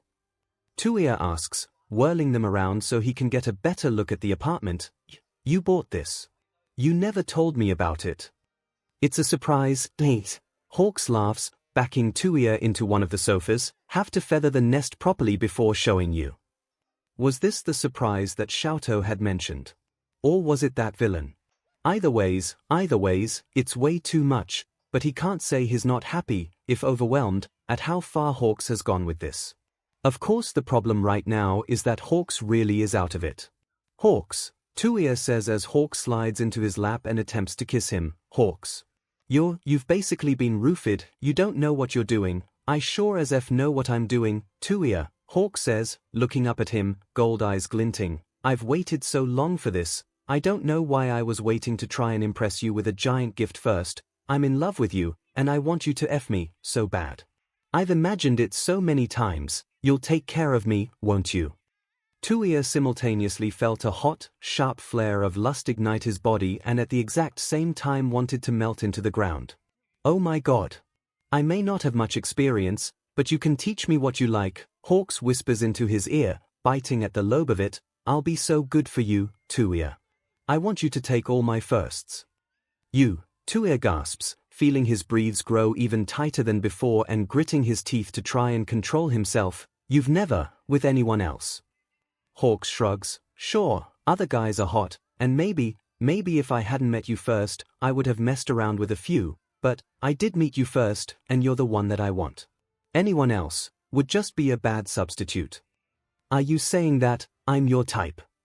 Hawks nips at his neck. "You're so dumb when it comes to romance, Touya," he complains. "Hell yeah, you're my type, but more importantly, you gave me a home, Touya. You gave me a family. Who else could compare after that?" He didn't think he could get this warm without using his quirk, but he feels in danger of burning up, and he's realizing he's rapidly losing control of this situation. "Don't you want me, Touya?" Hawks asks as Touya tries to buck Hawks out of his lap, suddenly looking teary-eyed. "You've just started flirting with me, I should have responded, but for some reason I was scared." Touya quickly uses both of his hands to cup Hawks' face and presses his forehead against his own. "Hawks, I want you, I've always wanted you," he breathes deeply. "Just, not like this. Not right now." Why? Hawks pleads, his own hands coming up to rest on Touya's wrists. I've waited so long for you already. I know, Touya says, but I want you clear-headed and in complete control of your facilities when I take you to bed. I want you to know exactly who it is you've given yourself to when I take you apart. He's making all these filthy promises, but the truth of the matter is, he barely has more experience than Hawks. Still, they can probably figure it out together. Hawks practically mms, moving his hands to run down Touya's back. Okay Touya, but you promise tomorrow you'll make me yours. Touya takes a deep breath, willing himself to ignore Hawks' hands trailing down his back. Hawks, I promise you, tomorrow when everything is flushed out of your system, whatever you want to do, I'll do it. Hawk sighs, his wings brushing the edge of Touya's jaw. You better have an entirely free day tomorrow, Touya. I plan to keep you busy. Touya swallows. Oh God, he wants that so badly. Well, you did find our villain for us, even if that's still the most reckless thing you've done, so I suppose I can keep you company. But for now, go to your bedroom, sleep it off. You won't come with me? Hawks asks, opening his golden eyes piteously wide. Touya hardens his resolve. That is not a good idea. Remember, if you're good, I'll reward you tomorrow. Whatever Hawks wants, Touya will give. Hawks drags himself out of Touya's lap begrudgingly, hand running down Touya's arm, not even a kiss. Touya closes his eyes and grits his teeth. He can do this, he can definitely do this. If you want a kiss tomorrow, Hawks, I promise I'll give you one. Let me get a sample then, Hawks says before darting forward and pressing his lips against the corner of Touya's mouth. And really, at this point, there's nothing Touya would rather do than pull Hawks back into his lap again and plunder his mouth. But he can hold out until tomorrow when he can be sure of what Hawks actually wants. He gently pushes Hawks away, placing his fingers against Hawks' lips. Tomorrow, he insists. Tomorrow, then, Hawks says finally, nipping the tip of Touya's finger once before walking down the hall into what looked like a massive MSTR bedroom. As soon as Hawks closes the door, Touya slumps against the couch and runs his hands through his hair. There are so many things to think about, he doesn't even know where to start. Like, this apartment, oh my God, it's so nice, but it's so fancy, how much did it even cost? And he has no idea how much Hawks now has left in savings. And God, Hawks had been way too close to that villain. What if Touya had been late or hadn't gone there? He's not sure if he wants to thank 𝐺𝐸 for telling him or throttle her for letting Hawks go off on his own. And, tomorrow. Hawks wants him to. Does he have supplies here? Does he need to make a run to the drugstore? More importantly, tonight, is he supposed to just sleep here? He can't just leave Hawks alone, and this couch is actually much nicer than his, and it has a view of both the front door and the balcony, but really should he stay here with his biggest temptation just a door away? That's an operational issue. He can probably call 𝐒𝐻 and ask, right? It's late, but she'd probably be happy to hear that BSTRD was caught, even if she wouldn't be pleased at how Hawks was involved. He needs advice, so he pulls out his cell phone and hits call on 𝐒𝐻's name. Hello, a scratchy male voice answers. Touya blinks and looks at his phone. It's definitely 𝐒𝐻's number, but why would some guy have her phone this late? Oh God. Ida-san, he asks, hesitantly. Yeah, just woke me up, what's the situation? Oh Megumi, go back to sleep, you don't have to get up, did you guys get a lead on the monster cat? Touya closes his eyes. 𝐒𝐻 is going to kill him. Ida-san, this is Darby, and I think you have 𝐒𝐻's phone. What? No, this is definitely OCI, Ida says, and there's some rustling sounds. Sorry about that, Touya-kun. Megumi. Darby for you. Yes. 𝐒𝐻 asks silkily into the phone. I definitely have forgotten the last 20 seconds, Touya says stoutly. 𝐒𝐻 laughs, you were always the smart one, Touya-kun. So, what's going on? So the good news is, we caught that inhibition BSE, Touya says, picking at the loose threads on his coat. He's going to have to let Honda look at that when she gets back. The bad news is, Hawks got whammied by him. He can hear 𝐒𝐻 take a sharp intake of breath. What? Is he okay? Why was he even there? I can pull some connections to get on a flight out tonight. Where are my clothes? Here, I can get you onto the company jet, Megumi, Ida interjects worriedly. He's fine, we caught the guy right after. Touya interrupts, wincing. Thank God Hawks isn't hearing this conversation, and, I don't know, it sounds like he was trying to catch him on his own. 𝐒𝐻 sighs. He was trying to do some kind of big gesture for you, wasn't he? I'm glad he's fine, but you tell him that I'm not buying snacks for him for at least a month. This is your fault, Tensai, she calls out. Did you have to be such a romantic role model for him? What can I say? How can a man not be romantic when pursuing your affections? Ida says, his voice tinny but still distinct. 𝐒𝐻 laughs. You? God, I love you. Touya coughs. I can hear you guys. Right? 𝐒𝐻 says quickly, so, you have that BSD locked up, and Hawks curled up in your apartment. Yeah, that's what I'm calling about actually, Touya says. Hawks, well, first Hawks took me to this secret penthouse that apparently he was planning on surprising me with. You wouldn't happen to know something about that, would you?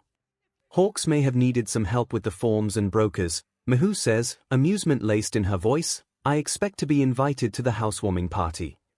Right. More importantly though, he keeps throwing himself at me. And telling me things.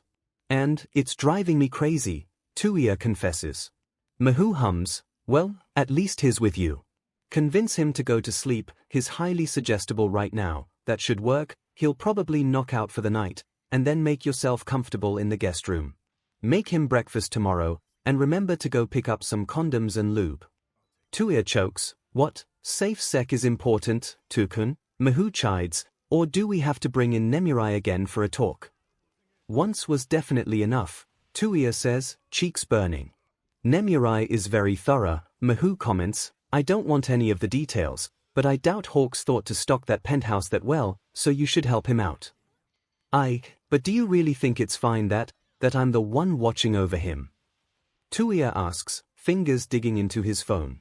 I think there's no one I would trust more to safeguard Hawks when he's in a highly suggestible, uninhibited state, 𝐒𝐻 says, her voice shifting to a serious tone. I think you'd rather cut off your own hand than do anything shady to Hawks. And that is true. Yeah, Touya agrees. Take tomorrow off, 𝐒𝐻 says, her voice going amused again. I'm sure you and Hawks will appreciate it. And you can thank me by getting Hawks to call off Honda attempting to take cute photos of me and Tensai. I will try. Touya says dryly, probably the only reason Honda hasn't already gleefully reported to Hawks the fact that 𝐒𝐻 is staying with Ida is because she's still off fangirling over all the exhibitions. 𝐒𝐻 laughs, have fun. Touya sets his phone down and scrubs his face. Okay, so first things first, check that Hawks is out, find the guest bedroom, and try to get some sleep while imagining what he's going to say to Hawks tomorrow. It's really going to be a long night. Despite all the thoughts running through his head, the bed Hawks picked out for the guest room is really comfortable, and he does manage to fall asleep and wake up early the next morning to check on Hawks still out like a light and pick up groceries because besides snacks and frozen chicken, did Hawks stick anything in the fridge? Of course not, and a generous hopeful amount of condoms and lube that Touya dumps in the guest bedroom when he gets back. He's busy rolling tamago to keep his hands busy and his mind distracted. Honestly, he hasn't figured out what he's going to say besides asking Hawks if he remembers everything he said last night and if he wants that kiss now when his phone buzzes with a text from Fuyumi. Fuyumi, Hawks is freaking out. Fuyumi, go talk to him. He quickly takes the tamago pan off the heat, texts on it to Fuyumi, and walks over to the door of the MSTR bedroom. He carefully knocks on the door. Hawks. There's a groaning noise from the room. Hawks, you okay? He asks, trying the door and finding that it's locked. Can you die of embarrassment, Touya? Hawks' voice filters through the door, because I think I want to. Touya's stomach drops. Did Hawks not want? Of course Touya can't hold anything Hawks said under the influence against him, and he has to take a breath and steady a hand against the door. Do you regret what you said to me last night? If Hawks does, Touya can. Well, for a start he needs to throw away all the supplies in the guest room. No, yes, Hawks makes a frustrated sound in the back of his throat. This is not how I was supposed to confess to you. I had a whole plan of how this was going to go. I practiced what I was going to say, I was going to be so smooth, but I was so desperate yesterday, you must think, and instead, here I am learning what dire mortification feels like. Touya finds himself smiling. Oh, thank God, he still feels the same way, leaning against the door. Hawks. If you die of embarrassment now, how can I fulfill my promise to you today? You, Hawk's voice sounds closer to the door. You meant that. You didn't say it to just get me to back off. I've always been serious about you, pretty bird, Touya says honestly.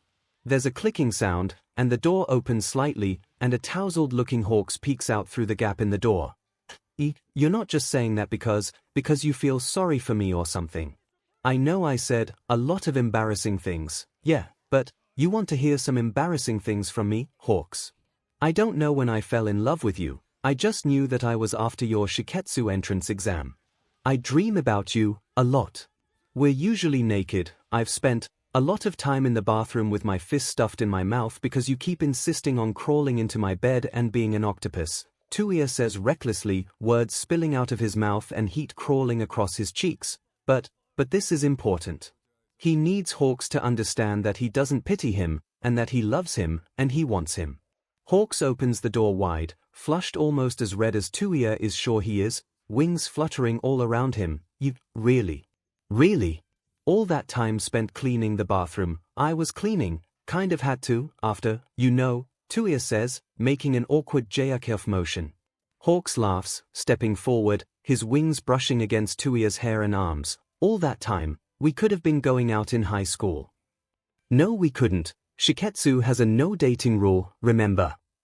Touya reminds Hawks as he reaches out to brush an errant feathery lock of hair out of Hawks' face. No one was following that rule. Kagami had 3 different boyfriends, 1 for each year. Amai had 2 at the same time. Hawks complains, catching Touya's hand in his own. Well, you needed to focus on training and your studies, and I needed to work through some stuff, Touya admits, twining their fingers together and pulling Hawks in closer. And now? Hawks asks hopefully, his golden eyes wide. And now we can do whatever you want, Touya says softly. I don't want you to do something just because I want to do it. I think there's a lot of things both of us want to do. Touya smirks, settling a hand on Hawk's back, between his wings. Last night, you wanted me to kiss you. Do you still want that? Hawk surges forward, hooking his hands behind Touya's neck and dragging his face down. Yes, he breathes as Touya tips Hawk's head back with a hand on his chin and at long last brings their mouths together. It is, he would rather do inventory of Rogue's morgue than admit this out loud, but he has definitely imagined how his first kiss with Hawks would go at least 1,000 times, lying awake in bed and clutching a pillow to his chest. Reality is better than anything he could have come up with though, because here is Hawks, warm and real in his arms, not practiced but extremely enthusiastic, hands rucking up the back of his shirt to slip onto his bare back, tongue chasing his, and he didn't realize that you could be so happy you feel like you're stepping on clouds. Bedroom, Hawks gasps after they finally run out of air, pulling away with puffy lips and tugging on Touya's sleeve back towards the door he had come out of. Come on. Supplies are in the guest bedroom though, Touya says, liking his own swollen lips and letting Hawks tug him towards the MSTR bedroom. Supplies? You mean, oh. Hawks blushes as a few of his feathers detach, zoom across the apartment, and quickly return with the heaping plastic bag. From the pharmacy Touya had bought. You, that's a lot. Well, you did promise to keep me busy, and Mihu did give me the day off but we don't have to do anything like that, if you don't want to, Touya says quickly. Maybe he should have been less obviously eager and bought less. No, I definitely want to, Hawk says, dragging Touya into the massive bedroom and pushing him onto the plush king-sized bed while the supplies land neatly beside him. You remember when Mihu brought in Midnight to give us that talk, and she gave us a bunch of free condoms. You don't still have those, do you? Touya asks, pushing himself up on his elbows and dragging Hawks into him. Shouldn't they be expired now? I don't know.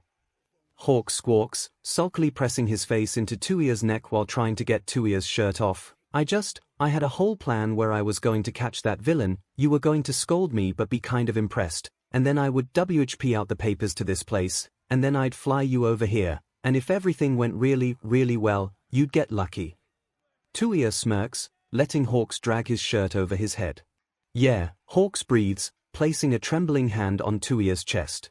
Touya places his hand over Hawk's own. "You didn't have to gift me anything to get me here," he says quietly, kissing Hawk's hand. I would have already considered myself lucky beyond measure if you had just kissed me in my apartment." "Believe me, I was tempted," Hawk says wryly, shrugging off his own shirt and crawling into Touya's lap. But you have already given me so much, and I promised you that I would give you everything you deserved." "And what do I deserve?" Touya asks, liking and biting into the shell of Hawk's ear like he had done to Touya last night. Hawks gives him a blinding grin before sealing their mouths together and collapsing them both in the bed. "Everything," he says throatily, his wings all around them now and his trembling hands attempting to undo Touya's breathes. "But, for now you'll have to make do with just me." "That's already more than I deserve," Touya murmurs honestly, drawing Hawk's mouth down to his for another scorching kiss. If this is some kind of dream, he never wants to wake up. "I know you two are in the honeymoon phase, but don't get caught by the press making out in the coat closet or something," 𝐒𝐻 says, straightening out her high-necked backless dark blue gown. Touya snorts, adjusting his cufflinks, a gift from his mother. "Who do you think I am, 𝐒𝐻?" "Someone who finally got together with their childhood friend crush," 𝐒𝐻 says easily. "Don't be too HD on him, Megumi," Ida says with a grin, tucking a lock of her dark hair behind her ear. "After all, finally getting together is a pretty exhilarating thing, isn't it?" 𝐒𝐻's cheek flush pink. "Very," she admits in a low tone before turning back to Touya. "Still, discretion is good. There's press everywhere here." "I'm already part of your party, not Hawk's. We're being as discreet as we can," Touya points out.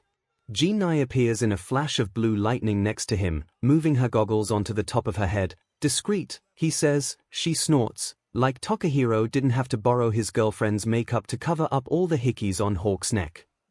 "Maybe Takahiro should have hired a professional makeup artist for you guys," Touya says with a shrug, and he can't help the lazy smirk that appears on his face.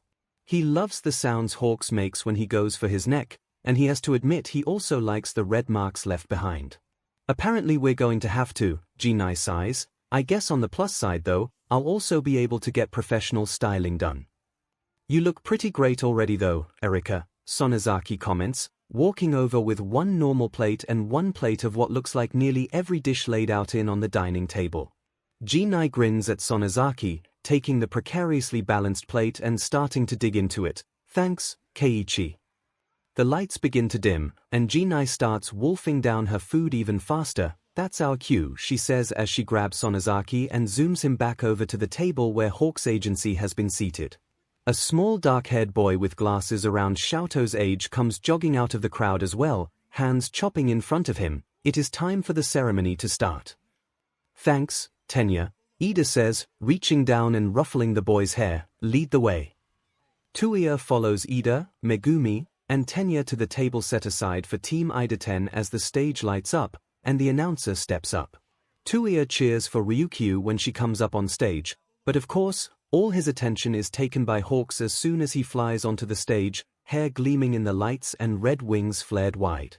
𝐒𝐻 chuckles next to him. "I have to say, he does look impressive up there." Ida nods, "and all in just 1 year. Obviously your training helped propel him there, Megumi." "Oh, please," 𝐒𝐻 waves her hand dismissively but says in a pleased tone, "You were the one he did his internship with, and the agency he partners the most with. Obviously the training that helped him was yours." He sees Hawk's wings still and then flare out wider as Endeavor steps onto the stage, not even looking at his fellow pro-heroes or the audience, poisonous gaze pinned on a grinning All Might. Endeavor's obsession has never gone away as far as Touya has been able to glean. His never letting this man get his hands on Xiaoto. The other pro-heroes give platitudes about how honored they are to be here and to serve the public, but when it comes to Hawk's turn, he soars up into the air, eyes searching the crowd until he locks gazes with Touya, winks, and then pointedly turns so he is facing Endeavor, and says, "I'm here to make sure heroes are actually heroes and not just assholes swinging around with powerful quirks. Is there any moment where Touya could love him more?" The announcer coughs nervously, and Endeavor's face darkens. A couple of other heroes go, including Miruko, the other newcomer to the top 10 who clapped at Hawk's comment and confidently bounds up. And says she's just getting started. Eventually, Best Jeanist hands Endeavor the microphone. and as Endeavor takes a step forward, there's a crunching sound, and suddenly his foot goes crashing through the stage, and he face faults onto the wooden boards. "Oh, the floorboards must be loose," 𝐒𝐿 comments, a wide smile on her face and a strand of red hair in her hand. "Such bad luck." 𝐒𝐿, "I will personally volunteer to clean the lab after one of Fujioka's gaming marathons if you make him singe his eyebrows and or beard off right now," Touya says, a matching vicious wide grin spreading across his face. 𝐒𝐿 flicks the hair out of her hand as Endeavor yelps on stage, shrugging apologetically. "Didn't have enough left to actually leave a burn, but it stung. I'll help Honda test out her cleaning robot for Fujioka's gaming marathon." Touya still offers gratefully. It's a win-win all around really, finally getting rid of the weird funk in Fujioka's lab and having all that happen to Endeavor on live. Iida's mouth twitches as he takes her hand. "Megumi," he says, twining their fingers together, "you're so vicious. I love it." 𝐒𝐿 flushes a bit, turning towards Ida. I really don't deserve you."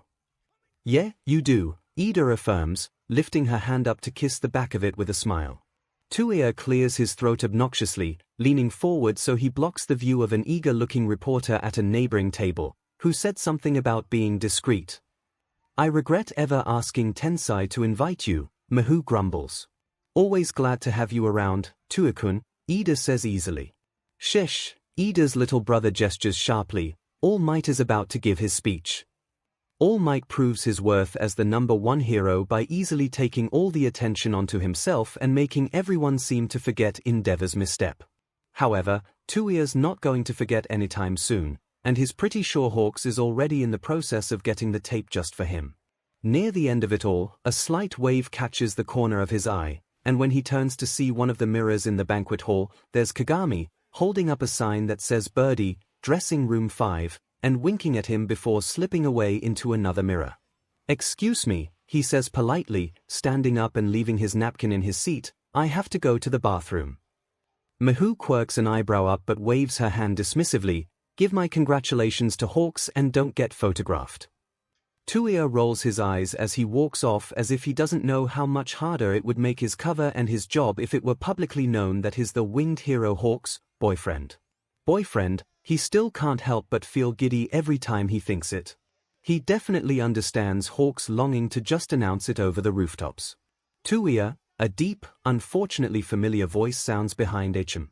Well, he always knew he'd have to confront him one day, didn't he? He stops and slowly turns around to see Endeavor scowling at him, arms crossed. "I suppose I should say, it's nice to meet you, Endeavor," Touya says, taking a breath as fire courses through his veins. Endeavor sneers, "You need to stop messing around and tell 𝐿𝐿 to come train with me. All of his potential is wasted with you. Funny, I'm not the one who just face-planted on live TV." Endeavor's glare intensifies. "𝐿𝐿 needs to go to you, take first place in all of the sports festivals, and work in my agency to supplant All Might. That is the purpose he was bred for. Don't you think talk about him like his some kind of prized livestock you owned," Touya says, fists clenched at his side now. "𝐿𝐿 is going to be whatever he wants to be, and like 𝐿𝐿 I'm telling him to go with you for you to torture him the way you tortured me." Endeavor's expression grows uglier. "You were a failure, but my training would mold 𝐿𝐿 into what he needs to be. What, for your stupid need to be first?" Touya snaps, "It's been more than 20 years now, and you've never been able to go beyond 𝐿𝐿 is the real failure here." The flames around Endeavor's face burn darker as he grabs Touya's arm. Touya lets his own flames snap forth from his arm, and the singe of pain and the ruined sleeve of the suit are all worth the hiss of pain and the reddened palm of Endeavor as he lets go. "Don't you touch me," he says coldly, holding his blue flame in the palm of his hand, "and if you try to go near 𝐿𝐿 again, I will bury you." They are drawing closer and closer to proof of Orokawa's dirty dealings with Endeavor, and when that time comes, he will pay back what Endeavor did to his mother and his siblings with interest. Fire roars to life around Endeavor's body. "You dare!" Suddenly his face turns white, the flames go out, and he doubles over, clutching his stomach. "Oh no, Endeavor, are you all right? Was it something you ate?" 𝐒𝐿 asks, striding forward, flicking away a glass vial and wiping her hand on her dress, while Ida trails behind her. "Let's see, All Might." "All Might." Could you please help get Endeavor-san to a doctor? All Might hurries forward, and Touya sees Mahou adjust one of the hairpins in her fancy updo to a higher position, her usual signal for, all clear, proceed as planned, and he nods his thanks to her before hurrying away to the dressing rooms. When he opens the door to dressing room 5, Hawks grins at him from where he is busy wiping off all the stage makeup applied to him. Took you long enough, what happened to your suit? My father and I had a conversation, Touya replies, walking closer and taking the makeup wipe from Hawk's hands to properly clean off the rest of the makeup. What? What did he say to you? Hawk says, worriedly looking Touya over, grasping his arm and rubbing the stinging skin. Nothing important because we're never going to let him near 𝐲𝐸, Touya replies darkly. Hawks looks at him, then smiles and nods, dim and right. How'd you like my speech? It was my favorite part of the whole thing, Touya says, drinking in the sight of the hickeys littering Hawk's neck. Really? Even more than Endeavor faceplanting? Hawk says. Standing up and winding his arms around Touya's shoulders, I already told Takahiro to get us the tape. My hero, Touya says with a sharp grin, running a hand down Hawk's back and scratching between his wings, and how should I reward the number 7 hero? I can think of a few things, Hawk says breathlessly before leaning up to capture Touya's mouth with his and pulling him down so that he can fully wrap the two of them in his wings. They're late to Hawk's own party in their penthouse, but it was definitely worth it, even with the ribbing from Honda and Ginai. Kagami laughs, and Fuyumi sighs and shakes her head as she reaches up to try and neaten up Touya's hair that he only sort of managed to straighten up. You're so late, we already started without you, she scolds, gesturing around at everyone eating and drinking. Still, at least you arrived before the food got cold, Mahou comments with a grin as Rogue sighs and hands her some money. You guys couldn't have just stayed preoccupied with each other for like another hour or so. Rogue grouses. Ida laughs, dropping a kiss on Mahou's head. Don't bet against the goddess of luck. Bad luck, Rogue points out. Hawks grins, his wings still draped over Touya's shoulders. Can we pay you back with merch? Rogue gives him a flat look. That may work for Honda, but that's not going to work for me. Even VIP passes to HeroCon. Hawks wheedles, you'll get premium early access to the artist alley. Rogue pauses and then nods, well, alright then. You should have asked me, Rogue. Honda pipes up from where she's moved on from teasing them to trying to ply Inoue with cake. I'm also competing at the con. You have pro cosplayer access, not VIP guest access, Rogue points out. Are you going to be debuting the Lubiu Reaper costume, Honda-senpai? Hakamata asks, dismissing the shyly offered plate of food from Inoue. Honda makes a seesaw motion with her hands, like, it's darkly festive and super cool, but I kind of want to use it for Derby. Doesn't quite fit my aesthetic. Might go with a Femhawks costume instead. Hawks cheers, using one of his feathers to bring Honda a drink. You'll definitely win with that. That's true. While Hawks is dealing with his mob of fans, I'll drop by and watch, Touya says. Oh, baby, you know I love you best, Hawks says with a wide grin, floating up to kiss Touya on the cheek. Ginai snaps a picture on her phone and comments happily, still disgustingly sweet. Less bothering our hosts, and more enjoying a Maikuan sweets, Sonozaki chides. Sure thing, Keiichi. Ginai grins, grabbing him by the hand and flashing over to the table piled high with food. Natsu runs over, a giant plate in one hand and a video game controller in another. Touya, how do you beat Fujioka at Smash Brothers? You don't, Touya says. Or you emsa Jigglypuff and wait until he's delirious from sleep deprivation to challenge him, Fuji amends. Don't eat and play at the same time, Natsu, their mother says, walking by with Izuku's mother, you'll get distracted and drip food all over these shiny new floors. This place is for all of you to enjoy, it's fine, Hawks interjects, he'll just have to clean it up later. And if you insist on staying over even more, you're getting added to the chore rotation, Touya says dryly. Have you seen the size of the guest room and the TV? Chores are worth it, I'm staying over here so much, Natsu grins before he runs off to challenge Fujioka again. Their mother shakes her head ruefully, if he eats you out of leftovers, he'll probably let you two be.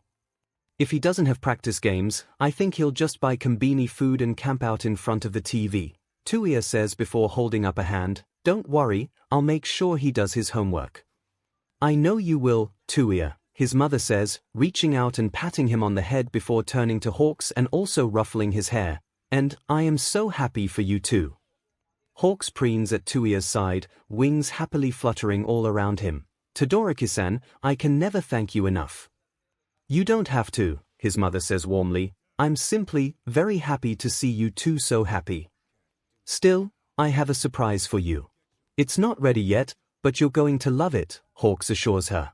"Touya, make sure Hawks doesn't bankrupt himself for our sakes," his mother says, giving him a look.